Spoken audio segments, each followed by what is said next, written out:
The girl worked in a tavern and was delivering the next order, which consisted of 1 mug of beer. Suddenly, someone called her. She turned around, looked around the room with her eyes, and saw a man calling her. The stranger told her that today she was wearing too loose clothes, so her lovely forms were not visible. This was the only son of a very high-ranking feudal lord. Since her mother died, he did not give her a pass. Hilda sternly told him that she was busy, to which he replied that there were no other visitors except him. One day he came to her with flowers, trying to propose marriage to her. Another day, she heard from clients that he was spreading rumors that they were dating her. But every time he allegedly accidentally touched her shoulders and hips, and she constantly refused him, even though he was impenetrable. Even the fact that Finto was of noble blood did not change the fact that he was 12 years older than her. Now, the girl could only think that, in addition to everything, he had a terrible character, so she decided to ignore his cries. The man didn't like this terribly, so he grabbed Hilda's hand and said that if he said to come, then he needed to do it, and then asked if she really thought that he would always babysit her like that. The girl tried to break free, thinking that if he had not been the son of a nobleman, she would have broken a mug of beer on his head. But out loud, she asked him to let her go. Finto got angry and loudly asked what she could do to him and what she could do. The girl was shaking, not from fear, but from indignation, and heard his words that it was time to teach her a lesson. She looked into his eyes angrily and screamed angrily that she was in great pain, and then called him crazy. The man abruptly released her hand, and many electric shock pulses passed through his body. The unpleasant sensations were because Hilda hit as hard as she could in the painful place. The man fell to the floor and screamed shrilly that he was dying and needed help urgently. The girl quickly realized what she had done, because she was able to wound the son of a nobleman, so she was expected to face the death penalty. Her thoughts were interrupted by Finto crying, talking about how she could do this to him. Realizing that she was in a hopeless situation, she again looked at him threateningly, and in response, he yelled that she should not touch him. The man was shaking with fear, seeing undisguised rage and indignation in her eyes. After the whole story with the nobleman's son, the girl was locked in the prison of the main castle. Holding on to the bars of the cell, she thought that she could be sentenced to death. The girl was angry that the man did not put on iron panties and did not protect such important parts of the body. When the guards approached her, she was talking about how she would rather die, with her tongue cut out or her throat slit. After some time, the guards brought her to the throne room, where Finto and his father were sitting.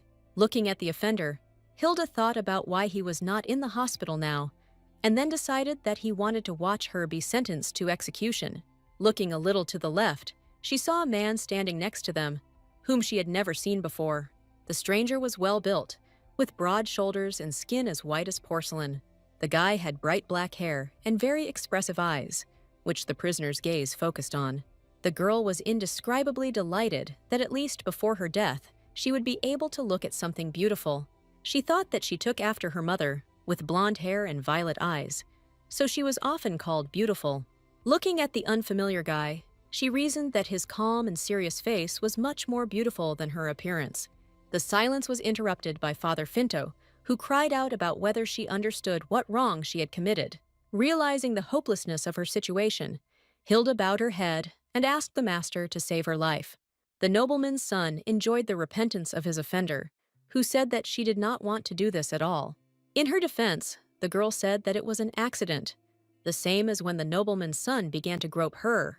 She said that if he did it inadvertently, then she did the same, because everything happened when she refused Finto. Putting her hand to her chest, the accused said that she thought that they hardly wanted to see her as a daughter-in-law. The nobleman jumped up from his chair and said, how could she even think about such a thing? But the girl interrupted him and said that she also had no desire. Pointing her hand towards Finto, Hilda persistently said that if a person does not shine with intelligence, you must at least be beautiful. Turning to him, she angrily asked him to say at least a word in his defense. An awkward silence hung in the throne room, because the culprit of everything did not expect such a development of events. Suddenly, the prisoner realized that she was only going to ask for her life, and not to accuse the nobleman's son. The unfamiliar guy standing next to them grinned contentedly and let out a small chuckle. Everyone present turned in his direction, wondering what could make him laugh. The girl looked at him questioningly, because her life was at stake, and the guy was laughing at it. The stranger said that, in his opinion, the girl had done nothing wrong and should be released. Hilda was surprised that he was on her side and even called her a girl. The nobleman asked him back in surprise, but the guy said that she just refused his annoying son. The father said that it was still violence, and the girl screamed that cruelty was first shown to her, raising her hand up, which was still bruised. She stated that his son was the first to grab her hand. The stranger turned out to be Viscount Staus, who said that they should regard it as self-defense, but the nobleman believed that she should pay for her actions. The guy looked at the accusers and sternly said that, in his opinion, the nobleman's son wants to avoid punishment for what he did, and since both sides have complaints, then they should forget everything. The father pleaded that his son's condition left much to be desired, so the Viscount replied that if they wanted, they could continue to sort out who was right and who was wrong, if, of course, they were confident that the Duke Arpeggio will take their side. The nobleman said that the girl was of low origin, and that should be enough, but the guy explained to him that in this matter, status is not important. Hilda, who was watching them, did not understand what they were talking about, because she still could not believe that she had escaped the death penalty. The next moment, the guy knelt in front of her and said that his name was Rogan Staus, and it was an honor for him to meet her. Looking at him up close, she decided that he was even cuter, and then she heard him say that she was a princess and didn't have to worry anymore. For some time, the girl could not understand the essence of his words, because she was fascinated by his soft, sweet voice. Pressing her hand to her chest, she continued to look at him questioningly, gradually realizing the meaning of what was said. They remained in silence for some time, because Hilda reasoned about why he called her princess. In this world, where the proof of the highest class is the presence of magical power, the greatest of all was concentrated in the hands of Ruzia Arpeggio. There were only 4 great ducal families in the empire. Arpeggio was one of them, and Ruzia was a great aesthete. One day, the Duke scolded her for showing her face to a man. Although before that, they had the opportunity that the future empress was a person from their family. The girl declared that no one would say a word to her face, and it didn't matter to her what they said about her behind her back. The man shouted angrily about how she could refuse the prince's proposal, saying that he was not her type. To his words that the position of the princess was very important, she replied that he could take this place. However, the Duke and the imperial family did not pay attention to Ruzia's refusal and decided to engage her to the prince. It was for this reason that she ran away and ended up marrying an ordinary gardener. Despite his low position, the guy was a rare handsome man, which is why she fell in love with him. But the next day, her savior came to Hilda, telling the story of the runaway duchess, who was her mother. She recalled that her father looked normal on the outside, but he lacked vitality and stress resistance. It was difficult for him to do even simple things, so he died quite early. The girl remembered that her mother was always next to her and supported her daughter in everything. Her mother told her that her father was not only very handsome, but also the best husband. Hilda thought for a while and decided that all her memories were not particularly important right now. She asked the Viscount if she was really the granddaughter of Duke Arpeggio, to which she received an affirmative answer. Covering her mouth with her hands, the lost princess thought about how unexpectedly she turned out to be of noble blood. She always knew in her heart that she was never an ordinary commoner. The guy sitting opposite her watched the rapidly changing expression on her face. He asked her if she believed what he said, to which she said that it was very similar to her mother. Rogan clarified what exactly she was talking about. Did she really know that her mother was a powerful witch? The girl replied that she meant that she showed her face in front of the prince himself. Hilda asked his name again to make sure she remembered the name correctly, after which she began to thank him for helping to save her from the clutches of impudent nobles. She wondered how he was able to guess the right time and come to the rescue in time. The guy confidently stated that he had been watching her for quite some time, so it was not difficult. The girl asked if he really saw how she hit Finto and how she was taken to prison. In response to his phrase that he had been watching her much earlier, she suggested that he began to watch a year ago when her mother died, but he replied that this happened even earlier. The girl decided to herself that the guy was a real maniac, but still he was too handsome. Rogan told her that 7 years after Ruzia ran away, the Duke asked him to find her and make sure his daughter returned home, but she refused. Hilda assumed that her mother's father wanted to marry her off to the prince again, so she refused. The guy told her that the duke's daughter did not want her husband and daughter to be discriminated against in high society. Growing up in high society, if a person has the blood of commoners, then in this world they will be discriminated against. But even among commoners, they are not completely accepted. The messenger declared that in any case, his master had ordered him to observe how she fared.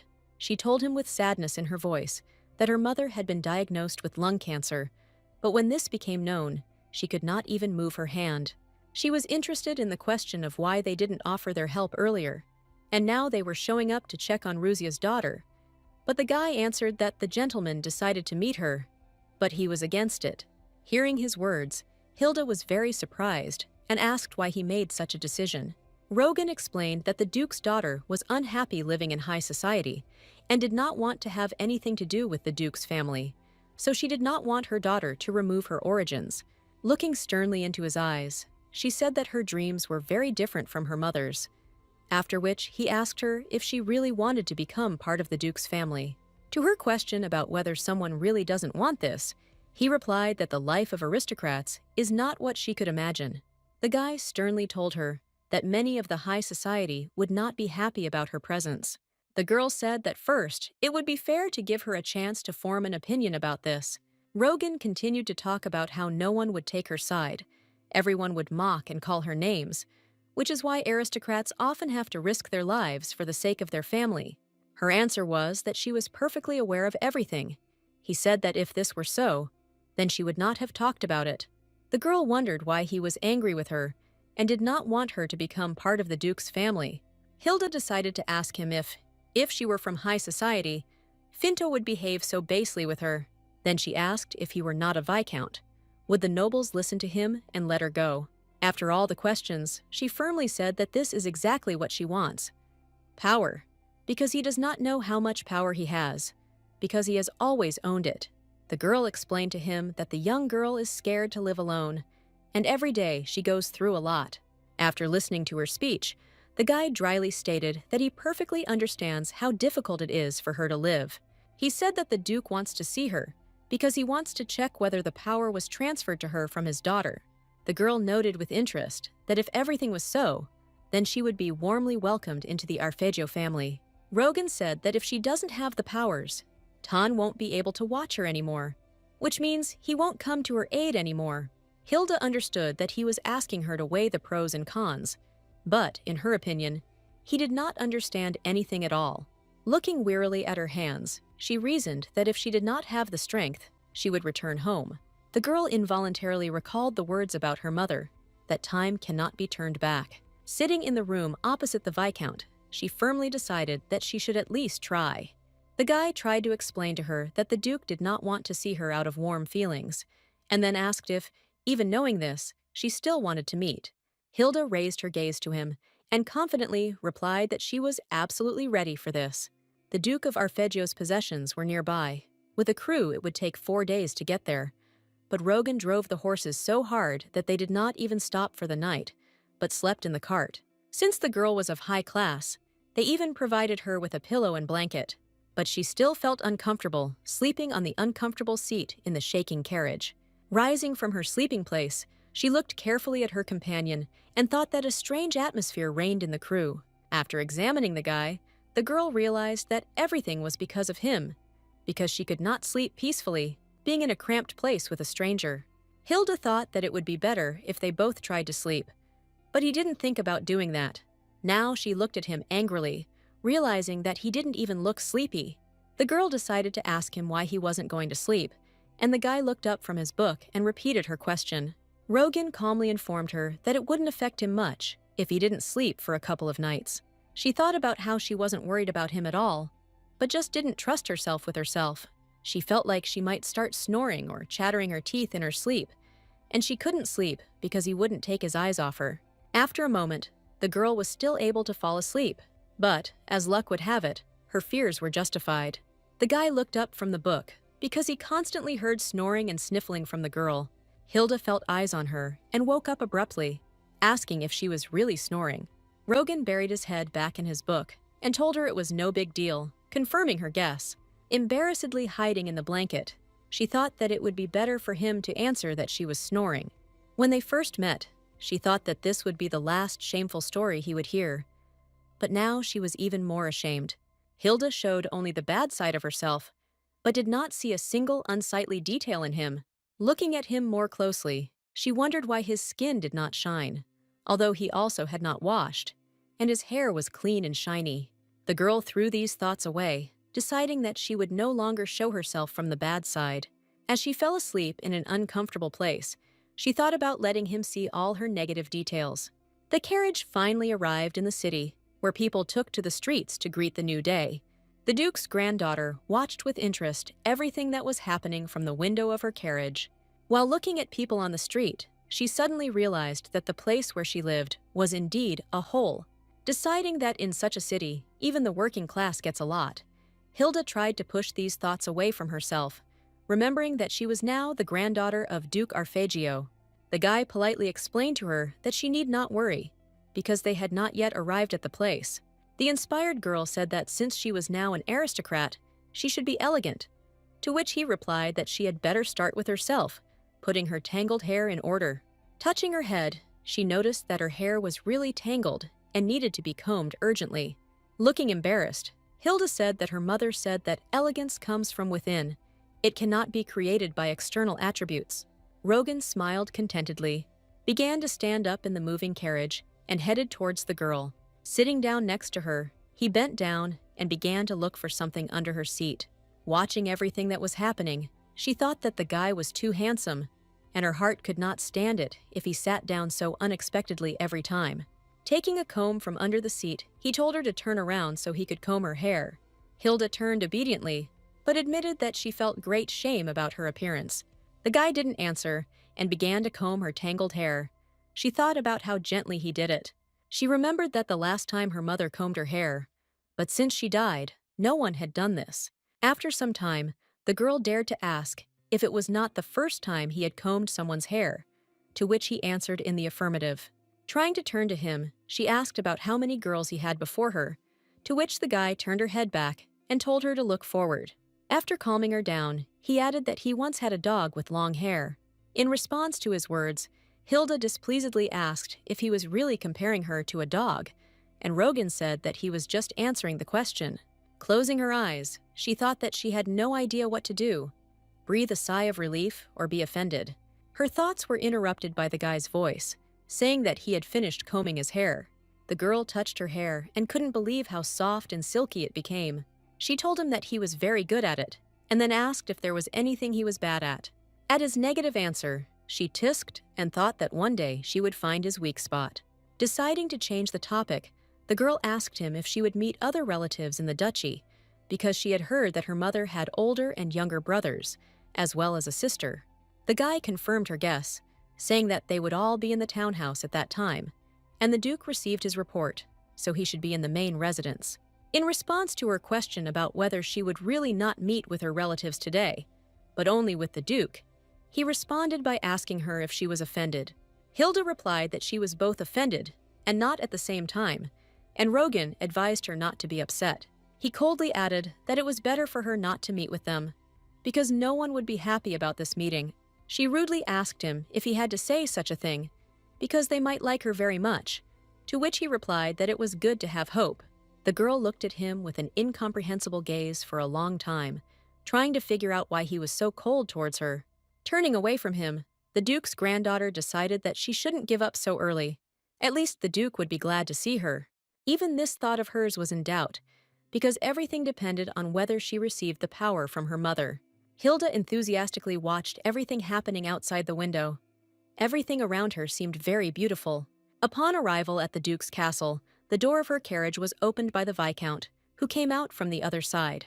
Extending his hand, he politely asked her to be careful not to fall from the high carriage. The girl was very embarrassed and wondered if this was really how ladies felt. Coming out of the carriage, she reasoned that she should not look at everything like a hillbilly with her mouth open. Near the castle, they were met by 2 maids and a butler, who bowed to them and informed them that they had been waiting for them for a long time. Their greeting made the Duke's granddaughter feel uncomfortable, and it seemed to her that all aristocrats felt this way. Rogan calmly asked them if the Duke himself had arrived, to which he received the answer that he was already in the library. The butler informed them that his lordship had ordered him to take them to a small reception area as soon as they arrived. The girl thought that since there was a small reception room, then there was a large one, but this meant that she did not deserve to be accepted in the large reception room. Making a cute face, she asked, since she was so disrespected, could she at least go to the bathroom? Everyone standing around stared at her, and she realized that she was speaking too directly. Hilda tried to make things better and said that she didn't want to embarrass them. The butler bowed to her and said in a calm voice that she could take a bath, and he would also show her a place where she could change clothes. In order not to continue the awkward dialogue any longer, the butler headed towards the castle. The girl also followed him, but Viscount Rogan suddenly grabbed her by the hand and turned her around. He pulled her closer to him and whispered in her ear that if the servants treated her badly, she could tell him. Moving away from him a little, she asked in surprise whether he was really worried about her now. The guy explained to her that he had already said that she would not be treated well in this house. Trying to pull her hand away, Hilda asked if he really thought that if this happened, she would just sit idly by. Remembering the recent incident, he calmly explained to her that she should not hit the servants. To her question about whether he really thinks that she is some kind of robber, Rogan did not answer anything, but his face expressed all his thoughts. Entering the bathroom, the girl admired the beauty and luxury of even such an insignificant place. She walked around for a while, looking at all the decorative items, not believing her eyes. Approaching the bottles, she involuntarily said out loud that one bottle alone was equal to her monthly salary.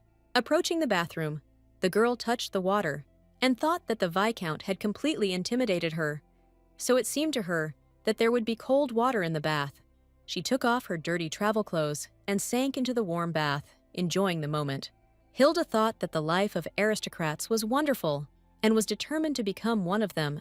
Her thoughts were interrupted by the entrance of a maid, who greatly frightened the girl sitting in the bathroom. The uninvited servant asked if she could help her mistress with anything, to which she answered negatively. Then the woman said that she would be in the room nearby, and if she needed help, the girl could call her. Looking in the direction in which the maid came out, Hilda involuntarily thought about where the door came from there. Deciding that she shouldn't linger in the bathroom because she didn't know who might come in next, she got up from the bathroom. Looking at the place where she had put her things, the girl discovered that they were no longer there. Hilda couldn't believe that the maid took them away while she was taking a bath. Looking around, she noticed a beautiful dress on the shelf and thought about whether she really should change into this, and also that the maids should have been told about it right away.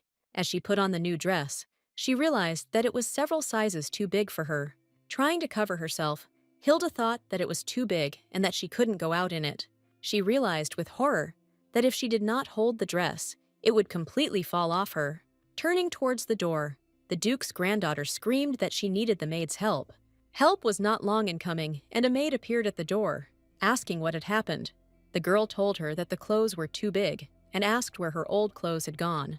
The maid pretended to be innocent and said that she had already given her things to the laundry.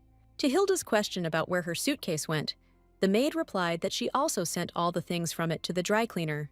The girl asked with horror why she didn't tell her anything and asked if there were any other clothes in a smaller size. The maid answered her that there was only a maid's uniform, to which the Duke's granddaughter realized that she was mocking her, because it could not be that there was not a single thing in the county that would fit in size. She asked if the Duke had ordered that she not be given clothes, to which the maid replied that he had ordered her to be dressed, but there was no dress in her size on the estate. Unable to bear it, the girl angrily asked what the impudent maid's name was, to which she replied that her name was Dorothy. Looking at her carefully, Hilda thought that the maid did not want her to pass herself off as an aristocrat, since the blood of commoners flowed in her. Making a sweet expression on her face, she asked Dorothy in a calm voice to bring her something else. Rogan waited calmly in the hall all this time, and to pass the time, began to read a book. Finally, there was a knock on the door, and a soft female voice asked how long he had been waiting for her. Just as the guy was about to answer, he was immediately speechless because he saw Hilda's outfit. She came out to him in a men's formal suit, which turned out to be the only outfit that fit. Rogan asked what kind of outfit this was, to which she replied that he should ask the maid, who gave all her things to the laundry. He indignantly asked if she really had no other clothes, so she deigned to wear this suit. Hilda straightened her hair with displeasure, showing with all her appearance that she was not involved in this. The guy said that he would immediately send a man to the city to find clothes that suited her, to which the girl replied that it was evening and all the shops were closed. Taking a deep breath, she wondered if the Duke would also think that she did not belong to this society as soon as he saw her in this outfit. Rogan embarrassedly apologized and said that he would definitely report everything to the Duke, and he would definitely punish the culprits. The girl asked him not to do anything, because she decided to figure it out on her own. He asked what she would do, to which she replied that they needed to deal with more important problems first.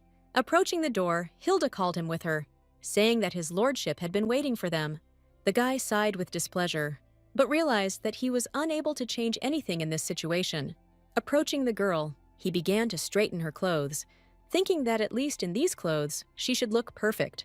There was an awkward silence between them, which lasted until Rogan finished adjusting his clothes. He calmly told her that he thought that the Duke would not like it, and she should not go like that. Hilda asked in horror if the Duke would really kill her just because of one suit. Having mastered her emotions, she looked keenly at her interlocutor and said that, most likely, the Duke could not wait to check whether she received the power from her mother. Together, they went to the room in which the disgruntled Duke had been waiting for them for a long time. Looking angrily at his granddaughter, he declared with surprise that she still dared to come to him. The girl swallowed nervously, feeling that she was clearly not welcome in this castle, from the servants to the Duke. Making an effort, she bowed, greeted his lordship, and said that her name was Hilda Roos. After carefully examining her, Duke Arpeggio asked why she came to him in this form. He also added that he ordered to give her good things, to which she answered him that there was some kind of embarrassment. Hilda explained to him that the dress she received was too big. Then the Duke asked if she was not ashamed to wear men's clothes, to which she replied that since there was not a single dress in her size in their castle, that is, she was not at all ashamed. Looking at her with anger, Grandfather asked if this was the reason why the maid gave her men's clothes, which she calmly accepted. This formulation of the question puzzled Hilda, and for some time she pondered the answer. Pointing a finger at herself, she said that she had asked for these clothes because she thought it would be better to wear men's clothes than a maid's dress. At her words, the Duke became even more furious and began to speak loudly that this would not work.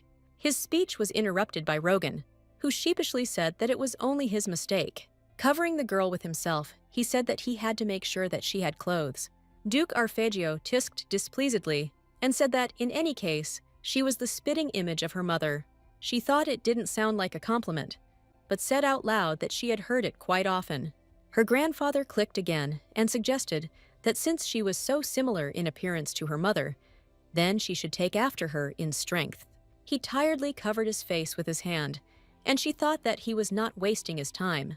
The Duke called her over and ordered her to sit next to him, and the girl decided that he had decided to close his eyes to the clothes.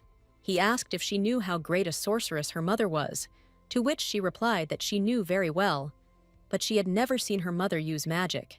Grandfather said that in 100 years, no one had been born with such great powers as hers.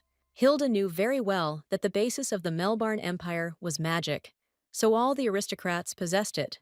But over time, the ties weakened, and even among the aristocrats, there were no longer strong magicians. In the tavern, he often heard travelers talking about this, and there were also rumors that the emperor's heir did not have magical abilities.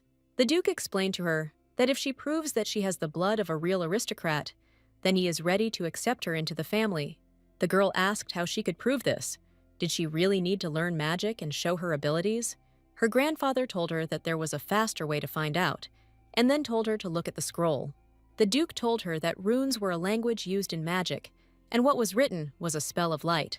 He spoke the word written on the scroll, and Hilda asked him if she had heard correctly. The Duke and Rowan were shocked that she was able to cast the complex spell correctly. The girl looked at them displeasedly, thinking about why the two of them were so surprised. The guy was the first to break the awkward silence, and said that those who do not have magical abilities cannot repeat or read runes, because for ordinary people, it would sound like some kind of noise. Hilda was suddenly struck by the fact that she understood everything, after which she asked with delight whether she really had magical powers. She happily said that she should have said this from the very beginning, because she was very worried, to which the Duke remarked that even those with very weak magical powers can read the runes. He added that if her powers were limited to the simplest, then they would not be able to accept her into the family. Having descended from heaven to earth, the girl tensely asked about what else was worth doing. The Duke raised his head and announced that she would have to stay in the castle and spend the night. Clenching her hands into fists, the girl stood in complete bewilderment, because she did not realize what it all meant. She wondered if there was anything else that needed to be done, but her grandfather told her that was it. Hilda was amazed at how easy the task was, thinking that it was too easy if she needed to sleep in the castle. After some time, Hilda and Rogan found themselves near the very castle in which she needed to spend one night. She looked at him with frightened eyes and reported that he looked like ghosts would fly out of him. The guy calmly said that this is exactly what will happen when she is inside the castle. The girl screamed in fear, not believing that the Duke sent her to a haunted castle. Hilda loudly asked him if he was really sending her to a den of ghosts, to which he replied that he warned her about evil spirits. She thought that it would be better to spend the night in some ruins than in a house with evil spirits. The Duke's granddaughter did not understand at all what ghosts had to do with magic, and only thought that there was nothing simple in this world. The day before, Hilda came to Rogan's room with a question about which castle they were talking about. The guy took a deep breath, opened the door wider, and invited her to come to him. He offered to pour her some tea because the conversation was going to be long, to which she thought that he was very handsome and well-mannered. While pouring her tea, Rogan said that the Night Castle has been used by aristocrats for a ceremony of entry into adulthood since ancient times. He added that he was in the east of the empire, not far from the gorge, after which she asked if everyone really stayed there overnight. Hearing his affirmative answer, the girl decided that the life of aristocrats could not be simpler. Seeing her look, the guy hastened to tell her that everything was not at all as she imagined. Rogan sadly informs her that evil spirits of the highest rank appear in the castle at night, and to counter them, the aristocrats use magic. Hilda asked what this had to do with the coming-of-age ceremony, to which he explained to her that the stronger the magic, the stronger the blood, and evil spirits obey the strong. Having thought a little about what she had heard, she asked whether, if she spent the night in this castle and came out, this would be proof that she was a strong sorceress, to which the guy shook his head affirmatively. The girl warily asked about what would happen if she was not strong enough. The guy lowered his head dejectedly and did not answer her question for some time. After some time, he explained to her that according to the records, if the strength is not enough, then the person who enters dies, goes crazy, or commits suicide. She asked with fear whether there really were such incidents, to which he answered negatively. Hilda reassured herself that it didn't sound so dangerous, but Rogan explained to her that since there were no more powerful magicians, they stopped holding ceremonies. His words did not immediately reach her, but when she realized their meaning, horror pierced her body. The girl asked if the Duke was really sending his only granddaughter, whom he had just met, to such a dangerous place. The guy explained to her that if she didn't want to, she could always refuse, to which she summarized that in that case, she would not receive the title of aristocrat. After an awkward pause, he told her that Ruzia had spent a whole week in this castle. Hearing that her mother had spent a week in the castle, Hilda thought that she should rejoice at the Duke's wish that she only spend the night there. Completely desperate, she sank down on the table and said bitterly that if she knew at least some spells, she would not be so worried. Rogan thought a little, thinking about what could be done in such a situation. He calmly explained to her that if she had strong magical powers, she could quickly learn several spells. The guy told her that all wizards can be divided into groups like this. He himself belonged to the category of sounds and used very special magic. Seeing him cast a spell, she thought that this magic was incredible. Trying to utter a word, the girl realized that her voice had completely disappeared. He snapped his fingers and said that this was his magic, after which the girl groaned a little and said that she thought that magic was something more beautiful and exciting. After that, she decided to ask how she could find out her belonging, to which he replied that she would need to make an effort. Hilda became quite sad and told him that his advice was of no use. The girl asked what category her mother belonged to which he replied that she belonged to the water category and often used freezing magic. She assumed that she also fell into this category, but he explained to her that it was not inherited. He also added that the category depends on the character and preferences of the person himself. Hilda remembered what her mother had said about how water, although it looked weak, was capable of cutting through iron and moving earth. At the end of her reasoning, she wondered how it was that Rogan belonged to the category of sounds. Deciding that she needed to act, she asked him what the simplest spell in the water category was. He poured tea from the cup onto the table, said that he could not do what her mother could, but with the help of a spell, he lifted a drop of water above the table. The inspired girl asked him to teach her this, but he told her that she should feel the energy in herself and direct it to what she wants to do. Rogan added that you need to try several times, after which it should work. Hilda decided that time was already short, so she immediately began to act. She tried in every possible way to make a drop of water rise above the table, but nothing worked. Realizing that she could not do anything, the girl assumed that she did not have magical powers, after which she said that she wanted too much and could not learn magic in one day. Trying to cheer her up, Rogan reminded her that she should think about her character, after which she asked what kind of character she had. The guy told her a basic spell from the fire category and suggested she try to get sparks. Once attuned, she pointed her hand towards the candelabra and loudly cast a fire spell. Looking at the candles, the girl discovered that they remained the same as they were before. Even one of them did not light up. Suddenly, she was struck by a strange feeling that something was completely wrong with her body. Her body was burning with a strange feeling, as if all the blood in it was boiling and seething. Noticing something was wrong, the guy jumped up from his seat and headed straight towards her. At that very moment, Rogan was nearby, hugging her so that she could calm down. Moving away a little from her, he warily asked if she was all right. Looking around, the girl noticed blue fire surrounding her on all sides. The flames created by magic are not so easy to get rid of. Although Rogan and Hilda tried their best, the fire went out only when all the furniture in the room burned to the ground. So now, as they both looked at the ominous castle, the guy recalled that it was very difficult to put out the fire. The indignant girl asked if this did not mean that she had enough magical power, to which he replied that this was a positive sign. Hilda told him not to worry too much about it, because yesterday she remembered something.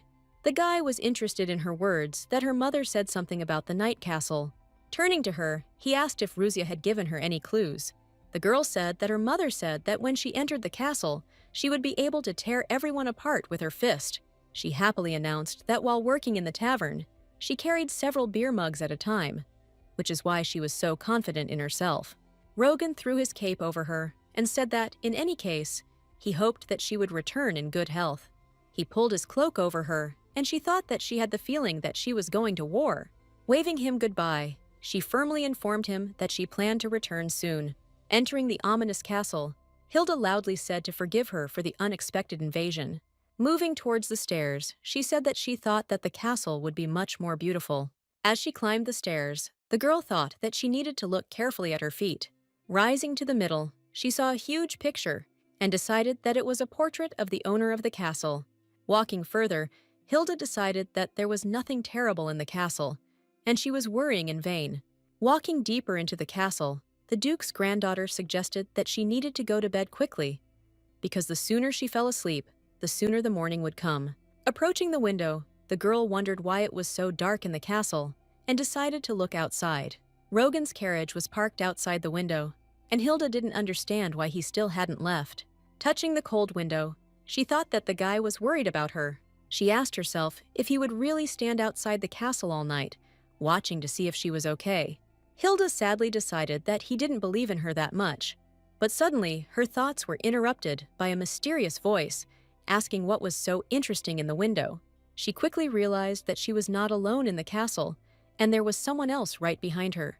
Turning around, the girl raised her lantern to illuminate the corridor with a bright light and find out who was trying to scare her. The shadow of a wolf flashed next to her, asking if she really didn't know how to use magic. Turning towards the stairs, Hilda shouted loudly not to joke with her like that. Then the shadow roughly grabbed her hand and angrily said that it would cut off and eat her hand. Another shadow hand grabbed her hair and told her that he would keep it for himself. There were many hands around her, grabbing her hair and arms, trying to pull them out for themselves. Among everything, she noticed a small animal running past, waving its tail. Watching the animal run away, the girl suggested that it might be a small ferret. Breaking free from the shadowy hands, she rushed up the stairs, intending to catch at least one evil spirit. The shadowy hand grabbed her shoulder again and threw her onto the stairs with all its force. Hilda's lantern broke, so she spent some time trying to get used to the gloomy darkness. Among other things, the girl injured her hand, and several evil spirits crowded around her. The ghosts mocked her and said that they were having a lot of fun, and she thought that she was hurt to the point of tears. She just wanted to become an aristocrat and live in peace, but there were so many problems on her way, because a good grandfather would not have sent his granddaughter to such a bad place, and would not have told the servants that she grew up in a village among commoners. Evil spirits wouldn't be playing with her now. The handsome Viscount wouldn't behave like this all the time, and she would be able to immediately understand whether he was on her side or not. She thought that her mother was from the Arpeggio family, and since she was her daughter, she did not have to prove anything to anyone. Therefore, now the girl viciously grabbed the clawed paw, reaching towards her before she could be wounded. Hilda threw the uninvited beast down the stairs with all her strength, after which she carefully looked at the animal. The shadow ferret hit the staircase railing hard and squealed loudly. The evil spirits shouted that she was crazy, after which they decided to run away. The girl rose from the floor and loudly began to cast the only spell she knew. A blue fire appeared along the corridor, from which all the evil spirits fled in different directions. She decided that she didn't need anything else, because the night had just begun, and she would use her fist. All this time, Rogan stood near his cart, observing the ominous silence in the castle. He knew that village people and aristocrats, who were just learning magic, would not come close to this castle at night. The guy thought that the Duke's granddaughter should not have gone there, because she had only recently learned simple magic. His thoughts were interrupted by a bright blue light that illuminated the entire space for several miles around. He looked towards the castle and saw a glow coming from every window in it. Rogan looked at the castle with puzzlement and could not understand what was so incredible happening there. His eyes were full of fear and worry for his ward, who went inside the haunted castle. At the same time, in the castle, 3 half-people, half-animals were hiding from an uninvited guest. The puma-like creature said that the girl could not use magic. Another creature, similar to a lion, reported that the guests were not just stupid, but had gone crazy. Hilda was looking for them at that time and said that if they come out now, they will receive only 1 blow, and if not, they will receive 10. The puma asked in horror what they should do, and the lion suggested that at dawn she was waiting herself, so they just needed to hold out until that time. Puma reminded them that Ruzia had been in the castle for a whole week and asked with horror what would happen if this girl also stayed here for a week. The wolf suggested that the stranger looked like the Duke's daughter, because they both had blonde hair, but the puma replied that many people had blonde hair. Half people and half animals completely forgot about her and were very frightened when she appeared right above them. After some time, the girl sat and said that because of them, she could not go to bed early because she had to walk and look for them. The cougar fanned her vigorously, and she said that he did not know how to wave a fan normally. Hilda thought that this night castle was a real joke, and did not understand why she was so worried. The lion and the wolf stood in a worshipping position, to which the girl told them that she was uncomfortable with them standing like that, after which she asked if they would not take on human form. Leo explained to her that if they were evil spirits of the highest rank, they could, but their powers are not enough, so they cannot become people. She indignantly asked if they really couldn't heal her hand, to which the puma explained to her that only good spirits can heal. Hilda sighed resignedly and sadly informed them that they were of no use. The girl told them that she had heard that they bullied and tortured people without magical abilities, so she thought that they had powers. The wolf, outraged by the stranger's insolence, menacingly declared that the milk had not yet dried from her lips, because she could not use magic normally. She looked angrily at the half-beast who had spoken, causing the wolf to immediately realize his mistake. Hilda told him that she had not yet learned to control her abilities, so she could fry him. In response to this, the wolf said that for the sake of his salvation, he would teach her to use her powers. He calmly said that he could teach magic in 4 months from any level. Since his category is fire, he can be useful. The girl said that he couldn't even turn into a person, and if he came out like that, everyone would run away. To his question about where he would have to go, she said that since the training would take 4 months, he would have to go with her, because she did not want to live in a crumbling castle. Puma quietly explained to her that they could not leave this castle without a contract. He added that in this way the magicians share their power with them, and in return they serve them. She asked if she would need to sell her soul for this, to which the Puma explained to her that they are not such evil spirits. Then Hilda asked them why her mother did not enter into a contract with them, and the half-beast asked who her mother was. In response to her answer that her mother was Ruzia Arpeggio, the half-people howled and shouted that everything had become clear, because the blood of a mad woman flowed in her. The girl interrupted their screams and asked what her mother had done that was so terrible. Reluctantly remembering the past, Puma doomedly told her that this woman mocked them. They remembered very well how they had to jump like rabbits from one wall to another. Hilda asked them if they had really refused the contract, to which the cougar told her that her mother said that she was not sure if she could raise pets. This answer took the girl by surprise, because she did not understand what kind of pets we were talking about. Looking at the gender of people, she did not see them as pets, because they were partly similar to people. Hilda told them that in this form they would not be able to go with her, to which the wolf said that he could turn into other forms. The girl was interested in this proposal, and she decided to see what forms we were talking about. The wolf smiled mysteriously, and at that same second, the room was enveloped in thick white smoke. In surprise, she closed her eyes, trying not to swallow strange smoke. Opening her eyes, the girl saw a small cute puppy in front of her among the remaining smoke. The puppy calmly stated that this was an ideal form for living among other people. Before he could finish speaking, the girl grabbed him and began hugging, petting him, and talking about what a cute puppy he was. The animal in her hands was indignant at such impudence, but this did not bother her, and she said that she was ready to sign a contract with such a cute puppy. The lion and the puma watched everything that was happening in surprise, but did not dare to interfere in their conversation. After some time, Hilda left the ominous castle, carrying her new friend in her arms. Seeing the animal, Rogan indignantly asked what his ward could find in this castle. The girl happily announced that she had got a puppy and would do her best to raise him. She added that they entered into a contract with him, to which the guy asked how she could do this with the puppy. Unable to bear it, in the past, the wolf shouted that they should not call him a puppy because he was a strong and powerful wolf. Hilda enthusiastically declared that this was the spirit with whom she had made a contract, and he would teach her magic. The guy said that, according to old records, there were magicians who could enter into a contract with spirits, and suggested keeping it all a secret. He said that her assignment was to spend the night in the castle, so there was no need for the Duke to know about the contract with the spirit. The girl thought that she herself did not want to attract unnecessary attention, but she was interested in the question of why her interlocutor was also against it. She warily asked him if he really didn't want the Duke to recognize her as his granddaughter. Hilda asked if he really didn't want her to have power, because she was a commoner, to which he answered in the affirmative. The Viscount looked at her and sternly said that he really didn't want all this. He asked that the puppy be given to him so that he could take care of the spirit before the Duke made his decision. The girl thought about why she was so hopeful that Rogan would be on her side. Trying to shake off her thoughts, she reported that he did not return back to his place at night, to which he replied that this was indeed the case. She asked if the Duke had ordered him to watch her, but she never received an answer. Hugging her puppy, Hilda said that she would keep him because he was not strong enough, but with her he would be safe. As she got into the carriage, she thought that even though the Viscount was her grandfather's man, she was interested in the question of why he was always watching her. Sitting in the carriage, the girl suddenly caught herself thinking that the more she thought about it, the angrier she became.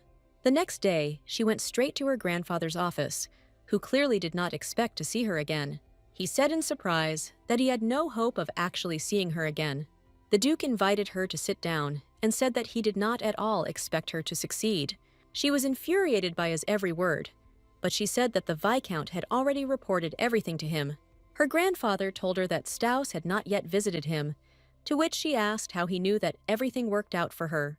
He confidently stated that he had, of course, introduced the observer, because otherwise he would not have been able to understand that she had lied to him. Hilda thought about why her companion behaved so strangely. She was worried that his devotion to the Duke forced him to watch her all night.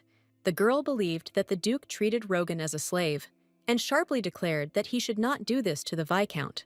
She added that since he was going to assign an observer, he should have informed him about it, because then the Viscount would not have spent the whole night in front of the castle. Grandfather calmly said that the guy didn't know about the observer, after which he asked if he really hadn't told her about it. Hilda was amazed by this news.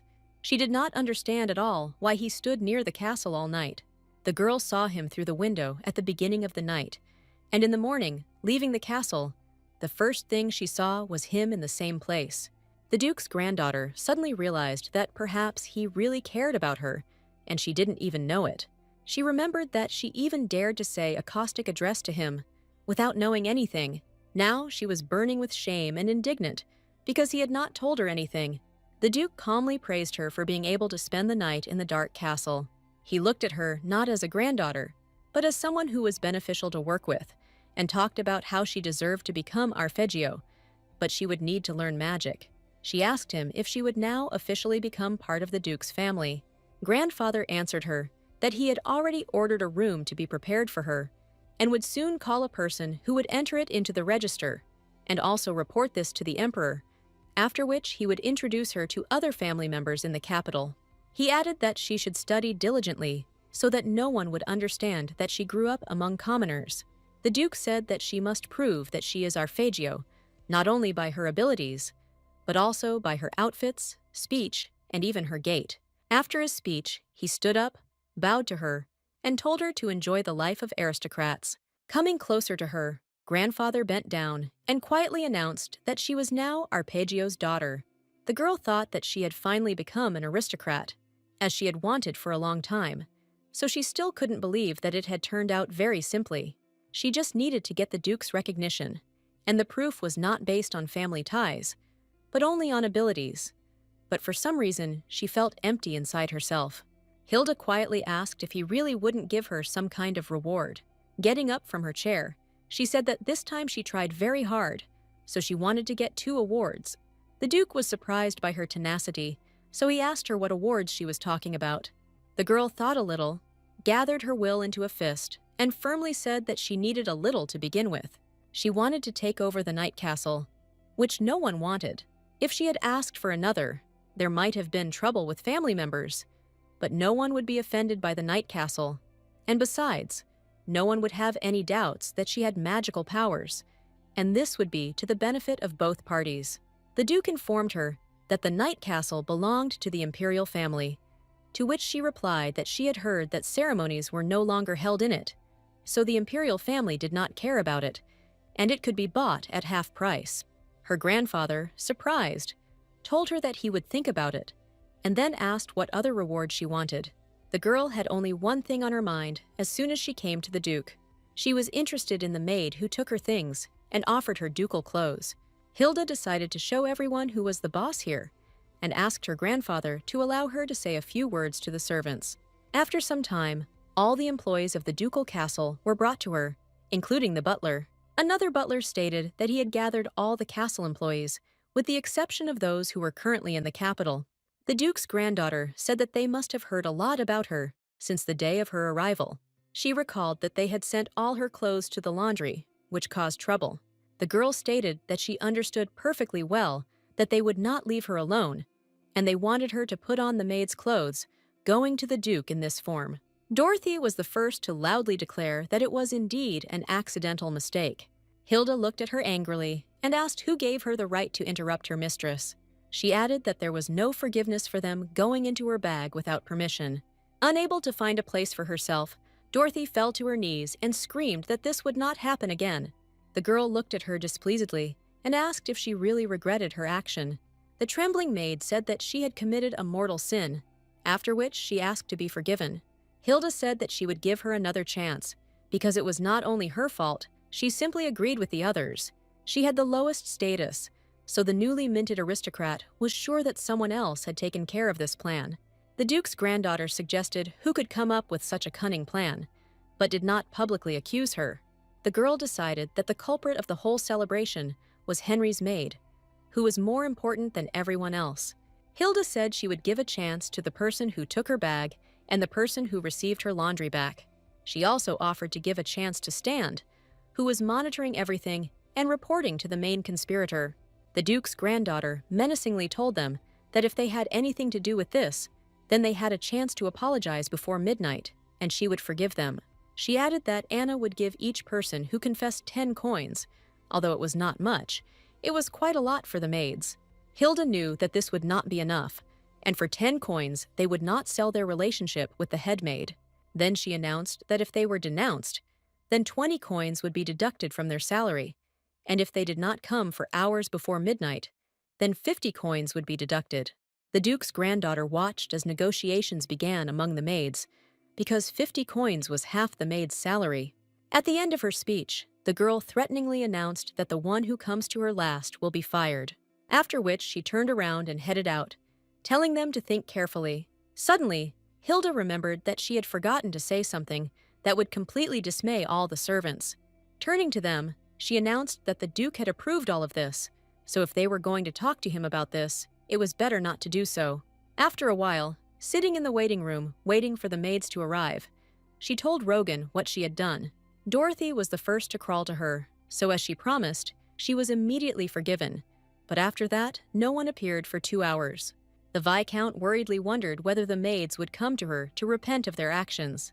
He added that the pride of the ducal maids is too majestic and is comparable only to the pride of their master. As she stroked her puppy, she thought about the fact that they were watching each other now, and said that they needed time to think about everything. The girl understood that it was necessary for at least one more maid to come to her and confess.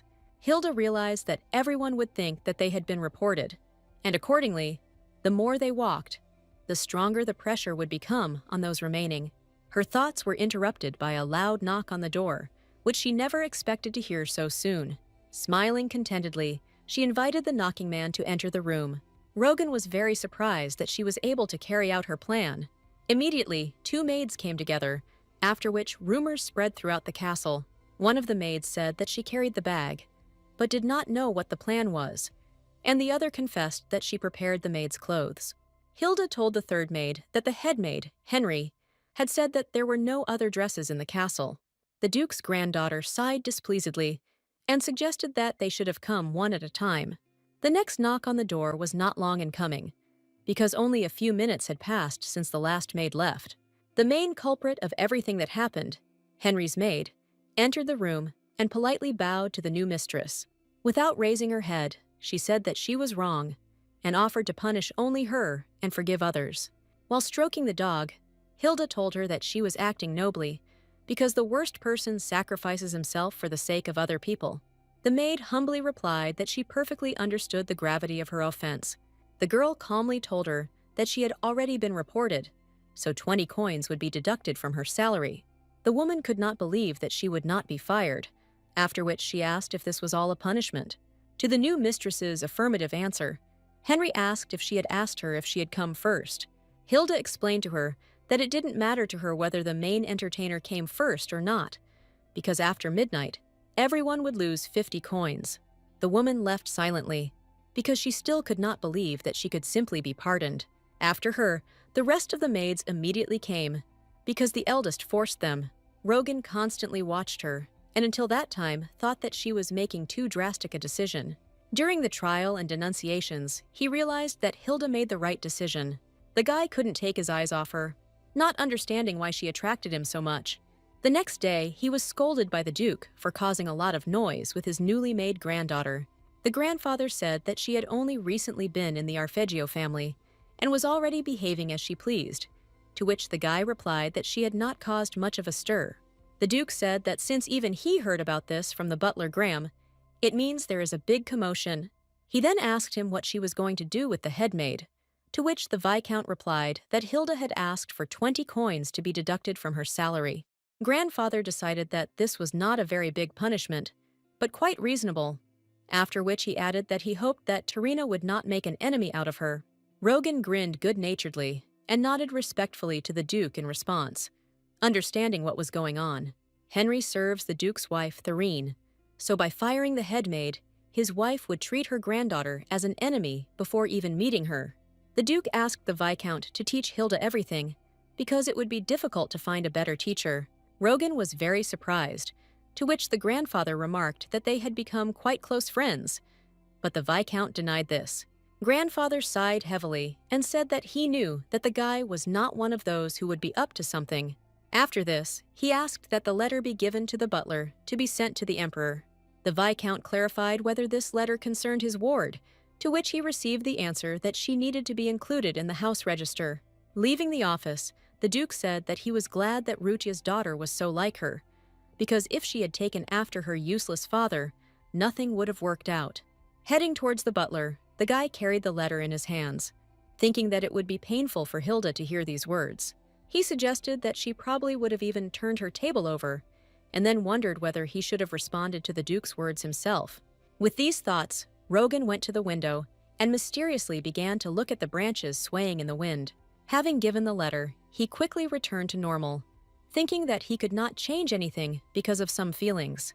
The guy believed that the Duke's granddaughter, compared to other girls, does not talk enough and expresses her feelings too actively, and sometimes even resorts to force. Standing near his door, he did not understand at all what it was about her that could attract him. Gathering his will into a fist, the Viscount carefully opened the door and then entered his bedroom. His gaze immediately fell on the perfectly collected snow-white hair and sweet smile. The girl was sitting on the sofa, singing a song about how much her legs hurt. Having heard the melody, the guy added to his list of inappropriate things that it lacked aristocratic stateliness. After that, he noticed that such a light and free image suited her very well. Seeing him, Hilda immediately began adjusting her dress and then walked towards him. Coming closer, she asked if he had finished all his work, to which he answered in the affirmative, and then asked what she had forgotten in his room. The girl smiled sweetly and said that she had long wanted to apologize to him. Then there was an awkward pause, because the Duke's granddaughter took a long time to collect her thoughts and clear her throat. Finally starting to speak, she said that that night, when he was waiting for her from the castle, she told him that he didn't have much strength. The girl asked if he was really waiting for her, only because he was worried, to which he replied that she should not worry about it. Hilda did not stop and asked if she understood everything correctly, because she was very worried about this question. She told him that she was very sorry that he had to hold out all night. The guy explained to her that if His Highness had ordered him to keep an eye on her, he would have done so. The Duke's granddaughter smiled embarrassedly and declared that it was not important at all. The important thing was that she was grateful that he was worried about her. The Viscount rudely informed him that he obeyed only Duke Arpeggio himself and no one else. He added that if his master said to kick her out, then that's what he would do, so there was no need to thank him. The girl was not offended by such words. She only said that she was now grateful for the experience. She said that although he did not receive the order, he himself decided to stay with her. Rogan realized that he would leave him in an awkward position. It became even clearer that she was not suitable for high society, no matter how much he thought about it. Despite his warnings, Hilda entered the Duke's house under her own power. He was well aware that there must be someone who could help her stay in this place for a long time. Interrupting his thoughts, the girl said that it is not nice to apologize simply with words. Taking him by the sleeve, the Duke's granddaughter asked if he had time to walk with her. Watching the shine of the earrings in her hair, he could only say that it was already long after midnight. Turning to him, the girl looked at him tenderly and said that this was the time. The two of them went into the hall, where there was a long dining table with several dishes on it. To his question about whether she really prepared all these dishes herself, the girl proudly answered in the affirmative. On the table was an apple pie, which Hilda had prepared according to her secret recipe, thinking that she could make it as an apology for Rogan. After she made one pie to try, the chef asked to write down her recipe. The Duke's granddaughter learned to make apple pie by watching her father make it. The guy looked at her displeasedly and said that she shouldn't have tried so hard. Outraged by the answer, Hilda indignantly asked him why he thought so. Rogan furiously explained to her that the aristocrat should not cook herself and should ask the maids to do it next time, because some cooks might be offended if someone takes away their work. The girl happily explained that she had shared the pie, and the cooks looked at her as if they wanted her to share another piece. The Viscount continued to swear at her, saying that she was exaggerating her merits too much. Tired of the endless nagging, she grabbed a spoon with a piece of pie and sent it straight into Rogan's mouth, saying that she had had enough. The guy began to chew the piece of apple pie he had received, and the girl thought that his silence was much better. Having tasted a piece, he began to eat the rest, asking her if she had really made apple pie as an apology, to which she replied that this was the dish she did best. The Viscount informed her that there was no point in showing off her talent anymore, but then he caught the subtle taste of cinnamon. Hilda was very happy that she was able to not overpower the cinnamon flavor so that her interlocutor could fully taste each ingredient. After drinking a little tea, the guy said that he had never tasted such a delicious drink in his life, because he could well taste the taste of dates in it. The girl dutifully told me that in the morning she had been drying apples and making date extract. To his question about whether it was all for the sake of 1 cup of tea, she replied that it was also that he would understand that she was really sorry. Rogan took a deep breath and said that there was no need to apologize to him, since he was only following orders. Hilda thought that she had not liked hearing such words from him before. Now she believed that it was easier for the guy not to create barriers between them, but to make her follow him and obey. But she knew that the Viscount was not like that at all, so she could trust him. Her thoughts were interrupted by Rogan, who said that she should no longer invite maids to the table and cook in the kitchen herself. He added that if she wanted any special food, she could just let him know. The guy said that if she doesn't know something or has any difficulties, then she can safely ask him, and he will help her adapt to this place.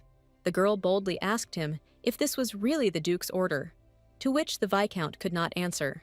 She decided to ask if he was on her side, and thought that this straightforward man would not give the answer she was waiting for, but would only say again that he would follow the orders of the Duke. After some silence, Rogan began to talk about how he would be on her side. Taking her hand, the guy calmly added that if it does not go against the orders of His Highness. A little embarrassed, the Viscount said again that he would always be on her side. The girl, who had not at all expected such an answer, blushed deeply and smiled contentedly. Inspired by such words, she began to ask him if they had really made peace and would now be friends.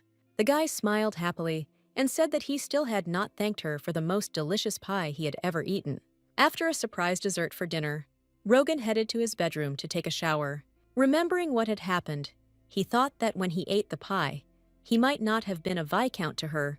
She was an aristocrat to him, because he wanted to be on her side. The Viscount never wanted to harm Hilda, because he felt deep affection for her. In high society, amidst conspiracies and betrayals, he wanted her to remain kind, honest, and strong. The guy understood that he wanted all this for her because he could not maintain these qualities in himself. The next morning, the Duke's granddaughter was awakened by the maid, saying that it was time for her to get up. Dorothy angrily declared that Staus was waiting for her in the next study room and ordered her to wake her up. Sitting down on the bed, the girl refused the help of the maid because she was not used to being helped to take a bath and get dressed. Lately, Hilda had been learning every day to be a full-fledged aristocrat. At the same time, she learned the basics of magic from the half-beast with whom she entered into a contract. Having become a member of the Duke's Arpeggio family, the girl began to call the Viscount only by his first name. Every day, she was interested in the question of why her handsome teacher did not look sleepy in the morning. Sitting down at the table, she asked Rogan if he was getting enough sleep, to which the guy replied that he slept enough. In response to his words that 4 hours of sleep is enough for him, Hilda said with concern that at this rate he would soon die. He calmly added that he would be able to sleep longer when she became a real lady of the duchy, to which the girl thought that he was trying to blame her. Seeing that his student was trying to sleep on the sofa, the Viscount announced that it was time to start the lesson. The puppy asked in surprise why she should study, since she already has abilities.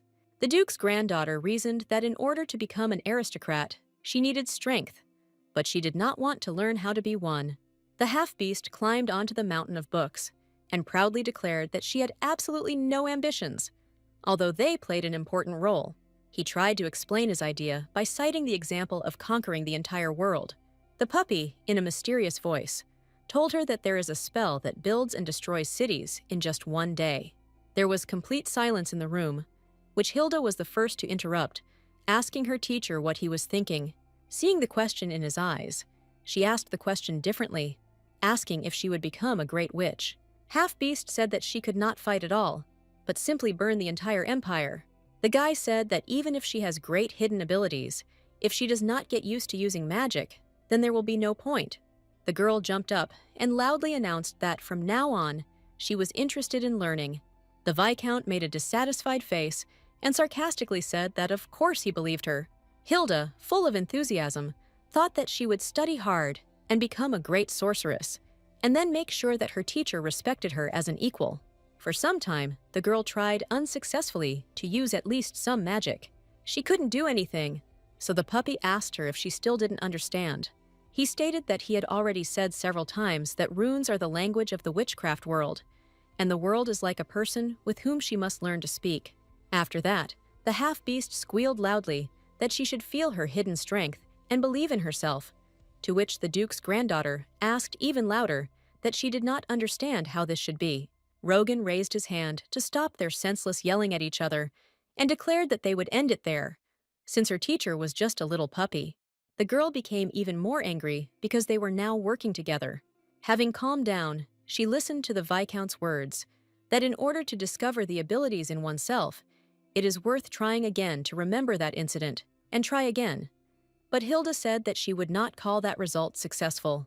She reminded her teacher that it was something she couldn't control, which made it very scary. Rogan told her that she was able to use magic in the Night Castle, after which he invited her to remember those feelings. The puppy happily stated that she should try to think about what was in the castle. The Duke's granddaughter thought for a few minutes and ultimately decided that she felt dissatisfied. The girl explained that evil spirits grabbed her hands and hair and also pulled her up very hard. The room fell into a loud silence again, making everyone present feel awkward. The puppy asked why all people lately like to use force, to which the Viscount replied that only his owner does this. Hilda was not happy that there were now two grumps next to her. Suddenly, she felt a strange flow of energy in her chest, which grew more and more. Putting her hand to this place, the girl felt intense heat in her chest. The puppy felt it too, and quickly reminded her that magical powers start from the head. Then, he loudly and authoritatively ordered her to cast one of the spells he had learned. The Duke's granddaughter thought that this vibrating feeling in her really was magical powers. She was still haunted by the thought that a large, uncontrollable fire might start again. The Viscount took her hand and told her not to worry, because if something goes wrong, he and the puppy will solve the problem. Holding her hands tenderly, he gently asked her to try using fire magic. Realizing that she had reliable teachers nearby who would help her, Hilda finally decided to try something. Moving a little further away from them, she began to remember what exactly she was doing in the castle at night. The Duke's granddaughter went through all the emotions from dissatisfaction to irritation to find that very feeling. Feeling a strong flow of magic, she threw out all her negative emotions, and a light appeared in her hand. The girl watched with bated breath as the blue light swayed rhythmically in her hand. Realizing what was happening, she joyfully announced that she had finally succeeded. Taking her eyes off her hand, Hilda noticed with her peripheral vision that something blue was glowing next to her. Looking around, she realized that she had set fire to the floor around her, which was quickly spreading onto the bookshelves. Trying to interrupt the spell, the Duke's granddaughter realized with horror that she could not stop. The Viscount was the first to see and realized that everything was getting out of control, so he tried to get through the fire. Hilda closed her eyes and clenched her teeth, feeling the deepest fear and helplessness. The puppy heading towards her loudly and powerfully told her to stop being afraid and stop the flow of magic. After his words, all the fire in the room went out, and the girl thought that she was sure that she could not control it. The half-beast stated that her power was too great for her to control even simple spells on her own. Hilda asked in surprise if it was he who stopped her, to which the puppy answered in the affirmative. At that same second, the girl lifted him up and began to say that he was even better than she thought, to which he said that he would control her powers so she could not worry and use her powers fully. Rogan sighed calmly and listened to the puppy talk about how he could even increase the powers of his owner. After some time, Hilda and her teacher were left alone to study the basics of aristocracy. The girl sweetly asked what they would study today from the world of aristocracy.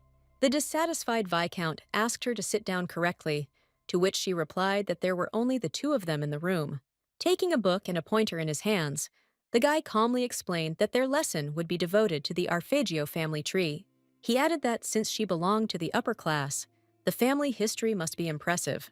Hilda asked him with horror whether she really should know those who lived 300 years ago, because they had long since rotted and become earth. The teacher thoughtfully said that without a past there is no future, and the girl thought that she liked her interlocutor very much. She suggested that he start with those who are still alive, because there is nothing more interesting than the present. Adjusting his glasses, Rogan said that since she wanted it so much, he would begin the explanation. There were currently 6 members of the family, not counting the Duke.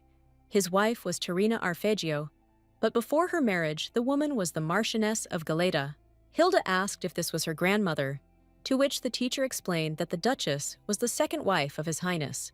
The girl thought that this woman might dislike her from the very beginning, since they are not relatives. The Viscount said that Terina's own son was Fred Arpeggio, who was 3 years younger than Hilda. The Duke's granddaughter involuntarily remembered the clothes in which she first met her grandfather, realizing that it was Fred's suit. Rogan continued his story about the Arpeggio family, saying that the firstborn's name is Fior Arpeggio.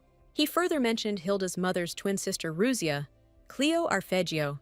He also said that Fiore's own child's name is Timo Arpeggio, who was his student's cousin.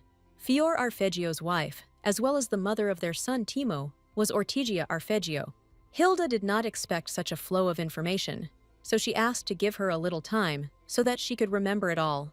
Rogan Staus looked up at her, then asked in surprise if he really spoke quickly. Looking into her frightened eyes, he said that there would be an exam the next day, so she must remember everything. The girl was overcome with cold. She did not at all foresee that in such a short time she would have to pass the exam. Pointing to the books in which the 300-year history of the family was described, she indignantly asked why she was given an exam so quickly, to which the guy asked her in response if she really couldn't learn it by the next day. Hilda angrily said that she was not as brilliant and smart as her teacher. Then Rogan suggested that she take the exam in 2 days, but the Duke's granddaughter demanded that she be given 5 days. They talked for some time about the deadline for delivery, after which they agreed on 4 days. Looking at the stack of books again, the girl could not understand how it could all be learned in 1 day. She wondered if anyone from her current family would be happy to see her, to which her teacher replied that it would be better if no one paid attention to her. Hilda thinks about meeting her family for the first time since she was born, and the Viscount says that it would be better if they treated her like a stone in the road. The girl asked him why they should avoid her, because she would not become the Duke's successor. The guy calmly explained to her that no one knows this, and when she becomes an aristocrat, she will then claim the inheritance. The Duke's granddaughter asked in surprise whether the eldest son would not become the heir of the family. Rogan said the Duke had not yet named the person who would receive the inheritance, so everyone had a chance. She thought that she was the daughter of the Duke's eldest daughter, Ruzia Arpeggio, and in the transfer had the strongest magical abilities, according to the puppy. Hilda decided that all this could be the subject of attacks, because her existence was a big problem for them. She had no idea what to do, but she understood that she had time to think, because everyone was supposed to return only in a month. A few days later, the Duke's granddaughter was walking calmly with her puppy. The girl said that it was time for them to return, since she was already tired of walking. In front of the castle entrance, she saw a cart and many servants running around with boxes. The puppy assumed that, judging by the amount of luggage, one of the family members had arrived, and not an ordinary guest. Hilda calmly said that they needed to get inside the castle first. Otherwise, her teacher would grumble again if they arrived late. The butler ran towards them, while the Duke's granddaughter was talking about how the Viscount would soon develop wrinkles if he didn't stop swearing. The guy quickly but politely asked her to give him her dog so he could wash it. Looking around, the girl noticed that the servants were cleaning the entire yard. The maid was sweeping the floor around the cart, and the gardeners were straightening the leaves on the bushes. She thought that perhaps everything was happening because someone had arrived at the castle. The girl handed the puppy into the hands of the butler, saying that of course he could take it. Looking slyly at her dog, she made it clear that she was giving him away for a reason. He had to find out everything that was secretly happening in the castle, after which he was obliged to report to her. Entering the castle, Hilda found many boxes inside and servants carrying them away. She couldn't help but think that this was a very large number of things, and it seemed to her as if someone had moved. Walking further, the Duke's granddaughter found a rack with 3 beautiful, expensive dresses. The girl decided that she would be afraid to walk in such things because the stones could fall off with one of her movements. Someone approached her while she was talking about how these clothes were meant to be beautiful while standing in one place. Not expecting anyone to approach her, she slowly turned towards the approaching person. Having carefully examined the unfamiliar guy, the Duke's granddaughter asked who he was. At that very moment, she felt a sharp pain in her cheek because the stranger slapped her. For a short moment, Hilda froze, not knowing how to react to such assault. The working maids and butlers stopped and watched what was happening. Pressing her palm to the bruised area, she tried to understand why he hit her. Carefully examining the guy, the girl noticed that he was thin, with blonde hair and brown eyes, as well as freckles on his nose. Realizing that she absolutely did not care who he was, Hilda Arpeggio returned the slap in the face with all her might. Servants immediately began to run up to him, asking him if everything was okay with him. The blonde guy screamed that no one else should dare touch him. Then he turned to the granddaughter of the Duke with a question about how she dared, because did she really not know who he was? The girl calmly reported that he hit her on the cheek first, which completely discouraged the young gentleman. She explained that he got hit in the face because he was the first to start hitting her, after which she asked who he thought he was to raise his hand against her. The stranger trembled with anger and said through his teeth that even his parents had not touched this precious face. Unable to control his rage, the guy yelled that he considered her to be nothing more than a thief. Hilda grinned smugly and thought that he couldn't swear at all.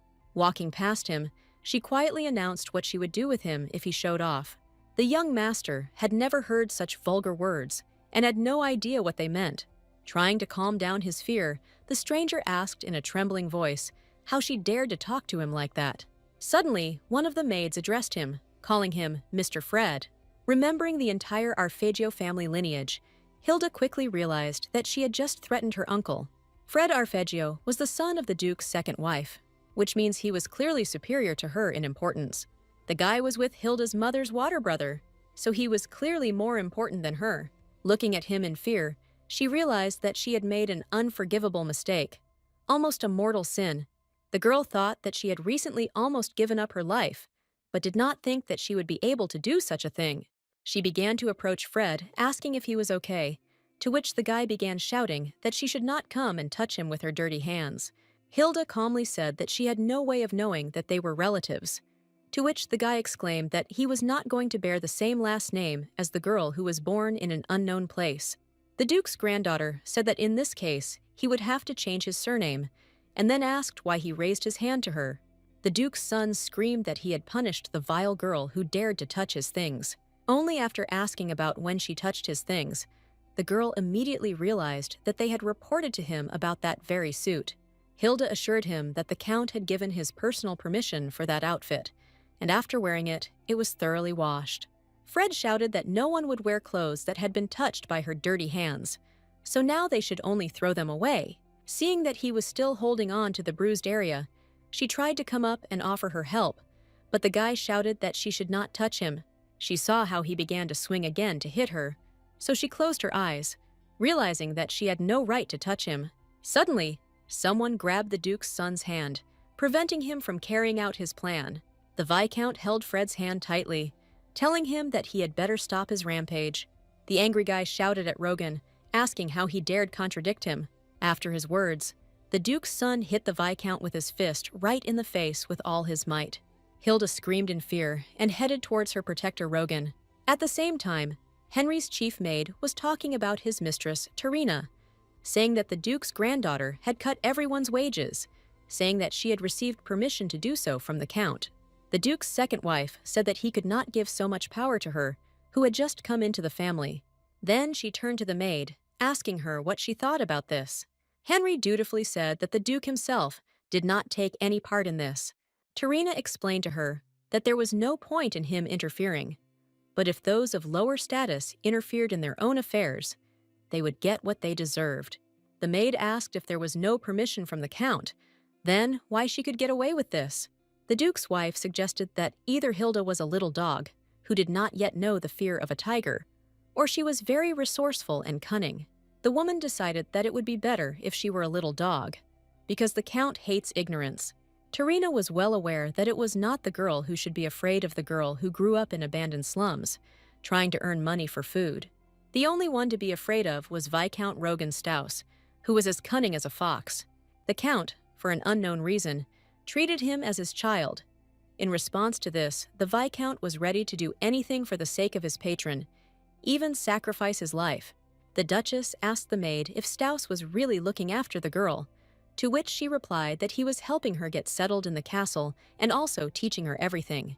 Tarina said that the Viscount was incredibly cunning, and then asked how they managed to do everything in secret from the family. Henry calmly said that, although the girl was Ruthia's daughter, she had the blood of a commoner in her, after which she asked her mistress if they would just watch her become part of the family. The Duke's wife explained to her that those who do not have the right to interfere in something ultimately get what they deserve, so she should also watch how she behaves. The woman knew that Hilda was not a danger because there were those who would attack her first. A maid suddenly burst into the bedroom, screaming that something was wrong. The frightened girl spoke loudly that Mr. Fred and Mrs. Hilda were fighting. After the punch, the young master stepped back from the Viscount, dusting off his hand. The Duke's granddaughter did not understand why her teacher so easily accepted the blow from the impudent boy. Fred started swinging at Rogan again, asking him if he really wouldn't dodge. He didn't have time to reach the Viscount because Hilda's fist was faster. From such a blow, the young master found himself lying on the floor, and the maids immediately began to run to him. As the Duke's granddaughter watched the servants tend to the attacker, she wondered why everyone just watched and didn't intervene. Her thoughts were interrupted by the loud squeal of the fallen guy, asking for his mother to be brought urgently. The girl began to mock him, saying that the baby was asking to see his mother. Coming closer to him, she angrily asked if he was really so scared that he had shit himself, because he was such an adult, and still calling for his mommy. Before she had time to finish speaking, a strong male hand covered her mouth, preventing her from uttering a sound.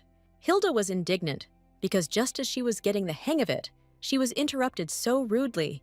Rogan pulled her closer to him and quietly informed her that they needed to talk. She tried to break free from his grip, saying in frustration that she hadn't said everything yet. The Duke's granddaughter powerfully declared that she would watch Fred, so he should watch his actions. The beaten guy trembled with fear again, but this time he didn't dare say a word. Going into another room, Hilda timidly admitted to the Viscount that she was wrong. The girl said that this idiot dared to hit her teacher, although he had nothing to do with it, so she got angry. Rogan approached her and gently asked her to raise her head so that he could examine the site of the impact. He took some numbing ointment to ease the pain of her uncle's slap. She said that she was truly sorry, while the Viscount gently applied the bruise to the area. Hilda added that she didn't want to leave him in an awkward position, to which he replied that there was nothing like that, because it was she who untied everything, not him. The girl made a dissatisfied face, saying that her interlocutor was terribly callous. The guy told her that Fred is someone who worships the strong and mocks the weak, especially those whom he considers inferior to himself. Hilda said that she was very sorry that they did this to him, but she believed that she did everything right, because her mother said that you need to be able to stand up for yourself.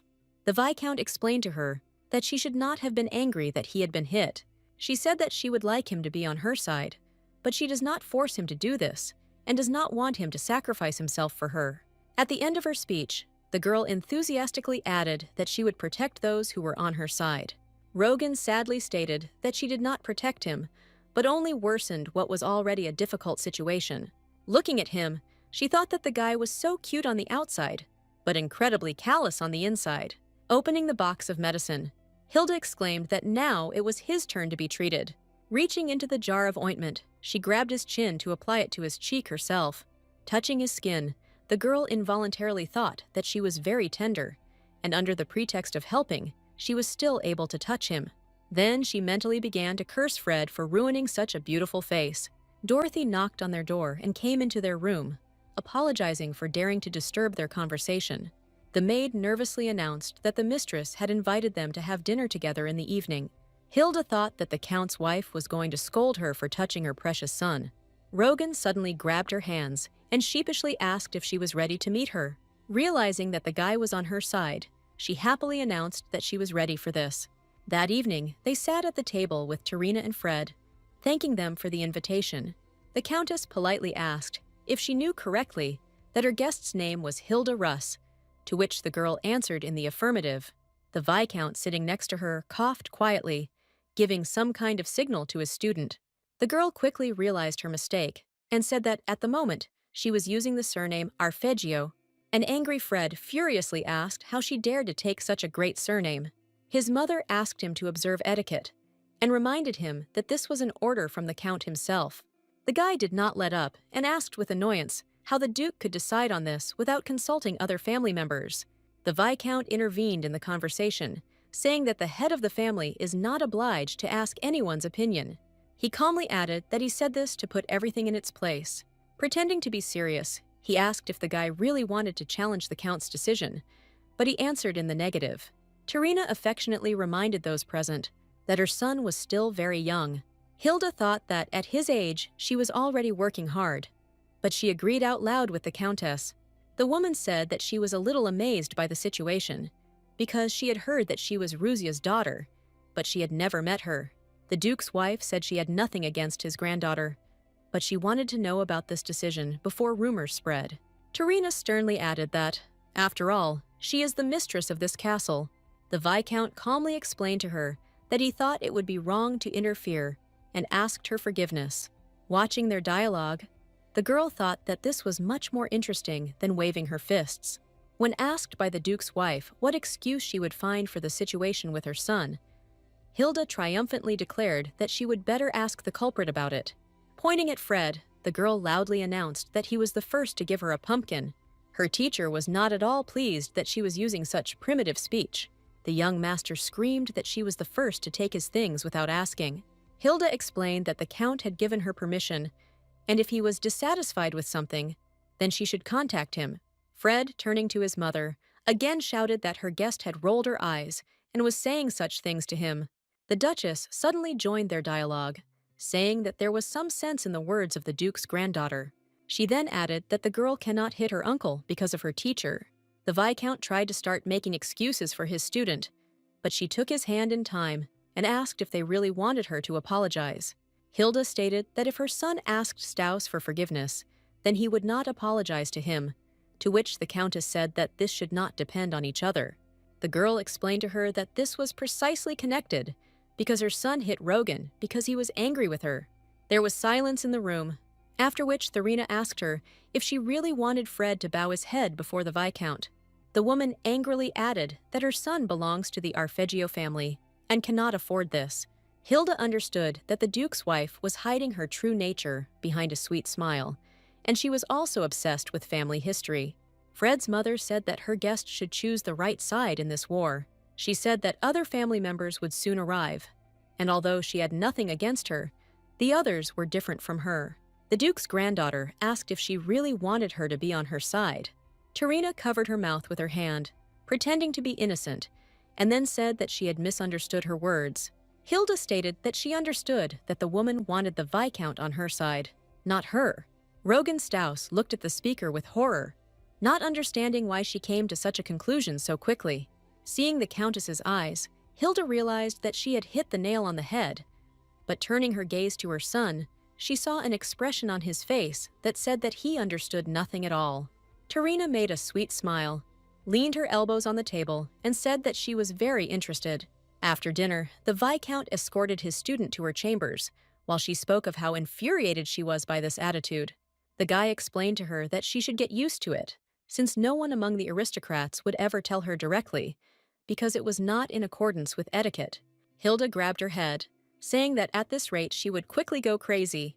Pointing at Rogan, the girl loudly declared that she wanted him to be on her side. She then added that as soon as she said this, her soul immediately felt better. The Viscount asked her what she would have done if Madame Tarina had asked for it directly. The Duke's granddaughter was loudly indignant that his wife wanted to make her a mediator just to get close to him, and she did not like that at all. To his question about whether she really didn't want to be allies with her, the girl answered that she didn't want her to use him.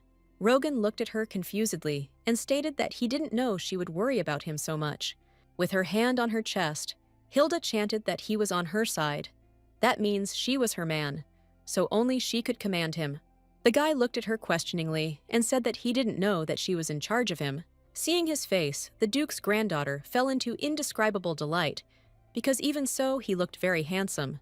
For some time, she could not take her eyes off him and tried to control her emotions. Having sat down on a chair, the girl declared that she did not like the Duchess's son at all. She added that if this guy did anything like that again, she would rip out all his hair. Rogan sat down opposite her and calmly explained to her that she should not become enemies with Tarina. Hilda knew this very well, because the Duke's wife was the only key to getting closer to her grandfather. The Duke's granddaughter involuntarily recalled a moment from dinner when the Duchess hid her true emotions behind a feigned smile. The girl understood that she didn't care about their conflict. She only wanted to bargain for the Viscount. At that moment, Tarina said that it was better for them to put aside their grievances against each other and start with a clean slate, because if the Duke finds out about this, then no one will benefit. After that, she added congratulations to the newly made aristocrat on joining their family. Therefore, now Hilda asked if her teacher would answer in her place, to which he replied that he would say that he would think, and then everything would come to naught. The girl indignantly asked whether there should be a double bottom in the words. Rogan explained to her that you should never show your trump cards to the enemy. Then there will be an opportunity to win. In a conversation with the Duchess, Hilda's trump card was Rogan Staus, but she did not suspect it. The guy said that if the Duke's wife wants him to be on her side, then his student can use this and lead the conversation in the direction she wants. The Duke's granddaughter said that it would be completely unpleasant for her to do this, to which the Viscount said that he did not understand why she would react this way. Looking at him carefully, she tenderly said that Rogan Staus was not a card, but a person very close to her. This statement puzzled the Viscount, and a little later he asked her if she really thought they were close. Now the girl was already embarrassed, so she asked if the guy really didn't think so. He asked her why she decided that way, which put her in an awkward position. The girl thought that she and he were close, so she said so, and didn't expect him to ask the reason. Mentally, she reasoned that the word close now sounded somehow strange. Suddenly, someone entered the room, causing Hilda to beam, believing that her savior had arrived and would pull her out of the swamp. Seeing Dorothy come to her with a puppy in her hands, the Duke's granddaughter immediately changed her face. The maid happily declared that she had brought him back, and the girl thought that the dog had the happiest life. Half of the beast lay on the table and glowed with happiness because it was perfectly clean. Hilda tried to wake him up, and Rogan said that he was glad that at least he did not snore. The Duke's granddaughter tried in every possible way to rouse the sleeping dog, but he had no intention of opening his eyes. After a while, he jumped up and loudly asked her if she knew what it was like to be touched by strangers. Noticing how clean he was, the girl thought displeasedly that it was not for him to talk about this. Deciding to interrupt his narcissism, she said that she was sending him not for procedures, but for an important task. Pushing her hand away from him, the puppy declared that he was not her errand boy. Hilda reminded him that they had a contract, so he must carry out her instructions, to which the puppy yelled that he was not born for this, to listen to the orders of a person. Looking at him menacingly, the girl quickly pacified his ardor and said that he was of no use. Rogan calmly watched everything that was happening, sitting on the chair opposite them. The Duke's granddaughter angrily said that she would learn magic herself, but then the puppy told her that she had not asked anything. Trying to move away from her, he said in a trembling voice that he had learned some important information. He said that while he was being bathed, he listened to his subordinates say that other members of the Arpeggio family would be arriving that evening. The Viscount assumed that everyone realized that something was wrong when the Duchess left them. The puppy reported that people said that the Countess was allergic to animal fur, which is why they washed him like that. The half-beast spoke fondly of being combed until his fur was smooth, after which perfume was applied. Hilda interrupted his dreamy monologue, saying that she didn't care what they did to him there. The girl thought that, when speaking about the Countess, the servants meant Cleo Arpeggio. She recalled her teacher's lesson when he told her that Rusha's sister had the most powerful magic in the family. So many thought that it would become the heir. That day, Hilda asked if the Countess was really married to a noble aristocrat. The Viscount said that she herself received the status of Countess through her own merits, and besides, she was not engaged. Now, the Duke's granddaughter was thinking that there was no need to try to please everyone, since she would be hated even if she was just breathing. But it was better not to aggravate the situation and not show Cleo the puppy. To her question about what kind of character the Countess had, the guy told her that her aunt is quite straightforward, because she knows what she wants, decides everything quickly, and then changes her answer. To her next question about whether he liked her aunt or not, he replied that he was following the Duke's orders. Hilda looked at him mysteriously and decided that he didn't like her after all. The beaming puppy remembered more information and said that he heard talk about something else. He explained that he had heard about orders to prepare the food and hall for a great celebration. The Duke's granddaughter asked in surprise what this celebration would be dedicated to. The Viscount explained to her that there would be a family feast, since all members of the Arpeggio family would come. The guy said that, usually during the holiday, the family gathers at a common table.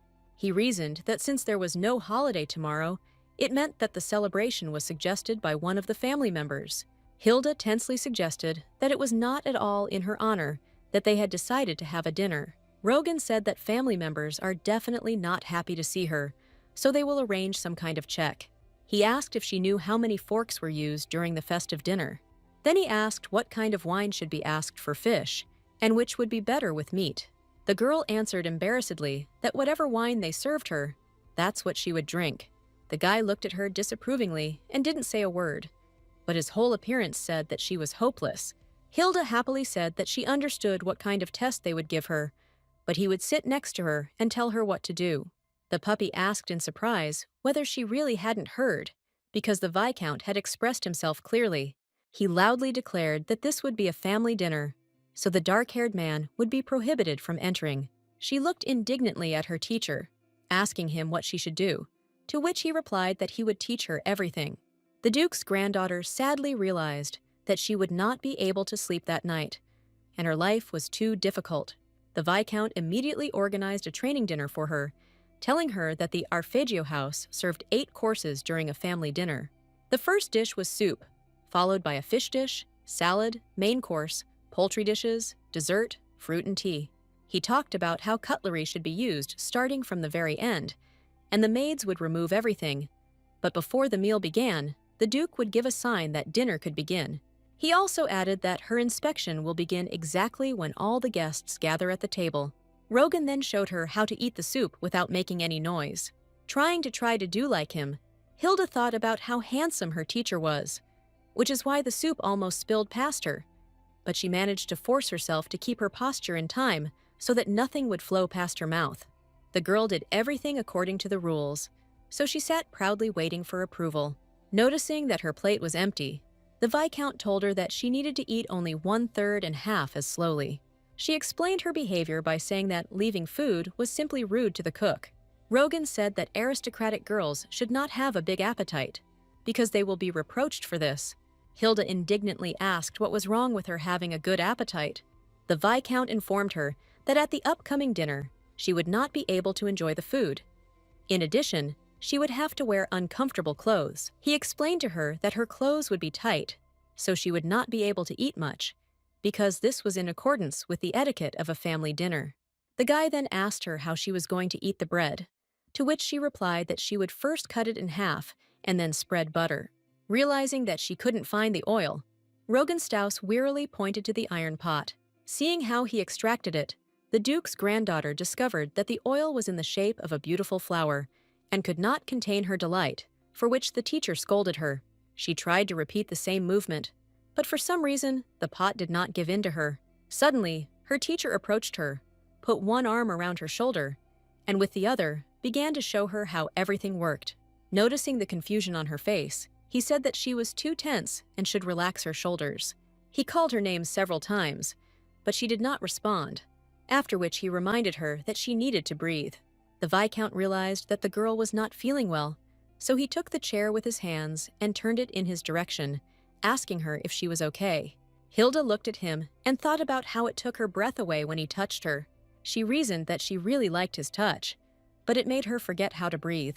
Rogan rose from the floor, pressed his hand to her forehead, and said that she was blushing, and then asked if she had a fever. The girl abruptly pushed his hand away, shouting that it was all because he was too handsome. Moving away with the chair, she continued to talk loudly about how he gently touched her hand. The Viscount was a little taken aback that he was causing such inconvenience to her, and said that he apologized for taking her hand without asking permission. Hilda tried to hide her embarrassment, and did not say that perhaps he had misunderstood her. She added that she was very embarrassed because he was incredibly handsome, while she was thinking that she really was her mother's daughter because she easily fell in love with handsome men. Rogan briefly thanked her. Even more embarrassed, the Duke's granddaughter did not understand why he was thanking her. She remembered her mother's words that if she was embarrassed, she should not show it, because it could become her weak point, so she should not show it and act as if everything was planned. Now getting up from the chair, the girl suggested taking a break for 10 minutes. Straightening her hair, she decided that she said this phrase like a true aristocrat. Heading towards the door, Hilda felt the questioning gaze of her interlocutor. She thought it would look like she was making it up to take a break. She walked out the door, not suspecting how much she had embarrassed the Viscount with her speeches. The girl thought that she always said about him that he was handsome, but never before had her heart beat like it did at that moment. When he showed her how to get the butter out of the pot, she was surprised by his touch, his big and strong hands. But for her, it was a pleasant feeling. The next day, the Duke's granddaughter went to a family celebration, where the entire Arpeggio family gathered. Hilda realized with horror that she could not eat anything at all, that the letter was from the lady sitting next to her. To her question about whether the food was really tasteless, the girl answered that she didn't eat much. The woman who asked her about food was clearly trying to hook the newly minted aristocrat. Her name was Ortigia Arpeggio, and her son Timo Arpeggio was sitting right next to her. The Duke's eldest son, Fiore, and his sister Countess Cleo also came to the banquet.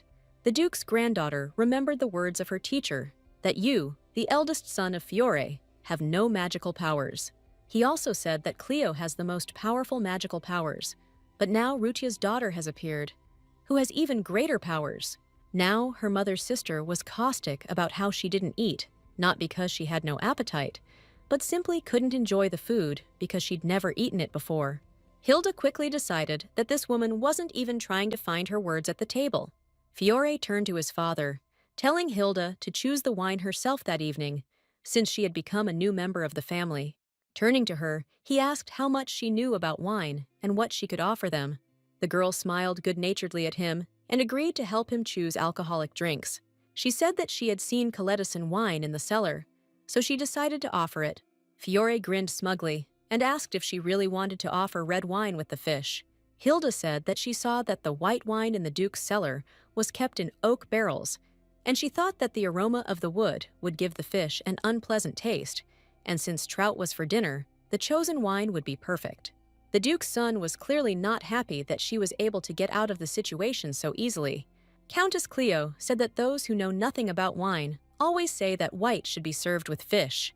Her brother angrily said that most likely his late sister told his daughter about different types of wine, but she answered him negatively. Instead, she remarked that she thought all aristocrats knew such basic things. Fiore became even more nervous and said that magical powers are important for aristocrats, after which he asked if Rudia's powers had been transferred to her. Hilda answered in the affirmative with a smile and added that she had proven it in order to become part of the family. The eldest son extinguished the candles on the table, asking her to demonstrate her skills related to fire. The girl sternly told him that she could show him, but did not think it would be appropriate at the table. In the depths of her soul, she did not understand how they could immediately ask her for such a thing, because she herself was not yet confident in her abilities. The Duke's granddaughter only knew how to ignite, but since the puppy was not around, she obviously would not be able to control it. Unexpectedly, Cleo intervened in the conversation, asking her father to allow her niece to demonstrate her strength, arguing that it was unknown when the family would get together like this again. Grandfather said menacingly that he himself wanted to see what she could learn. Hilda tried to explain to him that this was not necessary, because she had already proven her strength by spending the night in the castle. The Duke told her that there was really no need for this, but also added that he saw nothing wrong with it. The girl painfully told him that she had not yet fully mastered the power, and that in the future there would be a much better chance than at this very moment. Fiore entered the dialogue, asking her what value she had other than magical powers, because she had the blood of a commoner, so he believed that she had no reason to refuse such an offer. Fred also decided to participate in the dialogue, saying that she must be very strong if she had the audacity to raise her hand against him. Cleo said that she hoped that the magical forces that brought her here were not so great that she could take a serious position. Hilda sadly realized that there was no one at the dinner table who was on her side, so all she wanted to do was go to Rogan. She remembered how, a few hours before dinner, the puppy told her that she would succeed because she had learned a lot. He also added that, compared to people, his mistress, compared to his teacher, does not grasp everything so quickly, but is still confident in her. The girl indignantly declared that she was confident in herself because she would only need to have dinner, after which she asked the Viscount if he believed in her. The guy didn't want to answer, so he simply turned away from her, which angered his interlocutor even more. Rogan said he didn't expect much from her, but reminded her to remember the purpose of the dinner. Hilda sighed dejectedly and calmly said that they don't have to worry about it. The puppy did not try to restrain his emotions, so he said that tears were welling up from her helplessness. To her question about whether dinner would really be a chance to gain the full favor of the Duke, the Viscount replied that this time she had a different goal. She indignantly asked that perhaps the Duke would value her even more, to which the guy replied that if this happened, then she could ask him for anything she wanted. Hilda believed in her magical abilities, so she collected all the negative emotions that she experienced during dinner. There was a family around her that irritated her. There were people who did not speak directly, and you had to look for a catch in every word. Her indignation extended to the food, which she could not finish, and especially to the corset, which made it impossible to breathe. Feeling the strength in herself, the girl realized that this was exactly what she needed to light the flame. She pointed her finger towards the extinguished candles and cast a spell she knew. The Duke's granddaughter repeated the spell over and over again, but, to her deepest regret, the candles were never lit. She continued to repeat the spell, but everyone had already started laughing at her. Fiore joyfully stated that he was somehow even embarrassed to look at her useless attempts. Suddenly, his son turned to him, saying that his hair was burning with a blue flame. Realizing that something was wrong in his head, the eldest son screamed loudly for his father to help him. Everyone around was trying to help the burning Fiore, and the Duke's granddaughter realized that this was the end. Mentally, she said goodbye to her teacher and brought him her deepest regrets. The Duke's eldest son screamed loudly for his hair to be taken out of the fire immediately.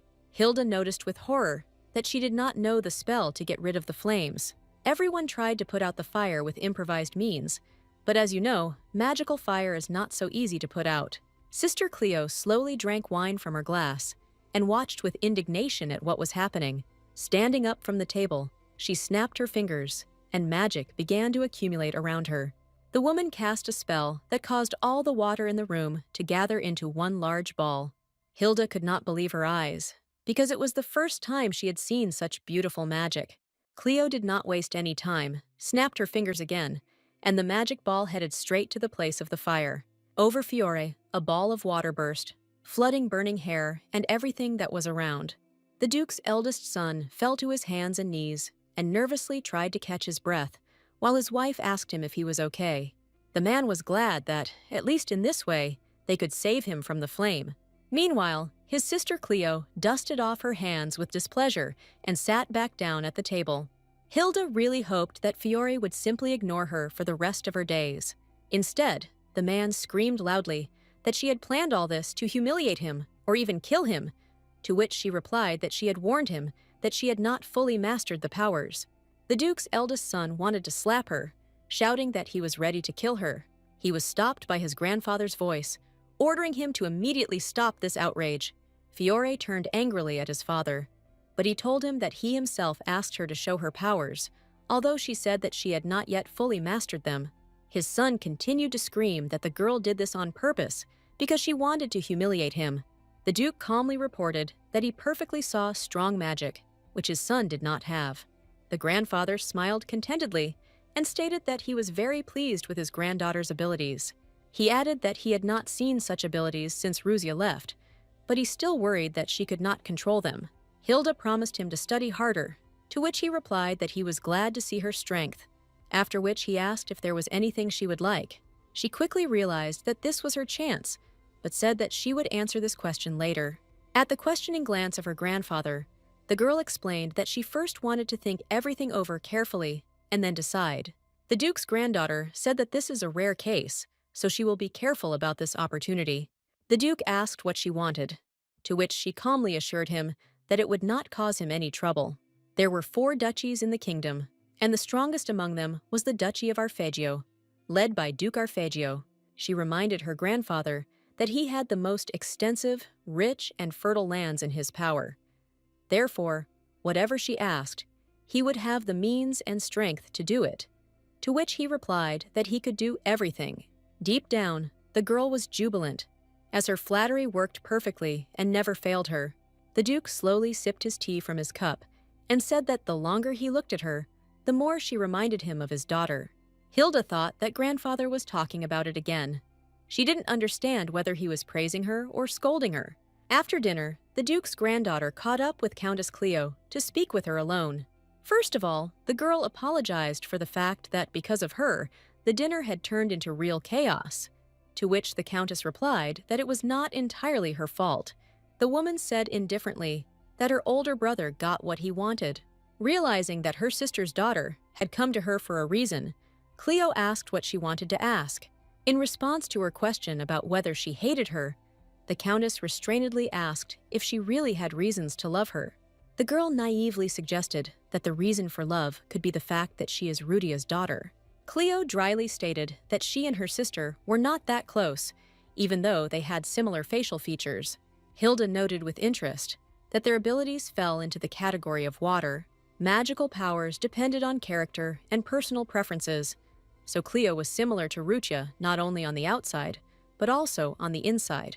The woman quickly saw through the plan and said that she understood why she was interested in this, because she had recently gotten into a fight with her stepbrother. She then added that she burned her older brother's hair at dinner, and then asked if she really wanted to be friends with her, so that at least someone would be on her side.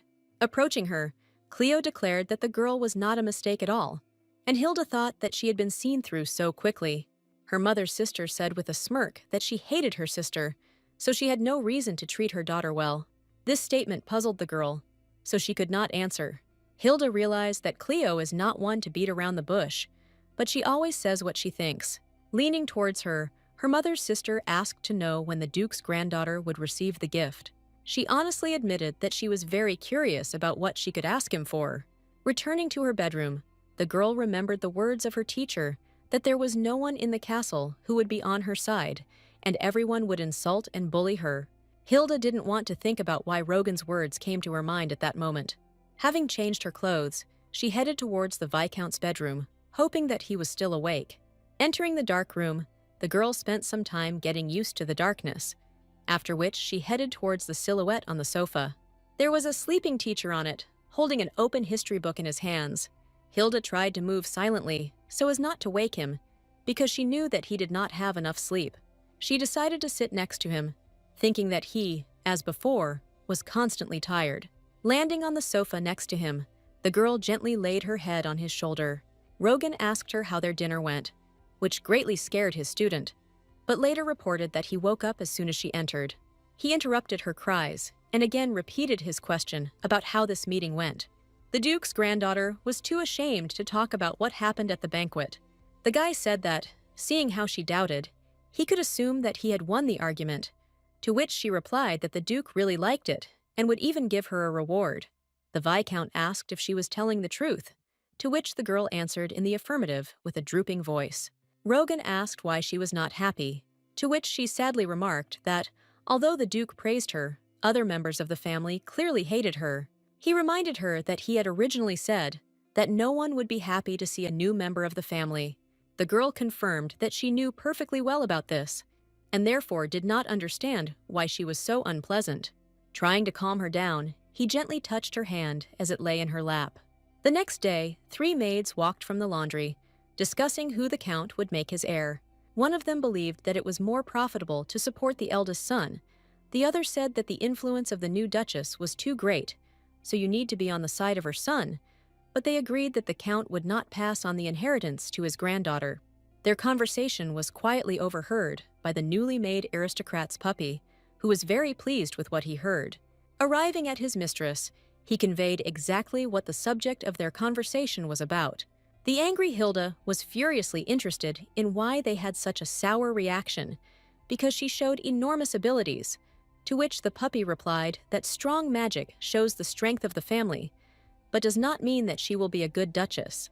The half-beast said that he had done a good job, so he asked for the promised reward. The girl said that she was unhappy with what she heard, but a promise is a promise. She pushed a plate of cookies towards him, and her faithful servant began to meticulously sniff at them. The dog said that there is a sweet shop on the main street that everyone is talking about, and where they sell the most delicious desserts.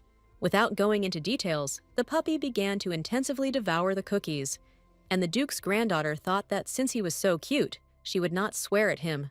The Viscount was sitting at the table with them, asking her that since she was distracted, she had probably already completed his task.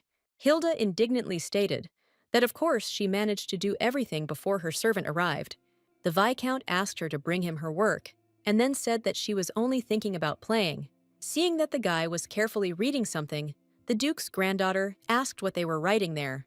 Rogan explained to her that he had a letter from the royal family in his hands, giving permission for her to become part of the Arpeggio family. Seeing the excited expression on her face, he added that she became Arpeggio as soon as the Duke gave his consent. The Viscount said that now the Emperor has confirmed this, so next year she will be able to go out into the world.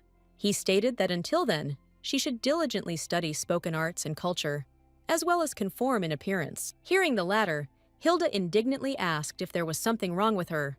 Rogan has already begun to check her letter, at the same time saying that she should not compare herself with others, but should become the one who knows and can do more than others. The girl got a headache from his words. She could no longer listen to his grumbling every day.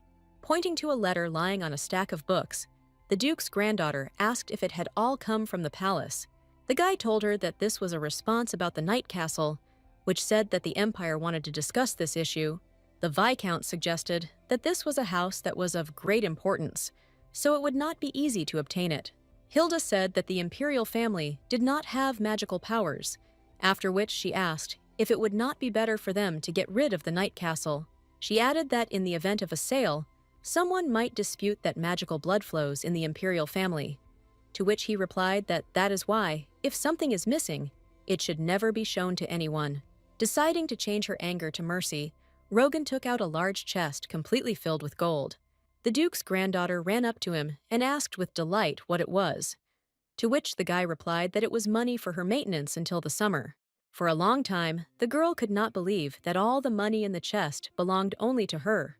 Taking a couple of coins in her hands, she thought about what it meant to be an aristocrat. The Viscount said that this is money for her maintenance. It can be used to buy dresses, jewelry, facial and body treatments. The Duke's granddaughter asked how much money was used to buy the clothes she is wearing now. The guy calmly explained that all this was bought with his own money. When she asked why he did it, Rogan Stouse said that it was an apology gift because he couldn't prepare everything well on the first day, and she had to wear Mr. Fred's clothes. Holding the coin in her hands, she involuntarily thought that dresses for aristocrats were quite expensive, and he gave her several pieces. The Viscount reassured her, telling her not to worry, because he had enough money for this. The girl decided that since he was a Viscount, he had a lot of money, but it seemed to her that he did everything for her. She was grateful to Rogan, but still felt guilty and wanted to give back. At this time, her teacher went to the window, opened it, and let the fresh summer air into the room. Looking at him, Hilda joyfully asked him to spend just one day only with her. That evening, the Viscount headed to the library, thinking that the Duke's granddaughter wanted to take a walk around the neighborhood with him, but he knew the city too poorly. He decided that he had only one choice: to study everything about him in advance. All night, the guy was looking for information about the city. He studied history, popular places and landscapes, famous restaurants. Other aristocrats would have chosen to go to a theatrical performance, but he didn't know what she would choose. Rogan felt it was pointless to assume anything when it came to Hilda. The teacher did not know what she might like and what she would want to do, because she lived a completely different life. It was very difficult for him to understand and imagine what her free spirit would want this time. Returning to his bedroom, The Viscount met a man on his way who asked him whether he had really decided to go for a walk with his student. Coming closer, Rogan recognized in the stranger the features of Fiore's eldest son, Arpeggio. Raising his eyes a little higher, the guy realized that after what happened at the dinner, the aristocrat began to wear a hat. Fiore said that someone as crazy as Hilda should not go out anywhere, and his father is very reckless. The Viscount calmly said that his ward was a capable girl who simply did not have the opportunity to receive a decent education. The man suggested that the guy was having a hard time because he had to tame an unpredictable girl, and then said that he was just wasting his time. Rogan politely said that he did not think about it at all, since he was just following orders. His interlocutor came closer to him and said that this was exactly the answer he expected from him, because he liked his humility. Fiore angrily asked how long he was going to be his father's lapdog, then added that he had to take care of all the Arpeggios. Approaching even closer, the eldest son quietly asked if it was time for him to move on to others. In response to his answer that so far he did not see a single worthy person, the man pointed him to his place. He asked if he was going to judge the heirs of their great Arpeggio family. The Viscount said that he had no right to do this, because the decision would be made by the Duke himself. Then he calmly added that it so happened that he often listened to the opinion of his lapdog. After his words, the guy quickly turned around and walked away, leaving his trembling opponent alone. The next morning, Hilda was woken up very early, because of which she was indignant and asked whether it was really necessary to get up so early. The maid Dorothy talked about how her mistress should look good, because her date with the Viscount had finally arrived. How great she also looked. In response to the girl's indignation that they were not having a date, but just a walk, the maid said that she would make her a beauty from whom it would be impossible to take her eyes off. Hilda tried to explain to them that this was not at all necessary, but all the maids shouted that this was her first walk outside the castle since her arrival. The Duke's granddaughter wondered if she should dress up for such an exceptional occasion. Dorothy talked about tightening the corset even tighter and asked her mistress to hold her breath. They applied glitter to her collarbones so that when sunlight hit them, they would glow. A few hours later, Hilda Arpeggio was fully prepared for her first trip to the city. All the maids stared at her, saying that she had changed a lot and was not at all like herself when she arrived at the castle. They blurred with the realization that she now looked just like an aristocrat.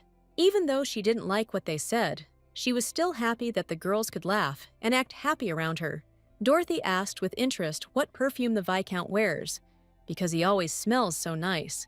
Hilda suggested that she could find out from his maids, but she was told that he did not like others touching his things. Hearing this, the girl could not understand why he was able to touch her, since he was such a neat guy.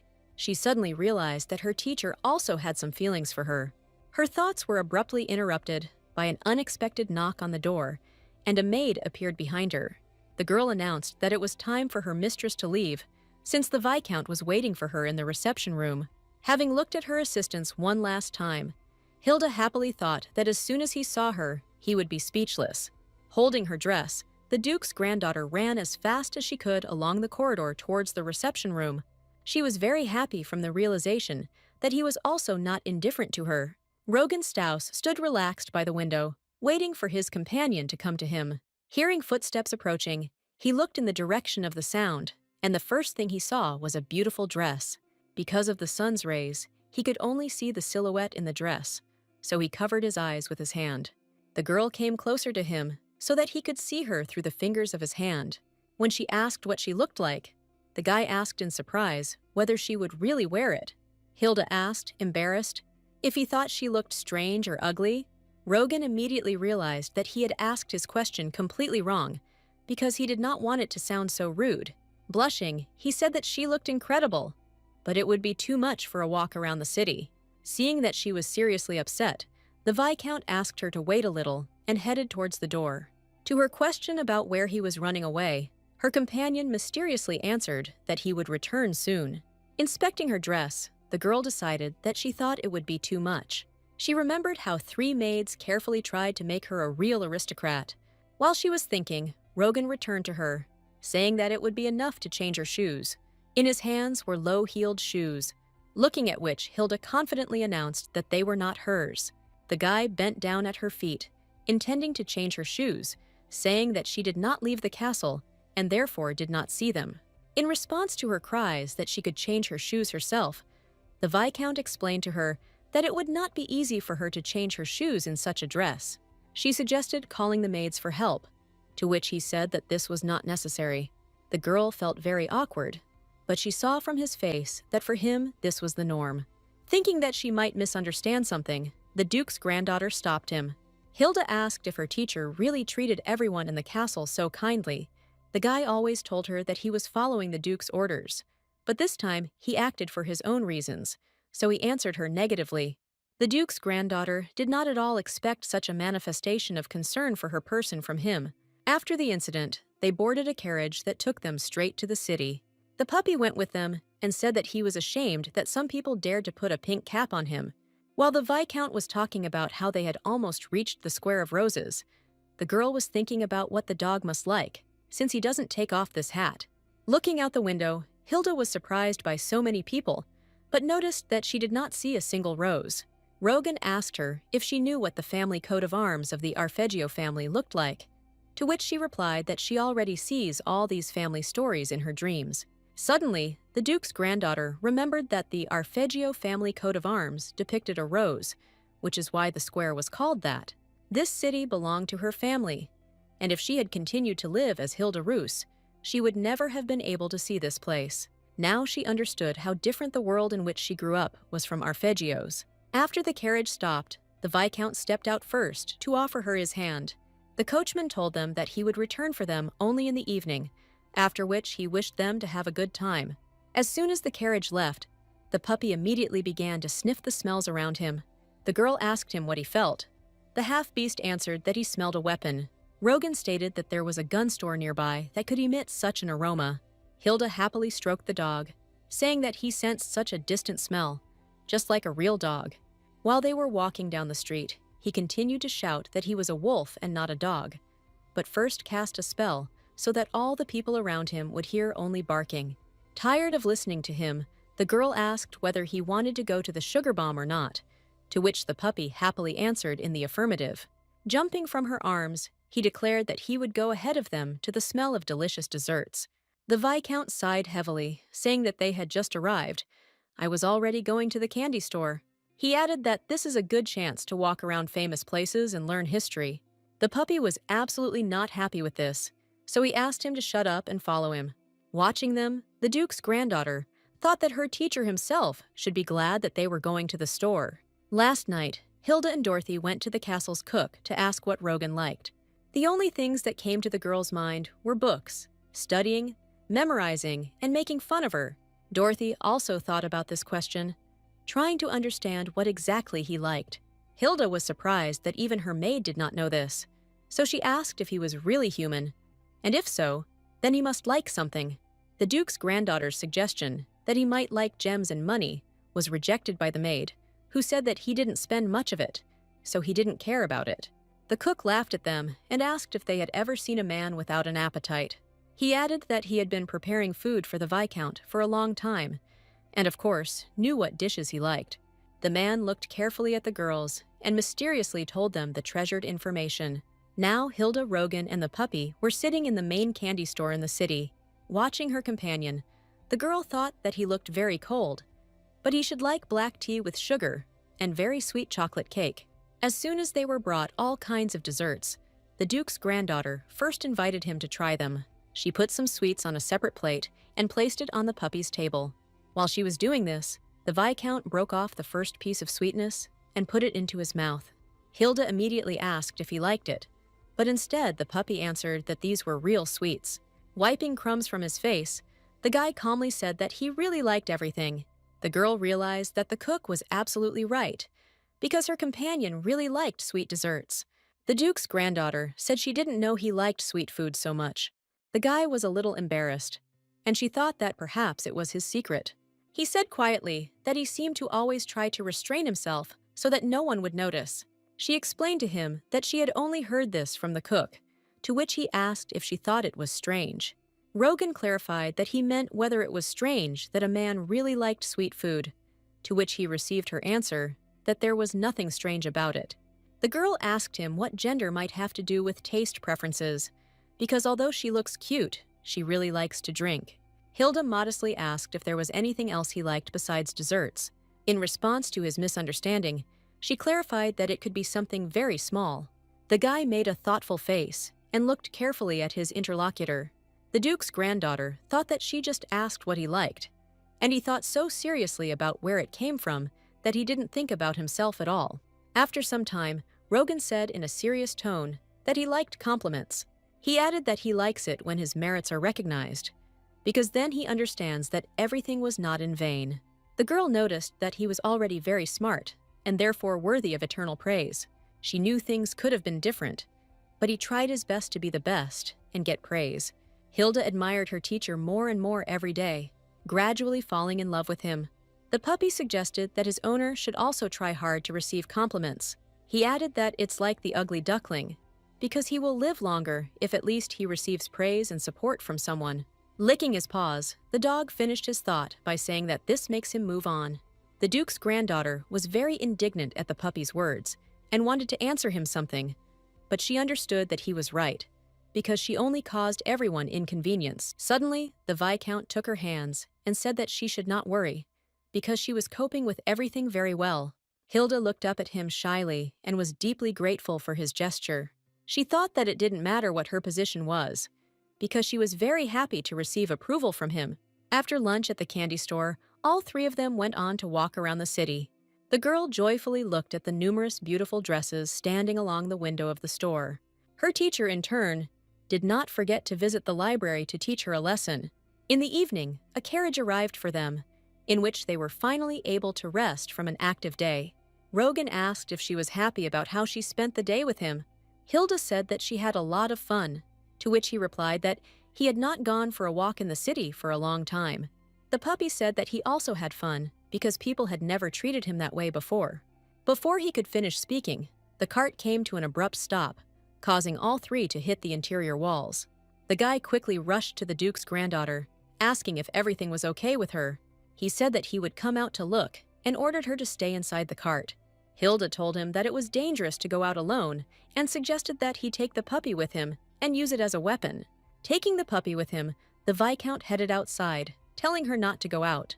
As the Duke's granddaughter watched them leave, all she could think about was that they be careful. After some time, she heard a loud scream of a man, which greatly frightened her. She trembled and thought that most likely this man had just been killed. Hilda was just about to get out of the cart to check if they were safe, when the Viscount's menacing voice ordered her to remain in place. The girl was seriously scared, and nevertheless decided to disobey the order and get out of the cart. Outside, she discovered that her puppy had returned to her previous form and told her that she didn't have the strength to defend herself, so she shouldn't just wander around like that. The Duke's granddaughter turned to the cart and asked what had happened to the groom. Rogan abruptly approached her and closed her eyes, saying that she should not see this. Through her fingers, the girl noticed a man lying on the floor covered in blood and wondered in horror if the robbers had really done this. The guy told her that it was necessary to return to the cart, to which she asked in fear whether these were really robbers. Half of the beast had lost its paws and said that ordinary robbers would not attack her cart, which means they were hired killers. The Viscount shouted loudly at him, because the girl in his arms began to tremble more and more. She thought about who could be the target of the assassins and why they attacked now. The girl did not understand what she had done, so that someone would order her murder. At this time, the puppy declared that it was time for dinner and attacked the wounded man lying on the ground. Hilda finally broke free from the hands of her teacher and loudly exclaimed that he should not dare kill the attacker. The wolf stopped biting the side of the masked boy lying on the ground and looked displeased at his owner. The frightened girl realized that she needed to find out who was behind this entire attempt on her life. Not far from the scene of the incident, there was a small house in which a man was sitting. Nervous, he did not notice how he gradually chewed off all the nails on his hand, thinking that the performers were supposed to return. Hilda continued to command her spirit, telling him to stop killing his attackers. The angry wolf loudly declared that in such cases, there is no need to show mercy. The girl explained to him that since he was an unusual robber, he needed to find out whose orders he was carrying out. The puppy said menacingly that people like to complicate things, because they could just kill him. She told him that if he found the instigator, he could do whatever he wanted with that man. The Duke's granddaughter thought that the robber killed an innocent coachman, so she agrees with the words of the puppy that in such cases there is no place for mercy. Having gone in search of the criminal, the puppy thought that she would not take back her words. The man waiting for the robbers in the house turned out to be the vile Timo Arpeggio. His father, Fior Arpeggio, suddenly entered the house, asking him what he was doing there. They clearly did not expect to see each other at such a late hour in such a strange place. As soon as the father walked through the door, a hitman immediately approached the house with a story about what happened. Timo was seriously frightened and asked what happened, that only one of the team returned, to which he was told that a monster had appeared. Fiore looked at the performer incredulously and asked him again whether he understood correctly that he had said the word monster. The wounded robber said that they saw an animal over 2 meters tall, after which he stated that his customers should know about it. The Duke's son looked furiously at the speaker and asked where the robbers had seen him.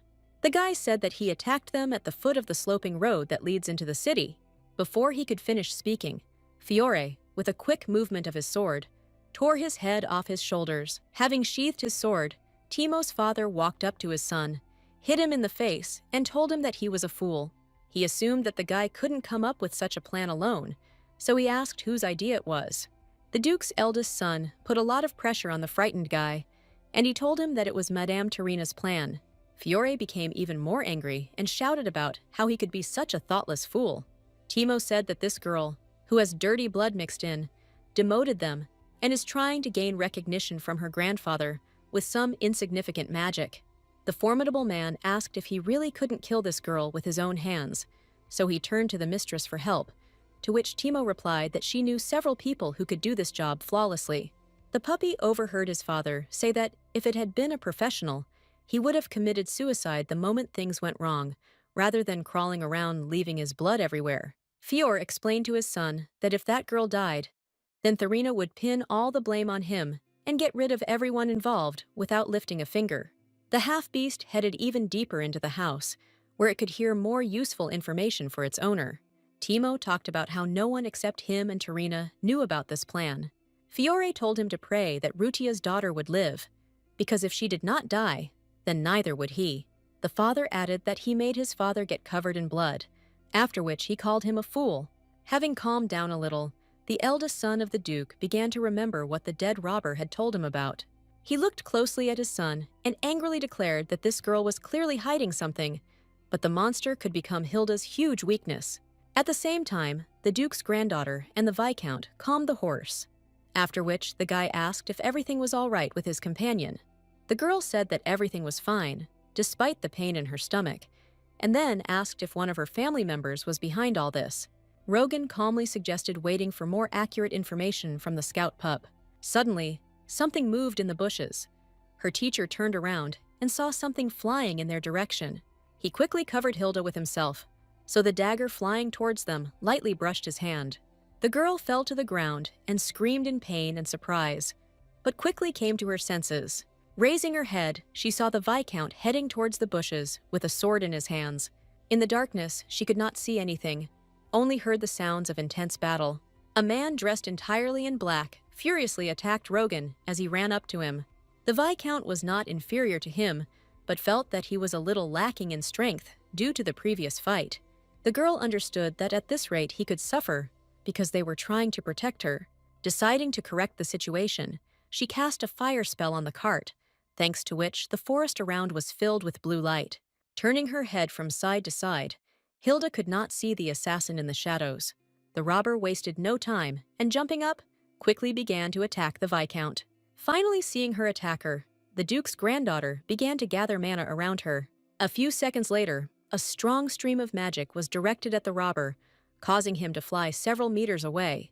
The Viscount was greatly surprised that Lady Hilda was able to use her magic to save his life. The criminal shouted to be extinguished immediately because all his clothes were on fire. The girl was very proud of herself. It seemed to her as if her heart should jump out of her chest. The attacker did not let up and began to attack the Duke's granddaughter, shouting that he would kill her. She stood in a stupor, not understanding whether she could reproduce the magic again, but decided to try. With the last of her strength, She gathered the remnants of her magic and once again cast the necessary spell. After all, Hilda began to bandage the wound of the Viscount, who asked her if everything was okay with her, to which she replied that she was very sorry, because this was her first time in such a situation. The guy touched her trembling hands and said that she had nothing to apologize for, because it is natural to be afraid and surprised at such moments. Deciding to tie the bandage tighter, he grabbed one end with his teeth, grabbed the other end with his hand, and pulled it towards himself with all his strength. He explained to her that, fortunately, there were no serious injuries, and he survived only because she used her magic in time. After his words, she felt a little calmer. But the Duke's granddaughter said that this time she felt different than the last time she used magic. Rogan told her that he felt it too, and suggested that perhaps her strength was growing. The girl explained that she thought that he might die, after which, at some point, she was overcome by fear and flared up.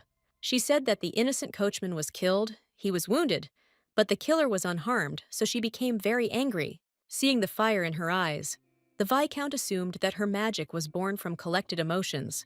He tried to find words to console her, and said that, thanks to the fact that she killed the attacker, they are now safe. The Duke's granddaughter tried to tell him something to counter his arguments, but could not find the words. After thinking for a while, Hilda asked him how they would get back to the palace. Since the carriage fell apart, the guy put her on a horse, sat behind her, and headed towards the castle. Feeling excitement and adrenaline, the girl said that she would tell something at such a moment, because there were too many curious people in the house. She furiously declared that she also wanted to test herself and would claim the place of heiress of the family. The Viscount asked in surprise if she didn't want a calm and measured life when she entered the family.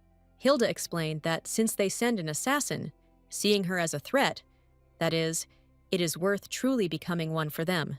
To his question about whether she really thought that he would support her in this, the girl replied that she could not hope for it, because he was acting only on the orders of the Duke. Encouraged by her speeches, the granddaughter of the Duke added that this is precisely why she wants to become the heir to the Duchess of Arpeggio. Rogan Staus watched in amazement as her snow-white hair flowed beautifully in the wind. At the castle, they were met by the maid Dorothy, who asked them why they returned so late. She demanded detailed explanations because she was very worried about them. Noticing the disheveled appearance of her mistress, the maid asked what happened, to which she heard the answer that they were meeting robbers on the way back. Thinking that there was no need to bother Dorothy even more, Hilda said that she was alive thanks to Mr. Staus. Turning to the butler, she asked him to send the people away at dawn because their coachman had been killed. The butler worriedly asked if everything was all right with them after the attack by the bandits. To this, the Viscount replied that the robbers were uncouth people, so he dealt with them alone. The man suggested that since they were traveling without servants, so when they saw the expensive carriage, they thought that there were rich and middle-class people inside. After this, the butler decided to take Rojan to his chambers to heal his wounds, and the maid suggested that her mistress change clothes and wash herself. Going to her room, the girl noticed 3 people standing on the balcony who were clearly discussing them. She realized that one of them was responsible for this incident, Fiore, his wife, or Therina. After some time, the puppy arrived, so the girl immediately invited the Viscount to her place to hear the whole truth. The half-beast confidently stated that none other than Timo Arpeggio was behind the entire assassination attempt. Hearing the treasured name, Hilda jumped up from her seat and asked in surprise if this was the one who looked a little strange, tall, and skinny. The Viscount raised his index finger to his lips, reminding her to be quiet. The Duke's granddaughter moved closer to her teacher and said that this guy didn't look like a person capable of such a thing. She suggested that perhaps his father forced him to do so to get revenge for ruining his hair. The puppy said that Fiore knew nothing about this, and when she asked how he could know this, he explained that he had overheard their conversation. The little wolf reported that it looked like Timo's father found out about everything too late and tried to stop his son.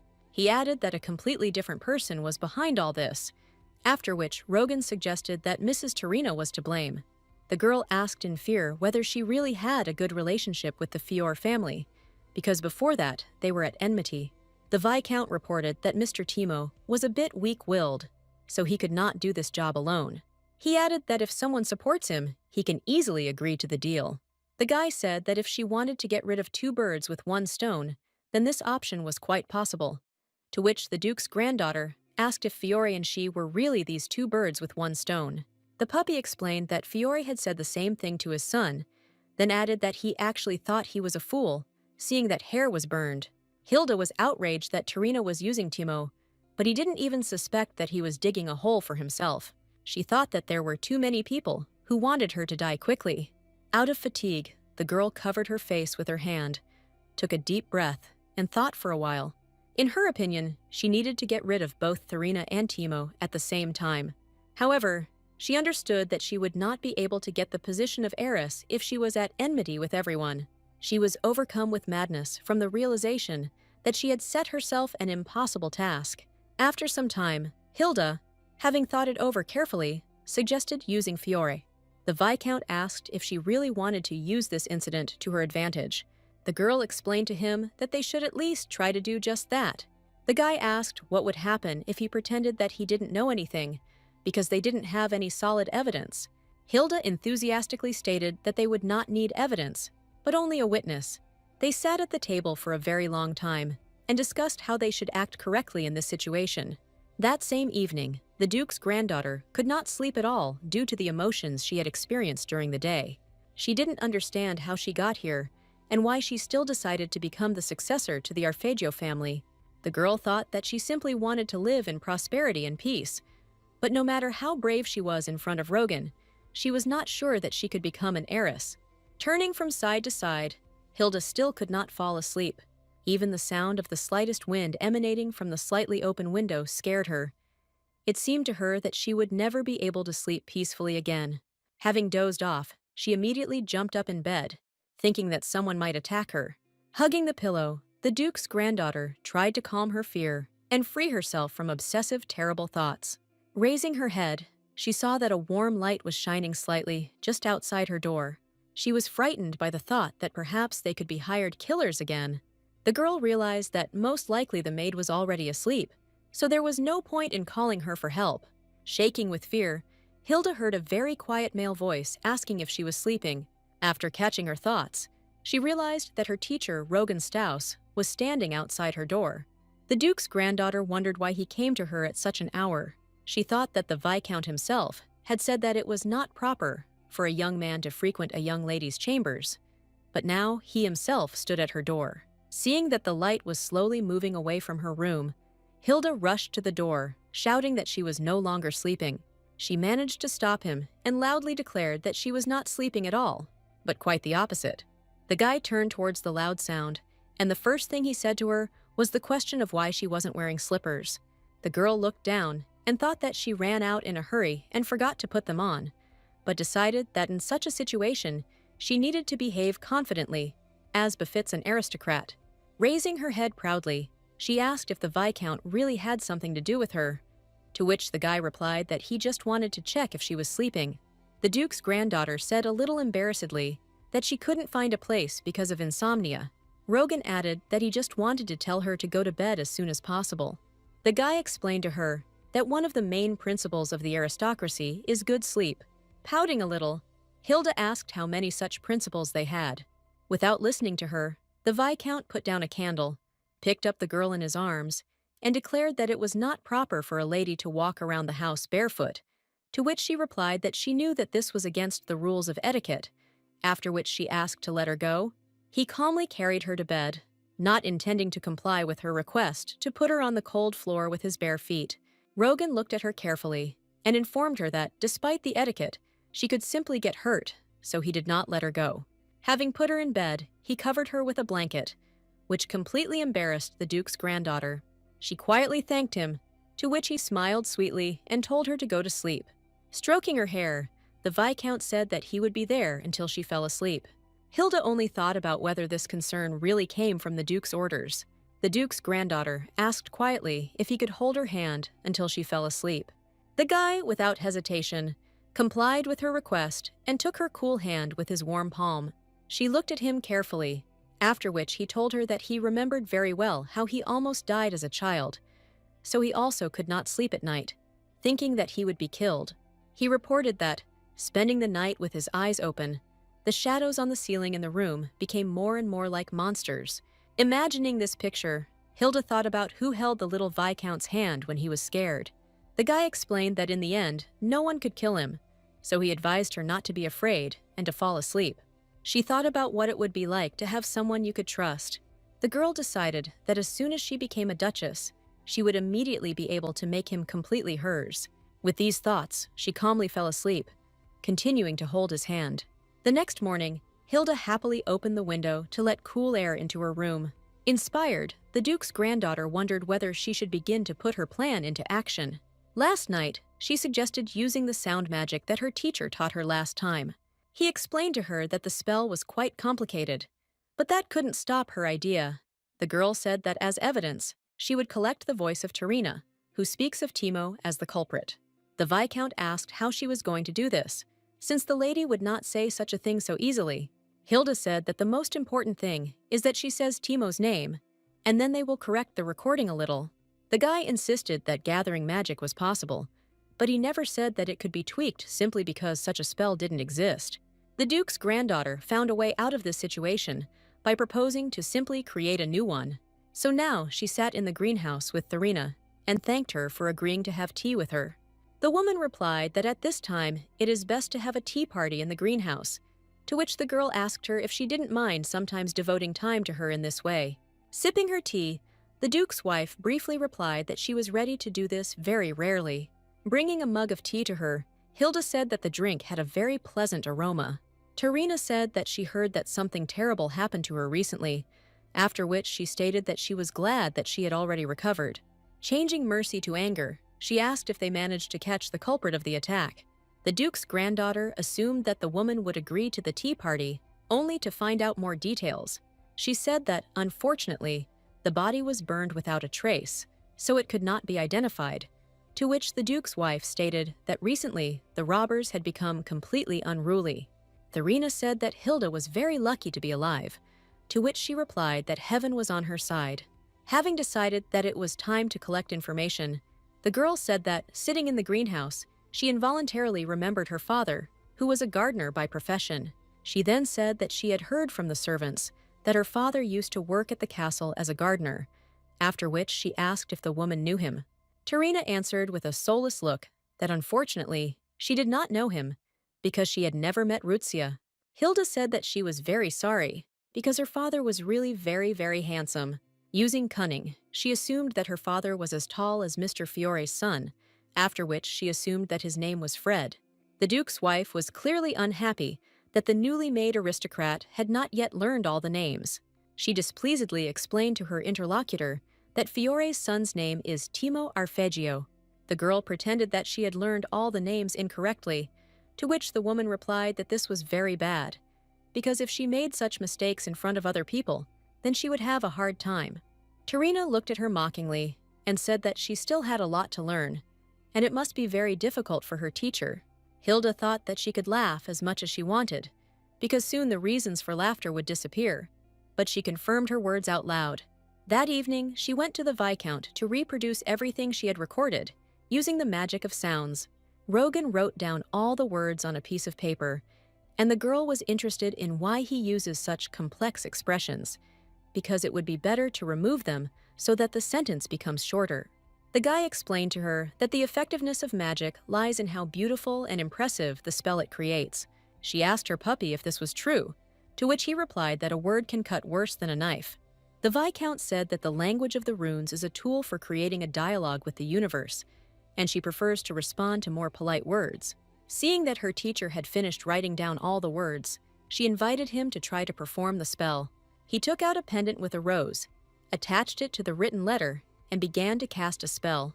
With the help of Rogan's spell, the voices of Hilda and Tarina began to appear in the form of letters. The guy looked at the text and said that there were too many unnecessary words, and the puppy added that it would take a long time to correct it. The two of them suggested that everything would work out if they plunged into it headlong for 2 days. The little wolf reasoned that this is not a matter that can be solved only with the help of magical abilities, because it will only work if there is a deep understanding of the spell and a great connection with the universe. The girl decided not to hesitate, touched the flying letters with her hand, and suggested simply erasing the unnecessary parts. The puppy mockingly stated that if everything was so easy to do, they would do it that way. Hilda said enthusiastically that she was doing great, and was even surprised that it was so easy. Rogan tried to stop her, saying that it could be dangerous, but the Duke's granddaughter was determined to remove all unnecessary things. The puppy who was watching her informed her that her skills in magic were not strong, but incredibly powerful. Looking back at him, the girl thought that she did not understand at all what he was talking about. Then her gaze fell on her teacher's face, which was soft and hopeful.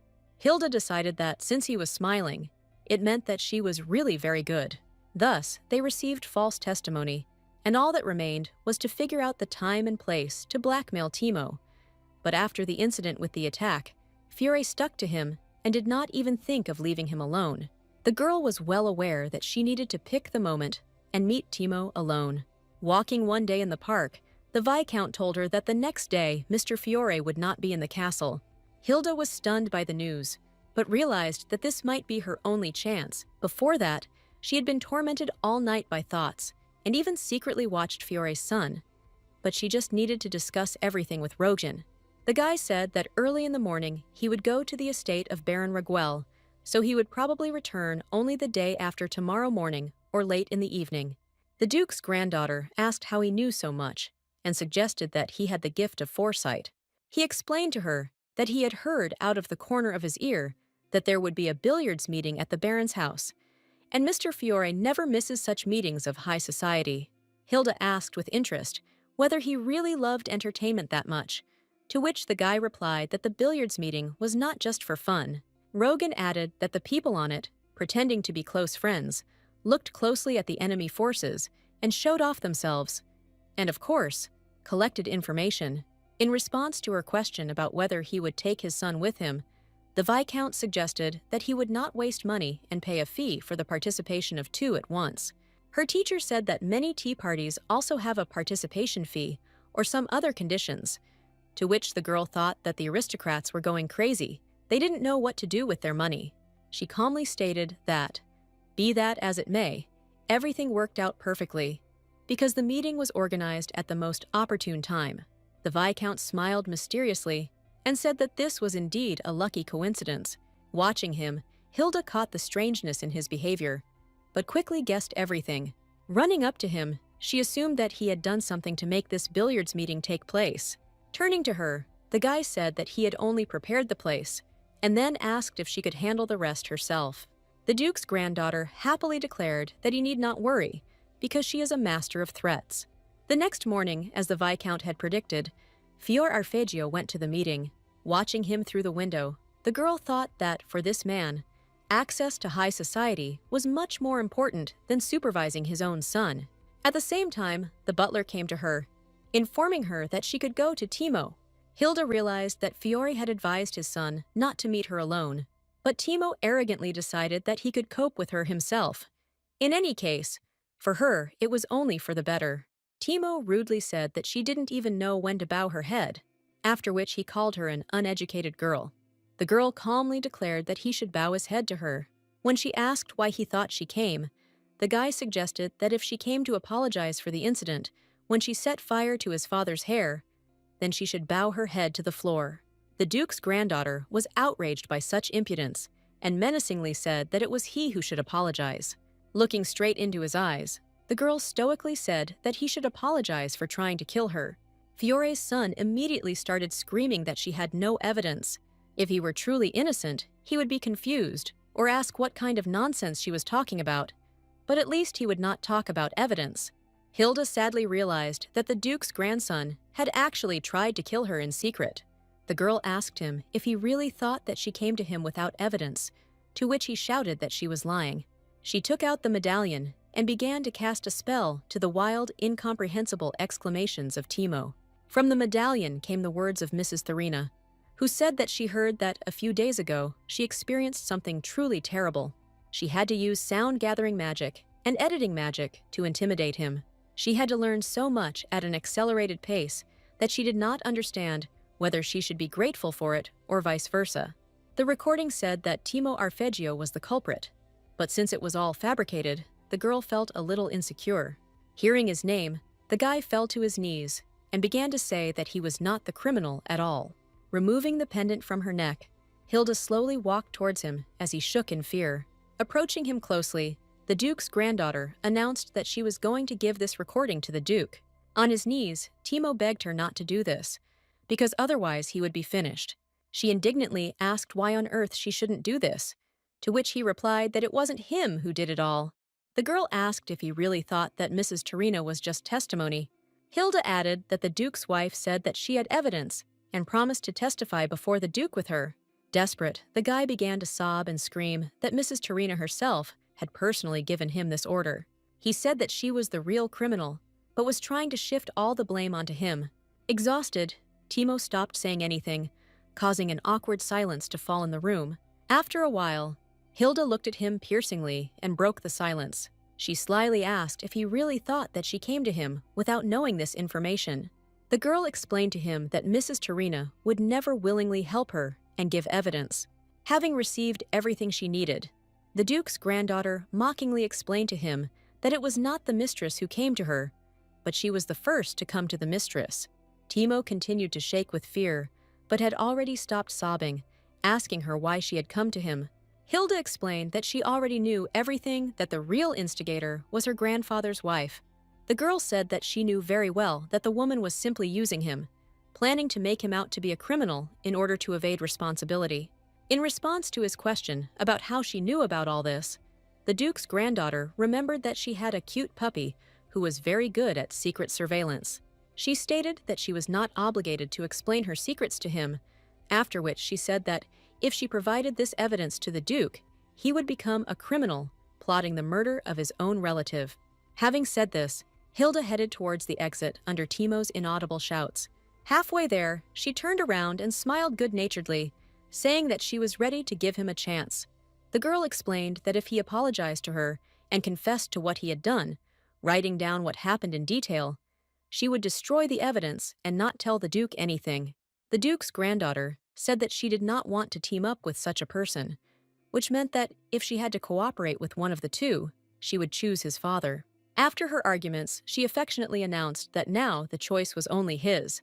Hilda reminded him that he could let her go and tell the Duke about all this. Afterwards, she handed him a piece of paper, saying that he could honestly confess everything and win her over to her and her father's side.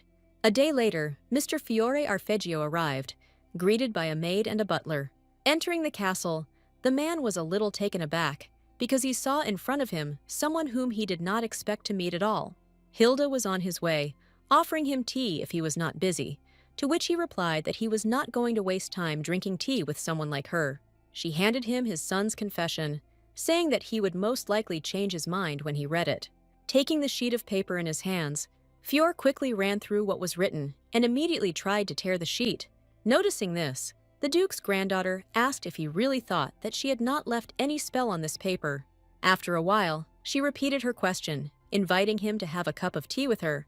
When they arrived at the greenhouse, the Duke's eldest son asked her directly what she wanted from him. He added that if she was going to harm him, she would probably show the document not to him, but to the father or his wife. So he assumed that she wanted to make a deal with him. Hilda confirmed his words and thought that the Viscount was right about Fiore being quite smart and catching on quickly. The man warned that if she took this piece of paper, went to her father and started whining, he wouldn't even blink an eye. The Duke's granddaughter knew very well that the head of the family would not protect her by throwing out his eldest son. She knew that if the matter grew and rumors spread, he would most likely blame her for causing all this fuss. The girl said that this letter could undermine his status as an heir. Hearing this, Fiore jumped up, dropping his mug of tea and shouting that she didn't dare talk like that. Hilda mockingly stated that she would only add fuel to the fire, and Mistress Torina would do the rest. To his words, that since she heard about everything from his son, she should know perfectly well that the Duke's wife is an accomplice. She replied that there is a confession by Timo, but there is no evidence or anything else on Torina. And even on the contrary, she could blame his son for setting her up. The man was indignant that she could not come up with such a plan herself, after which he cursed the Viscount. But the girl only smiled. She reminded him that he should know him much better, then asked if he would really try so hard for her. Hilda reported that he himself said that Staus was a loyal assistant only for the Duke. Having measured his ardor, she smiled mysteriously and suggested getting down to business, saying that he had not asked what she wanted. The Duke's granddaughter began to say that, firstly, he should behave with respect towards her. Not listening to his indignation, she added that he should no longer call her a girl or a vixen, but call her Hilda Arpeggio. Hearing that he was funny, Hilda said that this was not a difficult condition, because she did not ask him to treat her as his niece, to which Fiore agreed with her. Satisfied that he had finally begun to listen to her, the Duke's granddaughter began to talk about the second condition. She asked him to organize a tea party and introduce her to other aristocrats, observing all formalities and politeness. Noticing the misunderstanding on his face, the girl understood him perfectly, because she herself was also in shock. This idea was proposed by Rogan Staus, so she also did not understand why it was necessary. She asked him why she should ask for some kind of tea party if they already received the perfect confession. The Viscount explained that the tea party is a place to meet people and receive information, so it is quite prestigious to hold it, after which he suggested that he tell her that she must protect the position of the heiress. So from today on, she will unite with Fiore and will deeply trust and support him. The girl didn't like this tea party idea at all, because it was so hard to get Timo's confession. Rogan, pacing the table with his fingers, said that the human heart is not easy to win. He added that by following all the steps, step by step, it will be possible to get it. Having reached her hand, the guy gently touched her and looked carefully into her beautiful eyes. Therefore, now, sitting opposite the Duke's eldest son, she heard him repeating her request, clearly trying to understand all the pitfalls of this undertaking. Fiore, as the first son of the Duke, had power, so he could arrange a tea party for her and even introduce her to other nobles. Just the fact that the Duke's first son, Fior Arpeggio, was standing behind her gave her at least some kind of power. However, since he didn't know everything, he might have thought that this was too simple a request compared to the cards in her hands. She understood that she would hook him, and the negotiations would go smoothly, and soon she heard that he accepted her condition. The next day, Hilda continued studying with her teacher. The puppy happily stated that the Viscount had a natural talent for creating spells, after which he turned to his mistress with a question about how long she was going to look at one point. The Duke's granddaughter was indignant that the lesson was held at dawn, but could not stop thinking about the beautiful Rogan. The girl did not understand how he could be so handsome even at such an early hour. When he asked if she was tired, Hilda explained that she had a lot to work on in connection with the case of Fiore and Timo. The Viscount said that if he thought about it, soon, due to the incident, Mr. Timo would have to leave the estate. The guy said that it looks like he is being transferred to a boarding school in the south. Presumably, he is being sent to a place where magic is lacking. He added that, for example, the magic of Mrs. Thurina or Hilda herself could reach him. She screamed that when he said that, it looked like she had done something as bad as Thurina. The girl added that although the Duke's wife was going to take her life, all she did was make Timo fall to his knees and cry. The puppy said that it was time for her to stop talking in vain, and instead it was necessary to concentrate on the lesson. Deciding that she was not ready to return to her studies, Hilda happily announced that she had decided on what she wanted to receive from the Duke as a reward. The wolf told her that she had no composure, and the Viscount asked what she was talking about. A Duke's granddaughter has revealed she received a promise from her grandfather during a recent family dinner after he was touched by her stunning magic. Rogan asked with interest what she decided to choose for herself as a reward. Hilda made a mysterious expression on her face, smiled contentedly, and tried to stall for time. Some time later, she went to her grandfather and asked him to assign a knight to her. She argued that she only needed someone who could protect her by taking responsibility for her life. The Duke said that he heard that a few days ago she was attacked by robbers, after which he asked you if that was why she was asking him for such a favor. He added that the Viscount also knew how to use a sword, and then asked if she didn't trust his skills. Hilda loudly protested that she was saved that day by Rogan Staus. Grandfather clarified that she still wants to hire a knight because she cannot protect herself and asks to find her a defender, and then added that she sounds very weak for someone who calls himself Arpeggio. The Duke sternly declared that there was no need to look for a knight just for her sake, because no one would try to harm her, unless it was a robber blinded by a few pennies. The girl thought about how tired she was of constantly hearing the name Arpeggio, because the Duke didn't even know what those blinded by power had done. Hilda mentally told him that it was not robbers who attacked her, but his wife almost killed her. Without giving up, she said that he did not quite understand her correctly, after which she asked permission to explain again. Having received an affirmative answer from him, the girl said that she did not need a protector, but a knight, to which he noted that he did not see any difference in this, asking her if she didn't just want to get a bodyguard who would protect her. The Duke's granddaughter confirmed that she did need protection, but firmly said that first of all, she wanted someone who would teach her how to wield a sword. Grandfather looked at her disapprovingly and asked if she really wanted to learn how to wield a sword. Sitting down in a chair, the Duke declared that this was absurd and asked what was good about a noblewoman wielding a sword.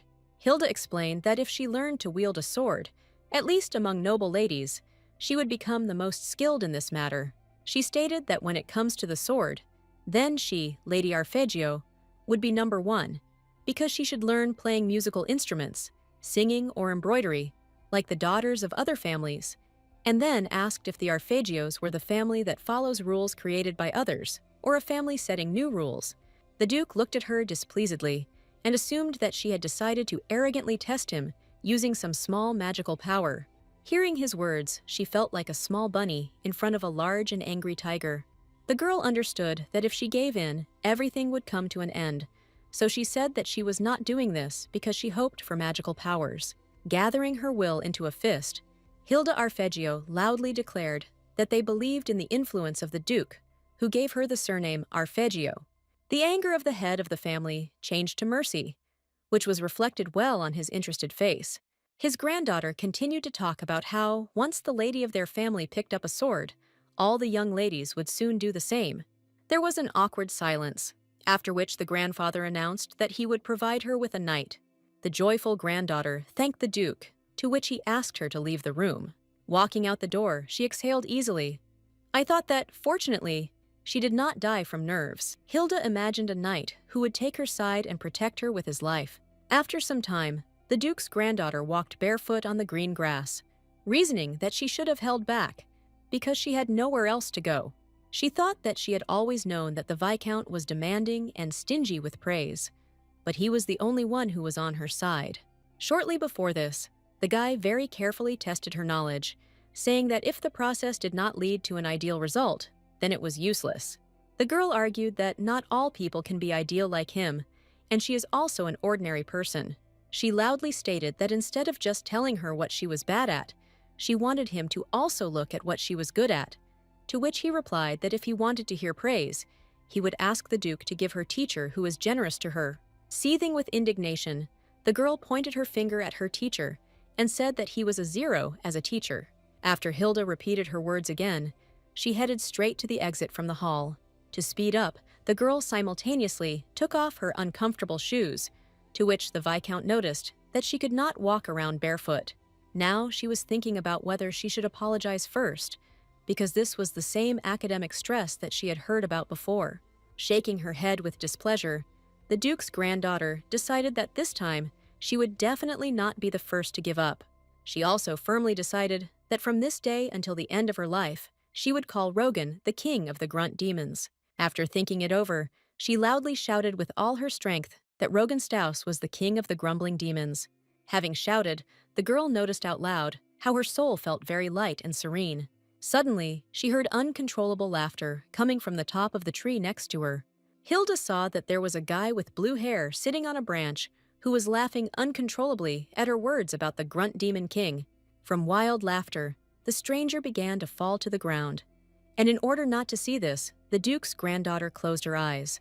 Realizing what had happened, she approached the guy lying on the ground, hoping that he had not died. The stranger continued to laugh uncontrollably and loudly repeat her words.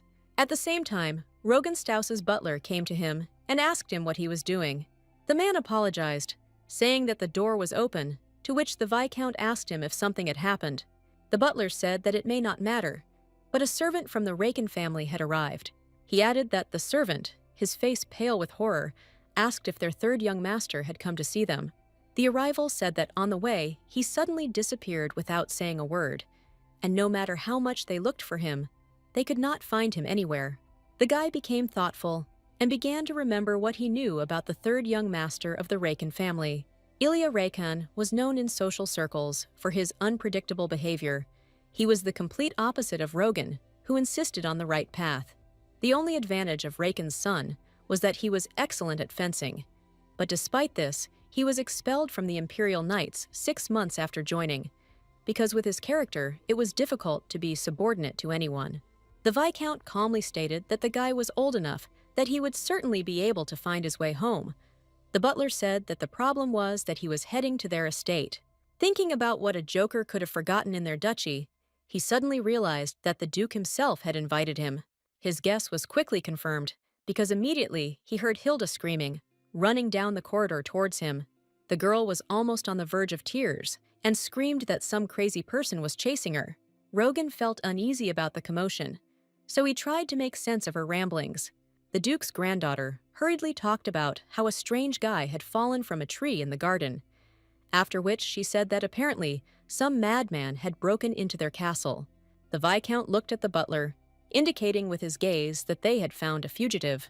Meanwhile, Hilda had already reached her savior, asking him to come up with something. The same stranger appeared at the door, who continued to laugh and say that she was a very fast lady. After catching his breath, he stated that she looked very much like a cute little but fast squirrel. The guy said that he heard the lady talking to herself in the garden, and in his opinion, she was as witty and smart as a cute squirrel. But the moment he tried to talk to her, she just ran away, so he followed for her.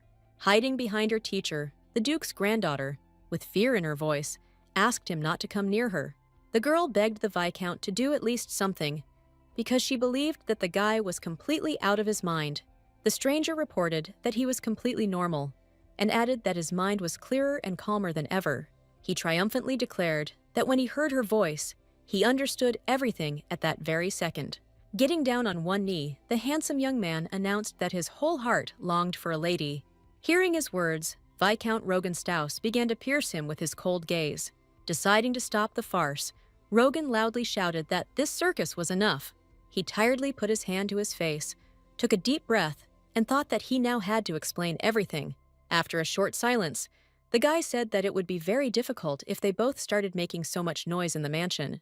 The Viscount ordered the butler to escort the Rakan knight to the reception room, where he would soon arrive. Ilya asked if there was really a need to go to the reception room, since all the interested parties were gathered in the room.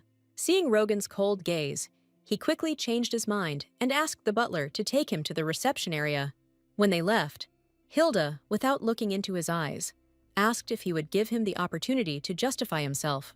As soon as she started talking about how a guy appeared out of nowhere, the Viscount picked her up over his shoulder and said that he was going to go and leave her behind the territory of the Duke's estate.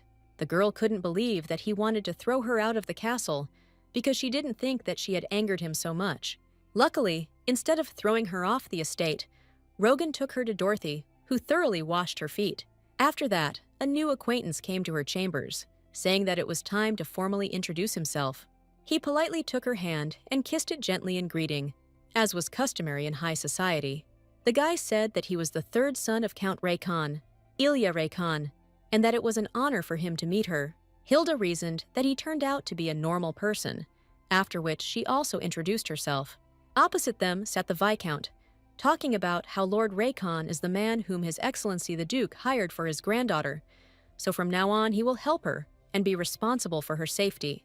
The girl asked if he could be trusted, to which the knight replied that His Majesty the Emperor, who granted him the title of knight, could vouch for his abilities. Rogan added that Lord Rakan's fencing skills are so outstanding that he was knighted at age 8, so she can rely on him. Her teacher quietly added that at least this concerns fencing skills.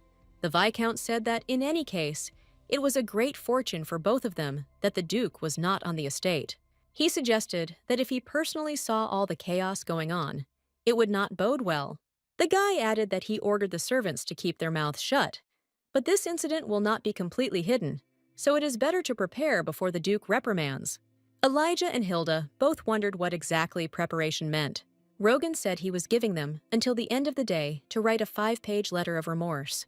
He handed them the paper, but as soon as they looked at it, they both jumped out of their seats. Their hands were under each other on the table. but they did not notice it because they were shouting about why they should write an explanatory note. Viscount Staus did not answer, but only looked at how their hands were intertwined on the table. Having gone to his office, Rogan tiredly sat down at the table, after which the butler came to him, saying that he had received a letter from the Viscountcy and a letter from the imperial family. He realized that the letter from the imperial family was probably talking about the night castle that Hilda had asked from the Duke. The guy remembered very well how she once steadfastly asked her grandfather for a night lock. The girl suggested that since ceremonies were no longer held in it, she could buy it at half price. As he put the letter away in his jacket, the Viscount wondered whether the imperial family had shown their generosity in accepting the bold proposal of a young lady who had just been added to the noble family's pedigree. The butler said that he re-spoke with the servants about the noise that had occurred during the day, because it seemed to him that it was bothering his master. Rogan sighed with relief and thanked him, after which the man laughed quietly. The butler noticed that Mr. Rogan, who had always been calm, began to get angry and show his emotions more often. Hearing this, the embarrassed Viscount said that in future he would be more careful with the manifestation of feelings. The man said that he did not talk about it in a negative way, but quite the opposite. He recalled that even as a child, Rogan was quiet and mature beyond his years. Sometimes the servants even worried whether he was trying too hard. The butler said that he was very pleased to see the current Viscount showing at least some emotion. There was an unexpected knock on the door, so the man hurried to leave the gentleman alone with his guest. At the door, he met the newly minted aristocrat Hilda, rushing as fast as she could. The girl embarrassedly handed her teacher 5 sheets of an explanatory note. Rogan sternly asked her if she had thought about her behavior, to which she replied that he would understand as soon as he read the note. The Duke's granddaughter was silent for some time, but it was clear from her that she was interested in a certain question. Unable to remain silent any longer, she asked what Ilya Rukin was like. The Viscount told her that many people regarded him as crazy, which greatly discouraged her interlocutor. Hilda couldn't believe that her grandfather put a psycho on her, because it was supposed to be a reward. They were a punishment. She asked tensely why such a person agreed to become her knight. The Duke's granddaughter added that she had heard that others had rejected the offer, not wanting to grasp the rotten rope. The girl explained that it seemed that no one wanted to become her knight, believing that they would not receive any benefit from it. Rogan listened to her carefully, and then asked if Knight Raycon had spoken about this. Looking at him carefully, she thought that her teacher looked more furious than she did. When the Viscount left them, the Duke's granddaughter began intensively writing an explanatory note. She thought that the boring teacher forced her to write so that she would repent of what she had done. Elijah, sitting opposite her, offered to give her some advice on writing explanatory notes. He stated that he had been writing them since he was 4 years old, after which he placed a ready-made example in front of her.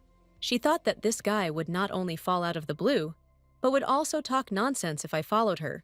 To her question about why he behaved this way with her, the knight smiled mysteriously. The girl explained that he was stalking her and saying strange things, but the guy believed that he was right. Elijah reported that her angry appearance was so cute that he wanted to tease her. The guy said that he did the right thing, that he decided to become a lady knight. Hilda decided to find out if he knew that her father was an ordinary commoner. She added that if he was bothering her because he didn't know about it, he should now understand everything. The knight said that it was an honor to work under the Duke, and there was no one who did not want to become friends with the Arpeggio family. But outside their duchy, there were countless knights who were seething with a desire to gain more power. Smiling sweetly, Ilya said that he, the third son of Count Raycon, had come to her. Hilda thought that everyone, having learned that she was only half an aristocrat, did not want to become her knights, considering her a rotten rope. The guy calmly explained to her what had come to the castle, knowing full well about her origin. She couldn't help but wonder why he decided to do it when others abandoned her. Now, in response to the Viscount's question about whether the knight really called her a rotten rope, the Duke's granddaughter said that although he did not say it directly, it was obvious that the knights were thinking about her. She asked why Ilya decided to become her knight, knowing that he would not receive any benefit. Rogan reported that Raycon County had a good financial position and stable ground under its feet, so their eldest daughter was married to the prince of the Asnim kingdom. The count also has 3 sons, and the eldest of them is an outstanding wizard, so there is no fight for the right of inheritance, and Elijah is the third son of such a family. Hilda realized that this was his only opportunity to live with status and power without interference from his family. The Viscount thought that, judging by her expression, it was obvious what she was thinking about. The Duke's granddaughter sheepishly explained that, be that as it may, she could not help but doubt him. Looking away, she suggested that perhaps it was because she had many enemies. Rogan assured her that Ilya Rakan was skilled enough to become the youngest person to join the Imperial Knights. The teacher said that he was kicked out because he was a freedom-loving person who only pursued entertainment, so it was hard for him in the group, to which Hilda suggested that he decided to become her knight because it looked interesting. The guy thought about whether this would calm her down, but he believed that it was necessary to warn the knight against careless actions. The Duke's granddaughter believed that if things were as Rogan said about him, then Ilya was really a real psycho. But still, she was glad that at least he was not the kind of person who hatched evil plans, and if she could get used to his antics, then they would get along well together. The next day, the girl put on her fight costume and went to her first lesson. The fencing teacher asked why she decided to learn to wield a sword, to which she replied that she had to protect herself. She still remembered that it was not robbers who attacked her, but hired killers, but she could not tell anyone about it. The guy told her that he was worried that the lady did not trust his abilities, to which she replied that it was difficult for her to say anything, since she had never seen him in action, but she did not doubt his abilities. In fact, Hilda trusted the words of the Viscount, who believed that the knight had outstanding skills. The girl unconditionally and completely trusted her teacher in all matters. Ilya suggested that she begin the training by having her try to stab him with the intention of killing him, but since the dagger would be sheathed, he would not be able to die. The Duke's granddaughter decided that the guy wanted to say that she was not even worth fighting with her, and this hurt her pride. Having gathered her strength, she suddenly began to attack him, aiming straight for his neck. The guy deftly jumped away from her quick strike, so the dagger did not touch his body at all. Enraged, Hilda began a series of attacks, trying her best to at least hit her opponent. All her attacks never touched the agile Elijah, who had not yet even drawn his sword. Deciding that she needed to change tactics, the girl swung her sword and aimed at his legs. Realizing this, the third son of the Rakan family quickly jumped away from her and landed on one knee. With a deft movement of his hand, the guy knocked the dagger out of her hands and began to twist it in his hand. He said that the enemy could take the weapon and put the lady in a dangerous situation. Elijah stated that he really liked the way she attacked without hesitation, and her physical strength was better than he expected. Hilda did not expect that they would begin to praise her so quickly, because Teacher Rogan had never done this before. The guy happily explained that she had exceeded his expectations, and he thought that in 2 months she would learn self-defense. He completely discouraged her, saying that she was a great fellow, but at that time she was thinking that the handsome Grunt Demon King had never complimented her. But as it turned out, it was very pleasant. Taking her new teacher's hand, the Duke's granddaughter said she would try her best. For some reason, it seemed to her that they would get along very well with the third son of the Rakan family. During a lesson with Rogan, the girl recalled how she was praised and said that Ilya actually turned out to be a very good person because he had outstanding abilities and good manners, to which her teacher replied that her relationship was changing before you even noticed blink. Hilda playfully asked if the Viscount was jealous of her, which took the guy by surprise. She added that the knight said that she had a good basic stance, so her skills would improve quickly. Rogan coldly noted that he didn't know he had the power of precognition. The Duke's granddaughter said that physical activity is more suitable for her than mental activity, after which she invited her interlocutor to take a look at fencing classes. She said that every day she sees how buried he is in documents and does not even play sports, so she would like to see how she and Ilya compete, to which the guy replied that she so affectionately calls him by name. But in order to avoid unnecessary conversations and gossip, it is better for her to address him as Rakan. Hilda asked why there should be gossip, since she also calls the teacher by name. Rogan said that everyone knows that he is loyal to the Arpeggio family, so this was a completely different matter. The girl became enraged and screamed that the covenant was not named after him because she considered him her subordinate. The guy indifferently noted that he was just asking her not to cross the line, because the night already had no breaks or restrictions. Stretching happily, the puppy asked if they would study, and if they continued to quarrel further, he would go to take a nap. Hilda answered in the affirmative and said that she had been ready for a lesson with him for a long time. The wolf said that he would teach her the interpretation of runes, and when she asked where she could use this skill, he explained that he could create new magic by changing existing spells. Half-Beast added that she would be able to destroy the enemy's magic by rewriting it, but above all, she would learn to understand new magic faster. Repeating what had been said, she said that she had a rough idea of what she was talking about. Immediately, the puppy asked her to write down a sentence that could replace the one he had just erased. After thinking for a while, the Duke's granddaughter forwarded a few runes and presented her answer. The wolf said that she gave a very interesting answer, but he suggested another option. He added that although this is not a frequently used phrase, many people really liked the lines written by the hostess. The half-beast enthusiastically said that this was not a memorized answer, but one that she came up with on her own. To such praise, the girl declared that she could do it too, if she wanted. The Viscount informed her that she should not be arrogant just because she has strong magical abilities. He said that she cannot be satisfied with achievements of this level, so she must always evaluate herself humbly. After listening to him, Hilda again began to boil over from his grumbling, but asked if that was all he would say. She thought that he was always just rubbing shoulders with her, instead of praising or sympathizing with her. The Duke's granddaughter thought it was natural for a perfectionist like Rogan to not be happy with it and want more, but she secretly thought they were getting a little closer. The guy dejectedly stated that he did not understand at all why she was capricious like a child. The girl went for a walk again to bring herself back to her senses a little. Looking around and realizing that no one was around, she screamed loudly that he would rather die than praise her once. Having shouted, Hilda again felt her soul become lighter. But this time, she heard the ringing laugh of Elijah, who had been standing behind the tree all this time. He reminded her that since he was her knight, he must always be by her side for her safety. She asked if it was possible that when she was studying in the morning, he was also somewhere nearby. The guy happily explained to her that he was in the next room, because when Lord Staus is nearby, he does not provide close accompaniment. When he asked whether he should be around when she was next to the Viscount, the girl shook her head negatively. The knight sat down on the ground and spread a handkerchief next to him, inviting her to sit next to him, saying that he assumed that the fool and the grunt demon king were the same person.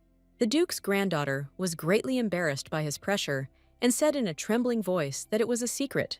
Elijah reported that Lord Staus is truly a ruthless man, so cold-blooded that you will not see a drop of blood, even if he is pricked with a needle. The guy noticed that, because of him, the lady was getting too much study stress. Hilda sadly explained that she did not hate her teacher, to which the knight stated that he could understand that. The girl bowed her head and quietly said that she didn't want to intersect with him today, to which Ilya said that she didn't have to do this if she didn't want to. She added that, unfortunately, she had to have a dance lesson later, where she would have to listen to her teacher complain about her terrible sense of rhythm. The knight blithely suggested that she simply skip classes, and the Duke's granddaughter did not at all expect to hear such words from the lips of an aristocrat. Rising from the ground, Elijah invited her to take a walk, justifying this by the fact that Lord Staus was not her boss. The Duke's granddaughter confirmed his words, but was clearly not happy with such a proposal. The guy explained that such a protest was just a cute prank, because her teacher needed the opportunity to realize how unreasonable his teaching method was. She suggested that even if she tried to skip, I would be caught quickly, but the knight said that they could go outside the estate where her teacher would not find her. Deciding that she could leave the castle at any time, the girl asked if the knight would accompany her.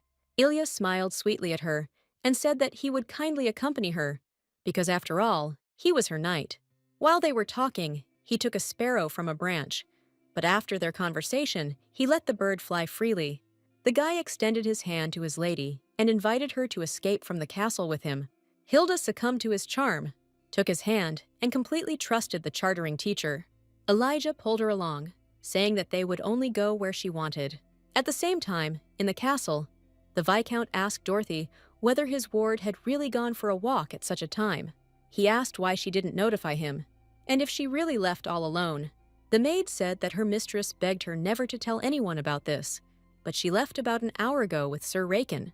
Rogan thought that since she was accompanied by a knight, there should be no security problems, but then he realized that this should not have reassured him. Dorothy could not answer his questions at all, so he thought that the Duke's granddaughter had run away so that he would pay attention to her. Deciding that all this was useless, he ordered the maid to notify him when her mistress returned. Until now, he had lived by strictly following a plan and working out future actions in detail, but he never thought that there would be a person who was so unpredictable.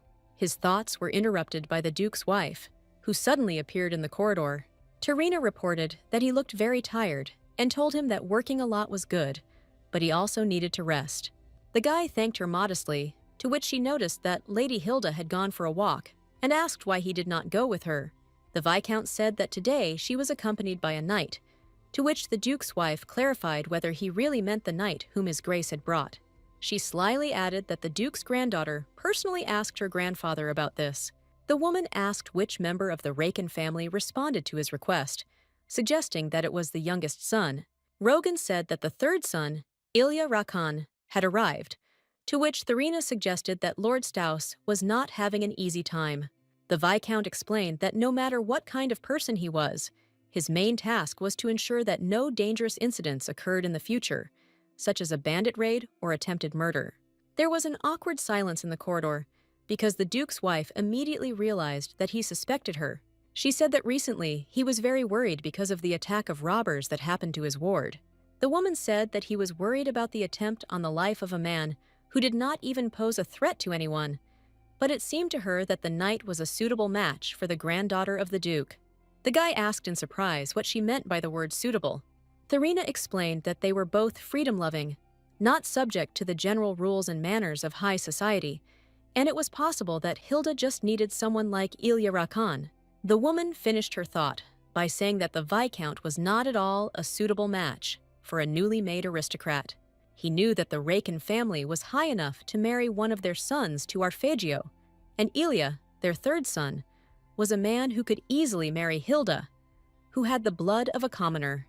The guy assumed that if this really happened, then she would become an heiress, not to mention that she would be able to achieve the comfortable and noble life she dreamed of. But for some reason, the Viscount felt upset. Sitting in his office, he could not concentrate on the book lying right in front of him. The Viscount constantly replayed in his head the words of his student that he was a complete failure as a teacher. With annoyance, the guy realized that all the reasons for which he was nervous were somehow connected with Hilda. He was straightening his hair when he suddenly heard the puppy's voice saying that life was not easy for him. When asked by Rogan how long he had been in his office, the wolf replied that it was not long, but since his mistress had left the mansion, he needed someone with whom he could talk. Lounging on the sofa, the puppy asked if he really didn't know, or was pretending to be a fool. The wolf explained that if he had simply allowed himself to give a compliment, she would have been pleased. The guy didn't think about it at all, so he asked how his compliments would help her, because praise makes people lazy and complacent. Scratching himself behind the ear, the puppy said that he didn't say that he should praise her for no apparent reason, but he could just tell her that she did well if she did a good job. The wolf asked him if the guy really didn't notice that he worked so hard on himself in order to receive more praise. And in general, there are no people who don't like to receive pleasant words addressed to them. Half-Beast said he feels like he's talking to a wall, because it's so boring when he asks questions, and Rogan can't answer them. The puppy added that it seemed to him that even if he ate it, he would not feel the taste. The Viscount finally realized that he was wrong and arrogant in thinking that he was the one she needed most to learn about the noble life, which led to him simply suppressing Hilda. At the same time, in the city, a girl was talking about how they would first earn some money. The knight asked in surprise whether the Arpeggio family was experiencing any financial difficulties. The Duke's granddaughter said that she was just in a hurry and forgot to take her wallet with her, but she really wanted to buy something in the city. Ilya offered her his money, but she said that it was not hers, and free cheese only comes in a mousetrap. She said that she had already gone through something like this when someone gave it to her, saying that it was a gift, and then accused her, saying that she stole it when she married me. The knight asked how his Lady Hilda was going to earn money.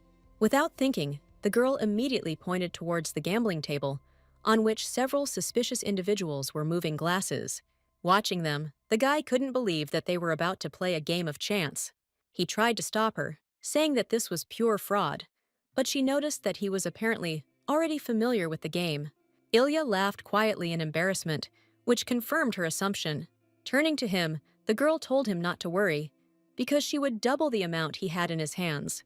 The knight chased after her, saying that she had just said that she would not use other people's money, but she was unstoppable.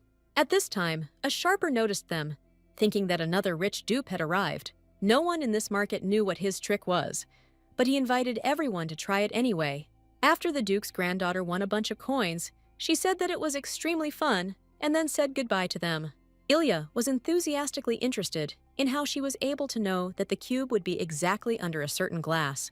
She poured out a handful of coins and returned them to him, saying that this was his share. The girl began to explain that there were a lot of people around the gambling table, so there was a lot of noise. Watching the people, the sharper convinced people to bet all their money on one of the options. He ended up putting the dice into the bowl that no one had bid on. For this reason, Hilda waited until the very end and only then made her bet. And since she bet 100, she won an amount 3 times the bet. She added that it didn't matter where the dice were at the beginning, because eventually the guy would just move it with a deft movement of his hands. The girl said that a person will never be able to deceive anyone if he does not know how. The knight said that this was even more curious for him, after which he asked how she knew so much about such tricks. The duke's granddaughter explained that before she became Arpeggio, she worked in a diner where there were a type of good people who visited her as guests. But among them, there was one scammer who, over a mug of foam, told how he made money on such things. She pointed her hand at a greasy eatery and said that she worked in about the same one, after which she entered there. Having ordered food and drinks for herself, Hilda happily said that she had not drunk non-alcoholic wine for a long time, to which he asked what non-alcoholic meant. The duke's granddaughter invited him to try her drink, since he was interested. Having taken a sip, he wrinkled his face, which greatly amused his companion, to which she said that it was much better than real wine. While they were pleasantly discussing drinks, those around them looked at the strangers with disbelief. The atmosphere was not friendly at all, because if someone is dressed like them, it makes sense to be a little wary. Hilda asked if he wanted her to show him something more interesting. Wiping the corner of his mouth with a napkin, the knight asked what could be even more interesting. She turned to the man sitting next to her, asking him if he had heard any rumors lately. The man turned around and said that they were currently in peace, so there was no place for rumors to come from, after which he asked where she was from, because her demeanor was different from the locals. The girl said that they came from Eastern Hebron, to which people reported that this is where the haunted mansion was located. The man told her that taxes had doubled this year, not to mention that the land in that region was barren, so the harvest was meager. She worriedly reported that everyone was simply struggling to survive in this country. He threw a couple of coins on the table, thanked them for the food, and good-naturedly asked them to enjoy their meal. The knight was surprised that a stranger talked to her so calmly, after which he asked what kind of magic this was. Hilda was sincerely perplexed as to what her interlocutor was talking about and what magic had to do with it. He explained that she became so close and talked to the average person so quickly, even though they were initially very wary. The duke's granddaughter said that for travelers who often visit such establishments, the phrase she said was something like a common greeting, so in this way they were able to get information while they were talking and drinking. The girl in front of him guarded him, saying that about half of the information that could be obtained in such places was not true, so he had to analyze it on his own. The knight noticed that the information regarding the night mansion was most likely true. Hilda asked if his grace had really doubled taxes in that region so cruelly. The guy suggested that perhaps these were the actions of the local territorial governor, to which she asked if the duke really wasn't interfering in this. Ilya said that this is a certain territory in which the duke's authority is quite precarious. So even if it is part of the duchy, the land will still not remain his, and both sides do not want to destroy the precarious balance. The girl asked in surprise whether they were simply washing their hands, to which her interlocutor replied that everything was happening exactly like that, because the land could not be called a profitable zone. The duke's granddaughter couldn't believe that they were using this as a reason to argue, but she knew that people still lived on those lands. In response to his question about whether she felt better, Hilda first thought about it, and then remembered what caused the indignation. She had a fight with Rogan and hastily ran away from the castle, but was still very angry with him. Therefore, the girl screamed that she could not understand her teacher, who did nothing but grumble and grumble. To her question about how a person can be perfect in everything, the knight mockingly stated that Lord Staus could. Hilda was indignant and asked if he was really on his side now, to which the guy replied that he would always be on the mistress's side, because she couldn't even imagine how much fun he had with her. He added that he felt that if he was around her, who would never get bored, after which he asked if they would make a great couple. Elijah enthusiastically asked her if she didn't think that he would be a better fit instead of that weakling grunt demon king. The Duke's granddaughter smiled sweetly, and after her interlocutor's words, she burst out laughing. She said that since he was with her and understood her, in this respect, he was much better than the Viscount. Hilda was worried about why Rogan was so unhappy with her, to which the knight replied that she should not worry, because he did not hate her. He stated that he once saw Staus's face change when he began to despise someone, because in order to survive, he needed to make enormous efforts. So Elijah suggested that she try to understand him a little. The Duke's granddaughter was stunned by the news that her teacher had to survive. The guy suddenly realized that he had said something he shouldn't have, and then asked her to forget about it. The worried knight said that this is Staus's personal life, so he has no right to blab about it.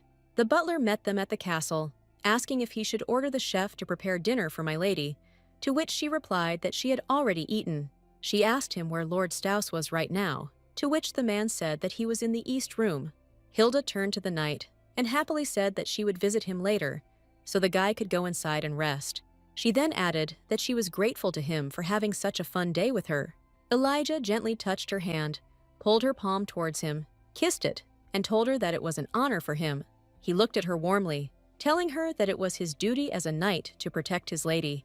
Hilda headed to her teacher, thinking that she shouldn't have come so late, but the guy seemed to be waiting for her to knock on his door, so he opened it with lightning speed. Approaching the Duke's granddaughter, he said in a worried voice that she was very late. Looking into his eyes, the girl could not decide whether he was reproaching her or worried. Rogan invited her into the room and hospitably handed a mug of tea to his guest.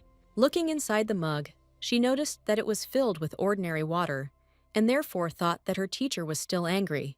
The Viscount quietly told her that if she drank a cup of tea at such a late hour, then it would be difficult for her to sleep.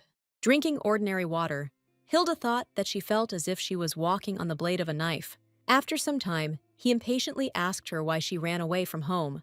The Duke's granddaughter said that she had informed her maid that she was going for a walk, to which he replied that she had not informed him.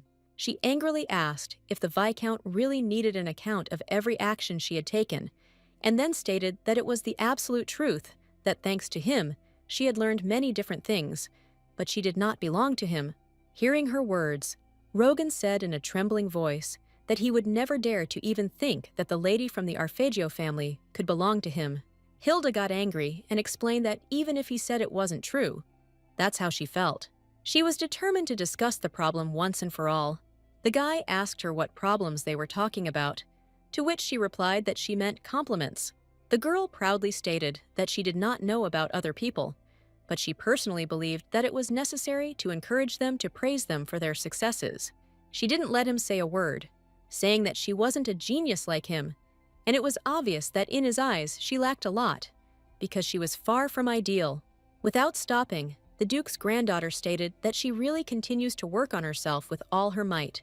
He tried to say something in response to her, but she did not hear him at all. Hilda said that, for him, a person who will do everything at the highest level, no matter what he undertakes, someone like her is most likely not trustworthy, but she dreamed so much that she would become ideal, who could do anything. The girl wearily stated that she was asking for little, because she did not tell him to invent new phrases to use as compliments. Realizing that this was his chance, Rogan took her hand and quietly told her that he was wrong. The guy added that he didn't praise her, not because she had any shortcomings. Looking straight into her eyes, he talked about how he was the only one in the castle who actually had them, to which she assumed that he was drunk. The Viscount explained that he was also not a genius at all, which is why he never thought of himself as an ideal person. Smiling awkwardly, he said that someone like him could never become the main character of the book. Hilda was upset that he was being so open with her, so she screamed about him being weird. Rogan explained that he was not a perfect person, so he always punished himself very severely, and for the same reason, he thought that it would be just great if all other people did what he did. Looking at her carefully, he gently told her that she was doing an excellent job with her studies. He added that it could not be that he, who was closest to her, did not know this. To her question about whether he really thinks so, the guy answered in the affirmative. The Viscount assured her that he had always thought so. He was simply foolishly afraid that she would settle for mediocrity and lose the desire to improve, so he could not properly express himself in front of her. The guy sternly stated that from now on, he would better express his feelings, after which he told her that she was doing an excellent job with such a difficult task. He got down on one knee in front of her and asked her to never disappear again without telling him. Rogan explained that this was definitely not because he considered her his property, but only because he was truly concerned about her safety. She revealed that she was with the knight, so there was no need to worry, to which he replied that the fact that the two of them just suddenly disappeared only increased his worry. Hilda looked carefully at her interlocutor and asked him why he was so worried. Because Elijah was accepted to ensure her safety. For some time, an awkward silence hung in the room. The Viscount could not gather his thoughts. After overcoming his fear, he stated that he was worried because she was getting closer to Sir Raycon, so she was relying on him more and more. The Viscount looked at her lovingly and said that he was worried that her heart would be stolen by him. The Duke's granddaughter playfully remarked that it all sounded like he was jealous of her knight. The guy looked at her in bewilderment and asked if he really wasn't allowed to be jealous of her. The next day, she watched Fiore getting ready for some trip. The girl came up to him and asked him if he was really leaving for his mansion. The man said that now that his son lives in the academy dormitory, there is no point in him staying in the castle. Hilda smiled sweetly and thought that every time the eldest son of the Duke sees a bald spot on his head, that is, he lets out a sigh that drives everyone crazy. She noticed that an entire carriage had been allocated for the dress, to which the Duke asked if she knew how many meetings would need to be held during the trip. The Duke's granddaughter replied that it didn't matter to her how many, because she didn't want one. Fiore explained to her that there would be more than 100 of them, and she would be required to wear a new dress for every single event. She asked in fear whether there really must be a new dress for every reception. The man put on his hat and angrily declared that she was too stupid for not understanding such things. He explained that if a person from the Arpeggio family wore the same dress more than once on a day, it would lead to uncontrollable rumors and questions about the Duke's welfare. Then Hilda asked, since they had such wealth, should they pay attention to false gossip? To which he replied that water wears away stones, and in the end, even ordinary tales are not capable of razing an entire castle to the ground. The Duke's granddaughter thought that no matter what, she thought that her bald uncle would sulk and mope, but in fact, he suggested how it would be better. Fiore said that the tea meeting he had promised to hold for her would take place towards the end of the social season. The girl remembered their recent conversation and said that she was just about to talk about it. The man explained to her that at that moment, everyone had gathered in the capital, so no one would attend the tea party arranged for her. Her uncle had talked about how he was looking forward to seeing how she would handle this on her own, without Staus. As she thought, Fiore believes that she intimidated Timo and extracted a confession due to the fact that it was all planned by Rogan, but since they used sound magic, it made sense. In any case, even if she was the one who put the plan into action, she actually received help from Rogan the puppy. There was no need for the girl to go out of her way to correct his misunderstanding, because for now she was targeting the position of successor, so it was to her advantage to make sure that her uncle was not afraid of her. The coachman announced that everything was ready for the trip, but before that, the Duke's eldest son told her that he had heard that she had gone to the city with a knight. Hilda explained that I wanted to unwind a little and take a break from the hustle and bustle of school. The man quietly advised her to better watch her behavior because her mother had fallen in love with a simple gardener, so he was worried about her behavior. The girl was indignant, saying that he was her personal knight, to which he stated that this was all because of the rumors that had reached him. Watching him leave, the Duke's granddaughter thought about what he had heard, so that he dared to insult her like that. At the same time, Rogan and Ilya were having a conversation in which the knight assured his interlocutor that he was in no way jealous of his relationship with Hilda. He happily added that he had simply become a little closer to her thanks to this walk. The Viscount thought that his opponent was so noisy that it drove him crazy. The knight said that he believed that elegance was the confidence that one could be a little reckless. He declared that he completely understood his mistress and could confidently say that they understood each other perfectly. Approaching the Viscount as close as possible, the guy continued to say that when she experiences suffering and resentment because of her teacher, he becomes very sad. The knight caught the evil movement of the hand and realized that he had achieved his goal, and therefore said that, if you look at it from the other side, then his relationship with her is much closer than hers with her. Tired of all this, Rogan calmly explained to him that it would be better for him to keep his distance from her. Elijah dejectedly stated that he was saying something very sad, because one of them would still be with her. He then leaned over the table and asked if her teacher was jealous that he and she were so close. The Viscount looked at his interlocutor with puzzlement, not knowing what to answer in such a situation. After thinking a little, the guy said that he was just worried about his ward, and if they were connected by friendship, then that was great. But he warned that if a bad rumor spreads, Lady Hilda would immediately suffer. Ilya looked at the Viscount ambiguously. I don't understand how this could offend his mistress. The guy asked how two lonely people who have good friendships could give rise to bad rumors. Rogan gave him a stern look and stated that there was no proof that the knight would ultimately marry the Duke's granddaughter. He added that Hilda was the daughter of a commoner, and the Raken family would not want such rumors to spread. The knight thought that he could not understand whether his interlocutor was trying to hide his feelings about the fact that he did not want Hilda's heart to be stolen from him, or whether the otherwise smart Staus was actually an idiot when it comes to such things. Elijah asked with interest how he could know whether he would marry the Duke's granddaughter or not.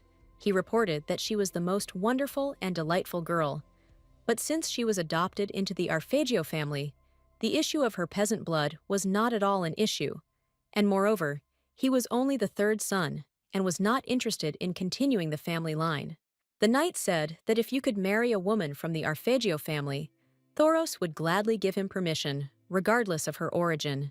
The Viscount could no longer restrain himself and declared that he would not dare provoke Hilda with such a pretense. Elijah noticed that the polite Lord Staus was now saying rather rude things and had the courage to call other people's sincere words a pretense. Observing the worried expression on the Viscount's face, the knight stated that he understood his feelings of concern. He asked that if his feelings were truly sincere, could Rogan promise not to interfere in his relationship with her? The teacher understood that this was such an obvious provocation, but the guy continued to demand an answer to his question. He thought that perhaps his interlocutor was right, and he was simply afraid that his usefulness would someday disappear. The Viscount recalled the previous day, when, after his words, Hilda rushed into his arms. Now he was wondering if there was some other meaning in her embrace that was inaccessible to him, because the Viscount did not think enough about himself, who was unable to answer.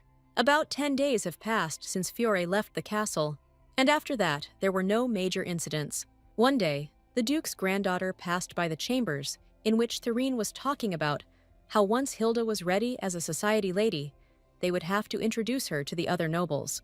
Having overheard the conversation, the girl realized that the Duke's wife was still wary of her. The girl understood that Terina was trying to convince his lordship that she was not ready yet. She firmly decided that at the moment she was very different from herself in the past. In order to present herself as befitting a noble lady, she learned various manners and skills. She also often honed her dance for the tea meeting that she was having in the near future. The enormous amount of academic work she had to do in class was difficult, but the only reason she was able to bear it all was because of her teacher's smile. From that day on, the Viscount very often told her that she was beautiful because she was constantly improving. Hilda was very happy to hear Rogan's attempts to give her at least some kind of compliment. After class, the girl suggested we enjoy some tea outside because the weather was beautiful, but the guy said that he had work. Hearing that their cook had prepared the famous sweet, the puppy quickly ran and said that he would never give up on them. The Duke's granddaughter quickly grabbed the Viscount by the sleeve and said that they needed to hurry. A knight suddenly appeared from behind the door asking if he could join the company. Hilda was very frightened and loudly asked him where he had come from so unexpectedly. Elijah happily stated that he was afraid that only the two of them would leave, so he hurried. Rogan looked at him with displeasure, realizing that he would constantly disturb their pastime. Sitting at a table in the courtyard, the knight asked to forgive him for having previously frightened Milady. He added that since classes did not end, no matter how long he waited for her, he was thinking about kidnapping her. Smiling mockingly, the girl asked who could stop him in his antics. The guy noticed that during classes the dog barked quite often, but during meals it was quite calm. In response to his words that the puppy looked like a wolf, the half-beast began to wag its tail uncontrollably, indicating that finally a person had properly recognized him. Hilda understood that due to the magic of sound, to Eli it would only sound like a dog barking. Having looked at her carefully, the knight asked where the hyperactive tomboy had gone from the lady, because she really looked like an elegant young noble lady. The girl smiled sweetly and explained that she worked very hard after the trip.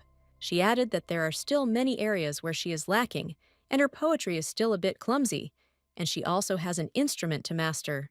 The knight tried to say that nothing bad would happen if she didn't learn something like that.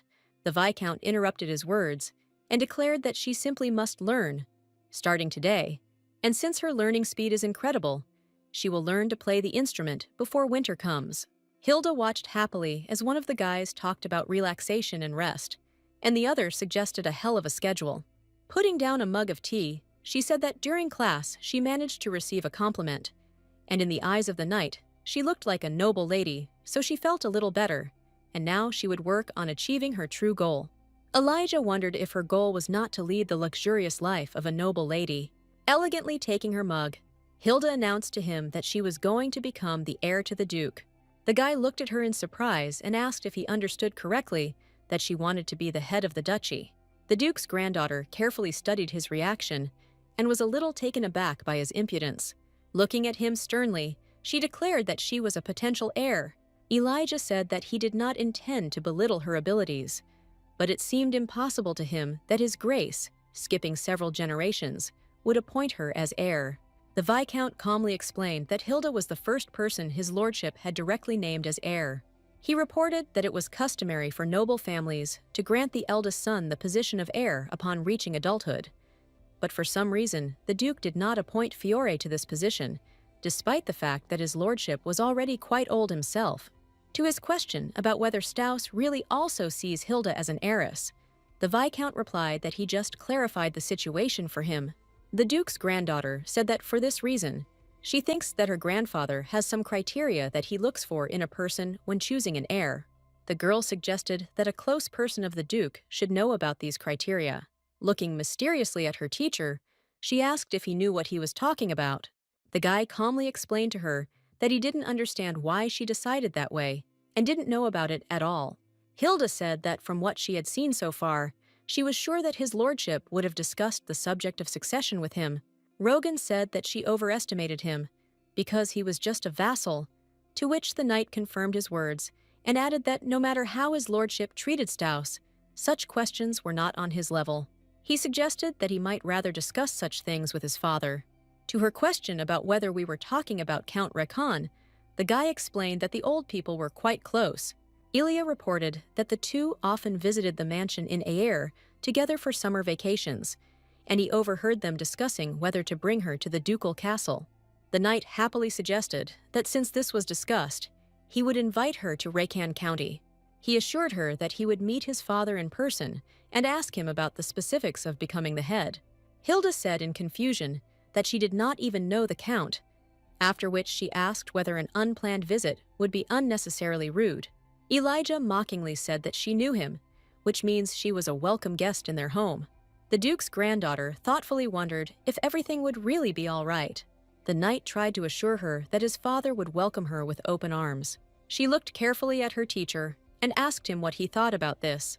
The Viscount said that he had an idea to return to his family's house for a couple of days, because he had some personal matters, so he offered to go together as soon as he returned. Elijah asked with annoyance whether it was really necessary for them to try so hard when he was clearly busy. The guy added that if he travels with the Duke's granddaughter as her knight, then he won't have to worry. The Duke's granddaughter secretly wanted the Viscount to go with them to Recap County, but due to the fact that he trains her full-time, he does not have time to complete his main tasks. Therefore, Hilda decided that she would go with the knight, because he also needed some time to rest. She added that when she went to visit the Count, he would have to return to his house and finish his work, and then take some time to rest. Ilya was extremely pleased with this arrangement, and the Viscount gloomily agreed with her words. Preparations for visiting the county were completed very quickly. The Duke informed her that she should be very careful and not get into any trouble. She also decided to leave the puppy in the palace so that he could continue to monitor the situation around him. Although gossip among the servants could be considered trivial, there was Therina, who always had to be treated with caution, because no one knew what schemes she could pull off. Instead, she decided to take her personal maid Dorothy with her to the county, who said that she would do everything that depended on her so that she could feel comfortable. Finally, the Duke's granddaughter went to see her teacher, who reminded her of the gift that His Grace had ordered to give to Count Recap. He also asked if she remembered the words that needed to be said to tame the gift, to which she answered in the affirmative. The Viscount advised that she must take care of her appearance, keep it in order, and prepare before leaving when the carriage arrives. Hilda sighed heavily and wondered if all he wanted at such a moment was to grumble. After his instructions, Rogan began talking about how he couldn't stop worrying and asked her to move up her schedule a little so they could travel together after he returned. The girl tried to bring him to his senses, noticing that his gaze was empty. She grabbed his face sharply, screaming for him to stop worrying unnecessarily, because she had learned more than enough noble etiquette. She also added that she is already a real adult, so she is able to at least take care of her own body. Removing her hand from his face, the Viscount explained that she would not understand what he was worried about. Hilda asked him to tell her directly what was making him so worried. As soon as he began to speak, a knight suddenly entered the room and said that all the luggage had been placed in the carriage, so they must leave. The girl fearfully said that she would come out to him very soon, and they could go. Elijah looked at them carefully, turned to leave, and arrogantly announced that he would be waiting outside. She reminded her interlocutor that he was going to say something to her in parting. The Viscount interrupted her, took her hand, and said that all this was not important at the moment. He said that he believed that the conviction that she had made the right decision would not disappear. The girl did not understand why he suddenly started talking about her beliefs, but her thoughts were interrupted by a short kiss on her hand. Rogan looked at her with loving eyes and wished her to get to her destination well. Immediately after this, the Duke's granddaughter headed into the carriage, and they set off for Recap County. The knight asked in surprise what kind of book she took with her, and which she was always reading. Hilda explained that it was a textbook on magic, and the Viscount had given her a lot of homework. Ilya stated that her teacher was very stubborn, after which he asked what category of magic she belonged to which she replied that her poetry and fire. The guy said that his sister had the same element, and one day she summoned an incredibly red jade flame, to which the girl thought that even if they belong to the same element, they can have different colors of their magic. After a while, she politely inquired about what category he belonged to. The knight told her that, although he had magical power, it was too small for him to use. He added that it was for this reason that he trained as a swordsman since childhood. Soon the carriage arrived. The guy got out of it, shook hands with his companion, and announced that they had arrived at the mansion of the Recap family. Once at the mansion, they were immediately greeted by a huge retinue of servants, who greeted them joyfully. The butler reported that they had already prepared quarters for the arrivals on the second floor of the south wing. After some time, the knight's parents began to come down to them, rejoicing that he had finally arrived. His mother good-naturedly said that she was very glad that he did not come home alone. Elijah, as soon as he saw his parents, began joyfully telling them that he was home. Hilda, as befits an aristocrat, said that she was honored to meet them, and then introduced herself. Their parents invited them to go to the living room, since they had come a long way. The woman said that since they had not yet had dinner, they thought it would be wise to prepare warm tea and some snacks, to which the girl responded with words of gratitude for their accepting such an unexpected request from her for a visit. The knight's mother reasoned that this was not unexpected, because they really wanted to see her, but on the other hand, they were worried about the uncomfortable situation their son had put her in. The man explained that they were worried that their disobedient son would offend his grace while in the dukedom. As she sat at the table, Hilda thought that they seemed like a family, with an irresistible affection for each other, which was so different from the dukedom. The duke's granddaughter said that, contrary to their fears, she was receiving good help from Sir Raken, and his lordship also valued his skills very highly. The girl smiled sweetly and said that it was for this reason that her grandfather entrusted her to him. The knight's father thanked her for such flattering words about their third son Ilya. She added that if he thinks that her words are just empty flattery, then it will upset her very much. Hilda announced that Duke Arpeggio had sent them a gift to express his gratitude and further strengthen their relationship, to which the father replied that she would tell his grace that this was a very valuable gift, and he would soon pay a visit to the ducal castle to personally thank you. The duke's granddaughter said that when his lordship learns that the count joyfully accepted the gift, he will be very happy. The knight's parents were positively beaming with happiness that such a beautiful lady was sent to them. After some time, Elijah clarified how it happened that he was accompanying a beautiful young lady, and his brothers were not in the mansion. He continued to say that the two older brothers were in Count Ergo's rest house, but should return to him the day after tomorrow. Then the guy moved closer to the girl and whispered in her ear that the second son of the count and his brothers were good friends. The knight stated that he would like to introduce the lady to his brothers, so they must stay in the castle for at least 4 days. Hearing this, the duke's granddaughter said with horror that she could not place such a burden on them. Countess Rakana said that the girl should not think that she would be a burden to them, to which Hilda said that if she bothered them for too long, it would make her heart skip a beat. The woman assured her that after her daughter left the mansion, she often felt a little lonely, so she offered to stay as long as she could to keep her company. The guy quickly picked up his mother's words, after which the countess stated that while she was here, she could make herself as comfortable as possible, as if this were her own home. Hilda was perplexed, because she always thought that all nobles bowed down to those of higher rank, and that they acted overbearingly, treating others as they saw fit. But she saw that the Raken family looked very compassionate and good. Unlike the Arpeggio family, the duke's granddaughter thought that if the viscount also came and received such warm hospitality, it would be wonderful. She said out loud her gratitude that they were happy to invite such an immature girl to their mansion, after which she said that if she showed any part of her character that would behave badly while here, she would be very grateful if they will consider it a sweet mistake. The next morning, Hilda woke up with the thought that she had not been allowed to sleep for a very long time. The first thing she did was open the window so that fresh air could come inside, and she thought that this was exactly the noble life she had always dreamed of.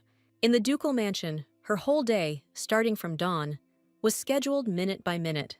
The girl understood that such a relaxed life in the count's mansion was not so bad. Suddenly, Dorothy entered the room, asking her mistress if she had slept well.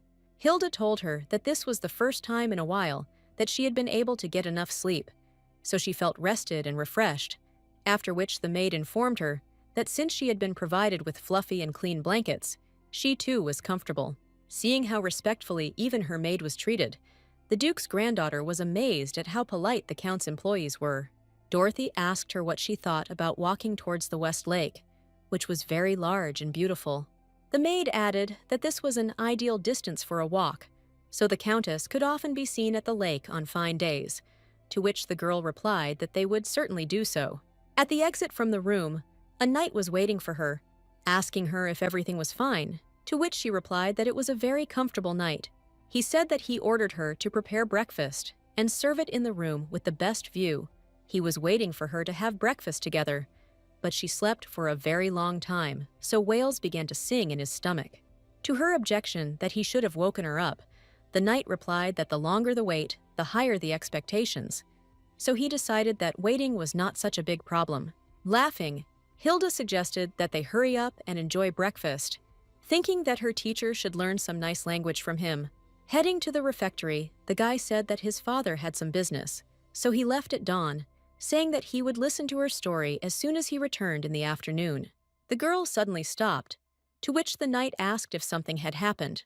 She explained that she did not know that he could request an audience in advance, and then thanked him for his help. Elijah said that this was a matter of course, and added that he would accompany her even in his own home. Looking at her tenderly, he told her that he prayed that she would achieve her goals.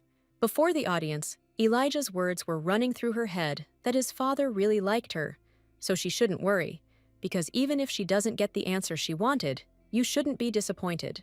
She understood perfectly well that even if the Count met her without any prejudices, he was still an aristocrat. Therefore, if she asked him the reason why the Duke had not yet decided on his heir, it was essentially the same as saying that she, whose blood was mixed with the blood of the peasants, was applying for the position of successor. Hilda remembered her teacher's words that she should not compare herself with others, but that she should become the most educated, graceful, and broad-minded than anyone else. At first, the Viscount's words upset her, but now, thanks to his words, she could behave as a noble lady should. The Duke's granddaughter gathered her courage to take another step forward towards her goal. The knight's father greeted her friendly and told her that if something caused inconvenience, she should say so. The Duke's granddaughter said that she really spends her time comfortably because everyone shows her tender care. The man asked her why she came, because for some reason the eternal talkative son did not bother to say about it. The Count said that he had no idea why she wanted to meet with him to talk. Hilda began to talk about what she had heard from the knight, that he and her grandfather were very close, to which he answered in the affirmative. The girl firmly stated that for this reason, she thought that he knew the answer to her question. Not daring to hesitate, she confidently said that she wanted to know by what criteria the Duke chooses the future head. Hearing her question, the man involuntarily laughed, after which he took a deep breath. After just a few seconds, he looked at her firmly and stated that he was also interested in this question. The man asked whose support she had, since she came to him with such a question.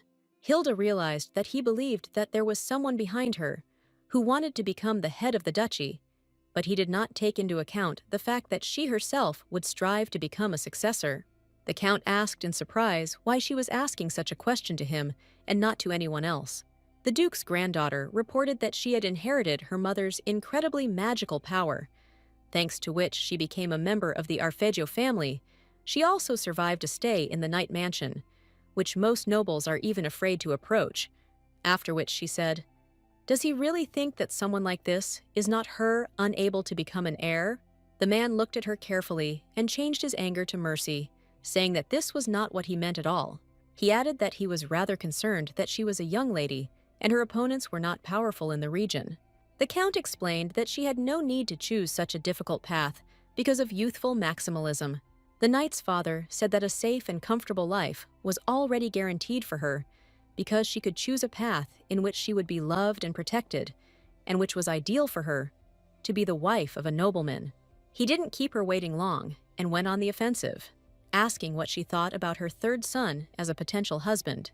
Yes, Hilda immediately understood why the Count's people were so kind to her, but she told him that she was grateful that he saw her in such a positive light, but marriage was a distant future for her. The Count said in all seriousness that the early bird gets the worm, and the girl thought that this was a very ridiculous comparison. She reminded him that she had yet to make her debut in high society, so she didn't want to go through the awkwardness of marriage proposals just yet. The man said that he believed that marrying his son and joining the Count's family could be a great chance, but decided to assume that his son was not her type. Hilda understood that this was not the case to get married so recklessly. She knew that if they considered the conditions, the third son of a Count's family and a lady from Arpeggio, with a mixture of noble and commoner blood, would form a fairly balanced couple. The Duke's granddaughter said that their son is a wonderful person, but she does not think of him as a marriage partner. The Count said that from now on she could start thinking about her knight that way. The girl asked if he knew that she was the daughter of Lucia Arpeggio, her mother, who even gave up her noble position to avoid a marriage she did not want, had powerful magical powers, perhaps due to the fact that she was a noble lady and did not seek to seize power. Although the three of them were a happy family, they often had difficult times. But if her gardener father had been accepted as a member of the family, then everything would have been different. Hilda thought that in such an ideal case, her parents would be next to her. The Count said that she had inherited a lot from her mother, after which he suggested that she missed her very much. The girl explained that this was really true, because she lost her parents, who passed away very early, but they loved her madly, and their love for each other was simply stunning. Looking straight into his eyes, the Duke's granddaughter announced that she wished to sincerely love her husband. They would only be with him based on the interests of the ducal family. She added that what she had to achieve now was clearly not marriage. After listening to her, the man told her that he thought she was brave and charming, which made her ideal for his son. He said sadly that he wouldn't be able to tell her much about what his lordship thought, but he would sincerely root for her ambitions. Hilda thought displeasedly that this was not just the inflated ambition of a brave and charming young lady, because she was only doing this to survive. Remembering that terrible night when she was attacked by assassins, it was at that moment that the Duke's granddaughter realized that she would have no other choice. It was for this reason that she pursued her goal with such tenacity, simply to protect herself.